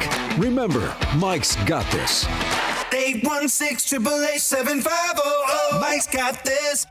Hey, it's Rob Brennan. We hope you're enjoying Beyond the Pitch KC, a podcast on how Kansas City landed the world's biggest sporting event. It's presented by Commerce Bank. Visit commercebank.com/soccer26. New episodes released every Wednesday on the Odyssey app or wherever you get your podcasts. What's trending? Cheddar, mozzarella, Havarti. Number 1 on What's Trending, the Royals back at it tonight. They continue their series against the Yankees. Cam Schlittler on the mound for the Yanks. Bailey Falter for the Royals. 6:40 first pitch. Right here on 96.5. The Fan. Vern's On Deck show is at 5:30. Next up on What's Trending, Spurs Thunder getting Game 5 tonight. That series knotted up at 2 games apiece. They'll await the Knicks, who finished off their sweep of the Cavs last night. 4-0. They head to the finals for the first time since the 90s. We'll see which way it goes. I'd pick the Thunder in 6. Obviously, it feels like it's 7 at best. Probably no matter what this series goes. So we'll see which happens. But Game 5 tonight, huge swing. Obviously, whoever wins tonight feels like they're winning the series. I don't know if that's the case, but it just feels like nobody's going to get each other 2 more times in a row to wrap. It feels like the case. Elsewhere on What's Trending, Kansas baseball, Big 12 tournament champs. They now host a regional this week in the NCAA tournament. They're the 15th overall seed. Here's how it breaks down over the weekend. So they'll have Northeastern on Friday at noon. Game 2 will be Missouri State and Arkansas, and then depending on who wins, there's games on Saturday and Sunday, and technically Monday if necessary, depending on how things go. The big story with them, it's the first time in program history they are hosting a regional. They have also bumped up the capacity at their ballpark by 60%. It's a very small venue, up from 2,500 to now 4,000. They've added a new backyard area, they're calling it, which is left field. They basically made the fence see-through, or chain link or whatever. So now you can see through there. Tickets go on sale tomorrow at 10 a.m. It's obviously going to sell out very quickly, but pretty cool to see them host a regional. Next up on What's Trending, Eli Drinkowitz provided an update on Ahmad Hardy. Not a good or a bad update is the truth. He was speaking to the media for part of media coverage today and said, quote, he's been rehabbing in our facility every morning at 9 a.m. We're a long way away from knowing what the football side will be as he continues to recover from that gunshot wound that he got on May 15th. It's only been 11 days. There's no reason to try to rush figuring out how Ahmad Hardy's doing. Glad he's alive and okay at the moment. For sure. But how it impacts football, we probably won't know for months. True. Maybe SEC media days, maybe. In July would be the earliest that they'll at least probably say something publicly or have a better idea. There's a lot of chatter going on at SEC media days because, of course, the 24 team. Oh, yeah. We'll talk about that tomorrow. Kirby Smart. Else, but yeah. Feeling all tough. Real tough guy. Everybody's giving their thoughts. All the coaches are. Last night, What's Trending, we didn't mention it, I guess, tonight. Of course, Stanley Cup playoffs continue. Colorado and Vegas. The Avs are in big trouble. It is must-win time for the Colorado Avalanche as the Golden Knights are up 3-0. Looking like the Golden Knights going to head to a Stanley Cup final. And last night, you did have the Carolina Hurricanes defeat the Montreal Canadiens. That's What's Trending here on Cody and Gold. Earlier today, we had J.J. Picollo, the general manager of the Royals, join us. He joins us every couple of weeks. We started our conversation asking him, just are the conversations different at all in the organization right now, whether it's with ownership, management, front office, et cetera, given the struggles of the club? Well, you want to be honest and upfront, with everybody. I got to look in the mirror and be honest with myself. Q and I got to have tough conversations that are real. And when you're not playing well, they are a little bit more, emotionally charged. There's a sense of urgency, but at the same time, we got to keep perspective. We got to keep guys in the right mindset. That you don't want to, send up a flare and there's panic. You can't do that because the reality is we're not even a third of the way through the season yet. But we certainly got to get things moving in the right direction. So that's the challenge. It's a balance somehow of how do you address it without causing, so much concern. But at the same time, I think the players understand themselves, what we're not doing well. It's just a matter of how do we fix it and how do we keep the right mindset, and that's a winning mindset, and recapture that. When it comes to guys like, like the hitting struggles, if it was Cags earlier, Vinny at this time, or Salvi at a different time, whatever, right? Is there we're thinking or overthinking it in some capacity where maybe the amount of information you guys have can be too much information? Does that make sense? We have a lot of data and analytics and we can use those things, but sometimes can it be too much for the player to comprehend and actually, like working against you a little bit? Yeah, that's case by case. I mean, some guys can really handle a lot of information and apply it. And then others, really aren't able to do that. And then there's times where even if you're able to do it, let's just back off and let's just simplify things. What makes you a good hitter? Why did you get to the major leagues? What did you do well? And then when you start breaking it down that way, you might start finding some chinks in the armor and some little things that you might be able to adjust to get you back on track. And then things are moving in the right direction. But that's it's really case by case. There's plenty of information. There's no doubt about that. But I like to say, none of this is a math equation. These are real live human beings that have emotions and frustrations and, have to break down and slow down the game at times. And if the wheels are spinning, then it's hard to slow those things down. So it's really case by case. And that's where you lean on our coaches and the relationships with the players. And you try to point them in the right direction and keep them calm. One game's over, you move on to the next game. Whether you go 3 for 4 or 0 for 4, that's done. You can't do anything about it. Let's move on to the next game. And it's the same thing with the pitching. I thought recently, with Noah Cameron, I thought he did a really good job. He went through a little bit of a lull, got knocked down a little bit, bounced right back up and handled that adversity really well. And I think what he did was he got very simple, throw strike one, and now I can do other things. So it's just unfortunately not always that easy to make the correction that quickly. when you look at, I guess, where those guys are, so Salvi's got a hit in 2 straight and 3 of the last 5. Vinny's got a hit in 4 straight. Are you comfortable thinking that those guys are coming around offensively, or do you guys, because you're talking about, hey, you got to have honest conversations, are you guys still looking at possible lineup changes in order to jumpstart the rest of the offense? Yeah, I mean, we talk about it all the time. I mean, that's nonstop. That's a daily conversation. But in the end, what we do know, track record has told us that Vinny is a certain type of hitter and Salvi's a certain type of hitter. So we can choose to believe that, or we can choose to go in another direction. What I think we've seen with Salvi, and Salvi's the best, it's like really understanding his ups and downs. He just does not get emotionally charged up or down too much. He just understands the game. So there's a lot of faith that he's going to figure things out because he knows sort of the type of hitter he is. There's a boom and bust effect to him. With Vinny, it's the first time his really extended struggles. But what we've seen over the last 3 or 4 days is Vinny just simplifying his approach. He's using the off gap a lot more. He's taking his singles. When he gets the ball in, he hit a ball really good. Game we lost against Seattle, just on the nose, right at the right fielder. But that was a product of his other bats because he was staying behind the ball and he hit a ball down the third base line. He walked earlier in that game. They're good signs. That's why Vinny has had the success he's had in major leagues, and that's why he'll continue to have the success that he's had in major leagues. So lineup changes, maybe it ignites things, maybe it doesn't. But the reality is we know those 2 guys need to be a big part of our offense, regardless of where they hit in the lineup. Talking to JJ Picollo here on 96.5 The Fan. You mentioned the history of some of these guys and knowing what they have been as big leaguers. We're not a third of the way through the season yet, but is there a certain point in time where you do have to say, okay, we know what the history has been, but maybe the results here in present day are not there? I mean, is there a certain point where you, and I don't know, I'm not asking you for an exact date or anything, but just, is there a point though where you have to look at that and say, you know what, all right, the history is this, but that's not what we're seeing out there? So is there a point? Potentially, yes. But, one of my favorite sayings is when emotion walks in, logic walks out. So when you think about things rationally and logically, and then you come to the conclusion that this is what's best, for the player, which in turn is best for the team, that's when you make a change like that.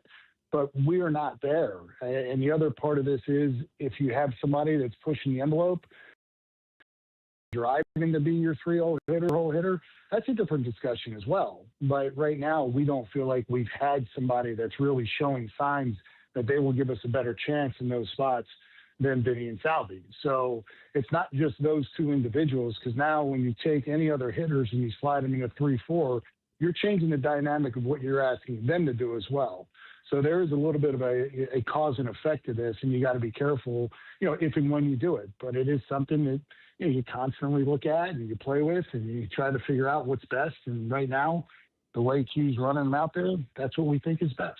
Well, very early in his career, still a very young player in Jack Caglione. I remember when you were under Dayton Moore in the previous regime, you guys had talked a lot about, or just as an organization had talked a lot about, hey, we want Alcides Escobar hitting in this spot because when we need him to hit in that spot, we want him to be ready. How do you balance that with a young player like Cags, even against a lefty, knowing that he is a big part of your future plan? And how do you choose, or how do you decide down the road, hey, they need some of these at-bats now for when we really need them to take these at-bats? Yeah. Excuse me. I think there's a lot of things go into that. I mean, first of all, is what are the expectations of the team? Is the team expected to win right now? If it is a team that's expected to win right now, then you're going to handle certain players a certain way.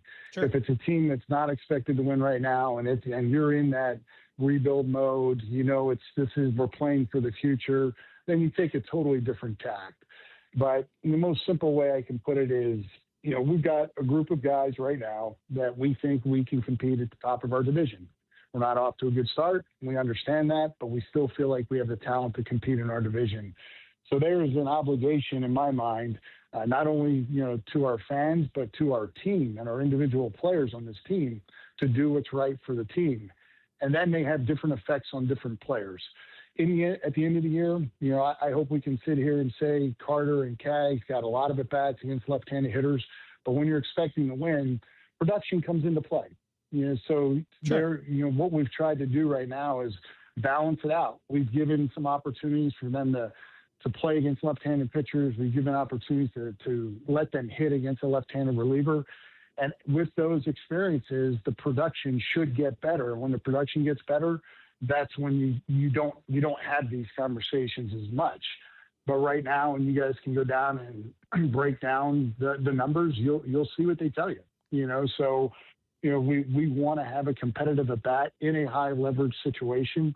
And if it calls for Cags to hit or Carter to hit or for Lane Thomas or Starling Marte to hit, we got to do what's right for the team to try to win that game. Because I know this, when we have 25,000 people here like we did yesterday, they want to go home happy. And they're not worried about who gets what at bats. They're worried about the team winning. And that's what we're worried about. So every decision we make is to try to help the team win. JJ, we got bad news yesterday on the Cole Reagans front. Q said that he had a setback after one of his throwing sessions. Is there optimism that it could be a short setback, or how far back does, I guess, his setback Cole Reagans return? Yeah, so we'll see how he feels today. We do have a good feeling that this is a very minor, and he'll throw a side here in the next couple days, and then he'll go out and make another rehab assignment. The good news was when he was pitching, he felt great. There was nothing. He actually threw the ball very well. We were contemplating, does he make a start in Texas or do we give him another rehab start? Unfortunately, he woke up with some soreness, and at this point of the season, we're not going to push through that. We got to get this resolved. So we'll see what these next couple days brings as far as recovery and how he's feeling, how he feels after a side session. And I think it's pretty safe to say he'll need to make another rehab start so we have the confidence that he is 100%. So, leaving the ballpark last night, it seemed like a small setback, but I think the next couple of days will tell us a little bit more if there's more concern or not. On the pitching front, staying with that, Stephen Kolek had you guys' best outing from a Royals pitcher in quite some time. He wasn't someone that anybody was really talking about around opening day, of course. What have you seen from him, and how do you guys as an organization feel about Stephen Kolek moving forward? Yeah, he pitched phenomenally, and he's done it a couple times now, and he did it, for a full month last year. I think what's kind of neat about Steven, and this is something that we could talk for hours about, our game has changed quite a bit, and we value the strikeout, the swing and miss, the hard hit, all those things. But what Steven does, he throws strikes. He's not worried about striking guys out. He has the ability to strike somebody out when he really needs to, which one of his 2 strikeouts was a pretty big strikeout late in the game. But he pitches to contact. He's effective. He gets off barrels. It's actually kind of refreshing to watch a guy like that pitch. And it's actually similar to Waka, similar to Lugo. I think they're the type of guys that have long, successful careers because they're efficient and they give you 6 or 7 innings an outing. But he's picked us up quite a bit. And I know going into the year, we felt really good about our pitching depth. They're taking a couple hits with some injuries. We've had to put Avila in the bullpen. So, things haven't gone as planned. But when a guy like Steven steps up and does what he's done, it brings a lot of comfort and, allows us, quite honestly, to handle, Cole Reagans the right way and handle Chris Bubich the right way because we have somebody that's reliable to take the ball every 5th day. JJ, I saw Dave Dombrowski. He was talking about hard-hitting, right-handed outfielders just as it relates to it, because that was something that came up a lot in conversations, especially because you guys have a lefty-heavy lineup. Have you found, because I think the OPS is down to borderline all-time lows for right-handed power-hitting outfielders. Did you find that was a difficult thing this offseason to search for or develop? Where do you think the game's, going in that department? Yeah, well, it certainly was hard to find. I mean, there were very few options, which I think we've talked about that before. I mean, no matter what you want to go get, it's got to be out there, and you got to feel good about it. So for whatever reason, I think the game goes through some ups and downs, and right now there seems to be a low in productive right-handed hitting outfielders for some reason. I don't know how to explain it. But I remember a few years back, we were talking about how there's very few power hitting third basemen anymore. And that used to be a position that, most of the third basemen were going to hit 20 to 30 homers. So for some reason that position changed at a time. So I think there's just trends in the game that are hard to explain at times. I don't have a really good answer. I just know that, you look at the supply and the demand, the supply is low and the demand is high. So when you get somebody that is a right-handed hitting power guy, it's a commodity right now, and it's a tough one to come by. Before we let you go, I do have to ask, would 16-year-old J.J. Picollo been part of the tarps off section of Kauffman Stadium? Well, I think you guys know me well enough. I don't think so. You didn't have a wild child moment when you were younger, JJ? No, I was one of those guys that when I went to a game, I wanted to be as close to home plate and watch the game and watch the pitching and the hitters. So I wasn't. I don't want to say I wasn't there to have fun, but I was there to really just watch the game. And, fortunately had a chance to watch a lot of Hall of Famers as a kid and enjoyed every moment of it as a fan. Were you keeping score as a kid? I did. Yeah, I actually kept score even the late games. The Braves were on TBS. And they were in the National League West at the time. And that was one of the highlights of my night. At the end of the night, after my hometown team played, I watched the Braves play a West Coast team, and I would keep score of the games. Yeah, that's how I watched the games. So that was J.J. Picollo earlier with us at the end there. We were joking about the whole tarps off thing, that if you were watching on TV yesterday or at the K yesterday, they were really focused in on that even more. It happened over the weekend. 2 games in a row, right? Yeah, 3 games in a row. And it's obviously a fun thing that's going on around baseball. I think it's good for the sport and getting younger people involved, and it's become a thing. And now that school's out as well, I'm guessing it's only going to continue to grow. Back to the more serious part of the conversation we had.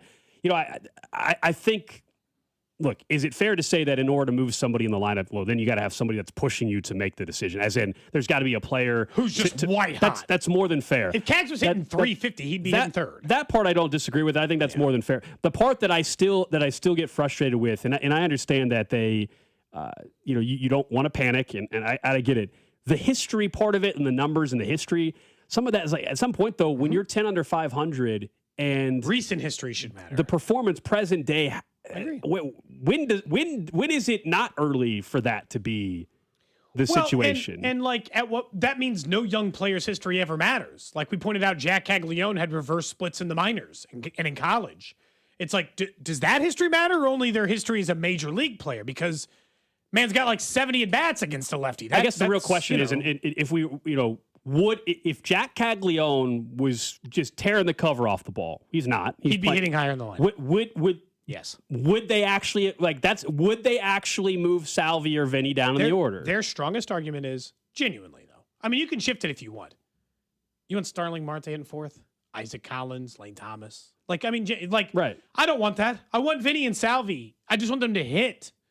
It's like you can move the order, but in fairness, there aren't players pushing those guys off their spot. No, I don't disagree with that. And so that part, but I will say the part that he's saying is my leash is shorter and fans' leash is shorter. And at some point, he has to be realistic about it. You're 10 games under 500 right now. If you get to the All-Star break and this team's still 15 games out of a playoff spot, well, then Cags has to hit in the ninth against a lefty. I would think that would change by then. I would sure hope. I don't know when the deadline is, but it better be earlier. It doesn't have to be May 26th. It would for a lot of fans. It would for me. Cags would just be hitting. He'd be playing to the end of every game at this point. Fine. You're in a different position. Your job, this is part of your job. You got to better feel your roster. You can't show the players that you think this team has no chance because what does that do to the psyche? All these things, right? That don't make sense. You can't make them think that you've given up on this season because you shouldn't probably. As the player on this team or as a... there's 100 games still to go. You can't, you're not even quite a third of the way through. I understand that part of it. I totally do. It's just Cags cannot be getting pinch hit for Starling Marte in the ninth. At some stage, because I mentioned specifically the Dayton Moore. He coached, he was a GM under Dayton Moore. Their whole thing was, we're going to let Alcides Escobar hit in the ninth inning of a game, even though he's hitting $130. Because at some point, we're going to need Escobar to actually hit in an important moment for this team. We want to make sure that he's ready for that moment. JJ, I think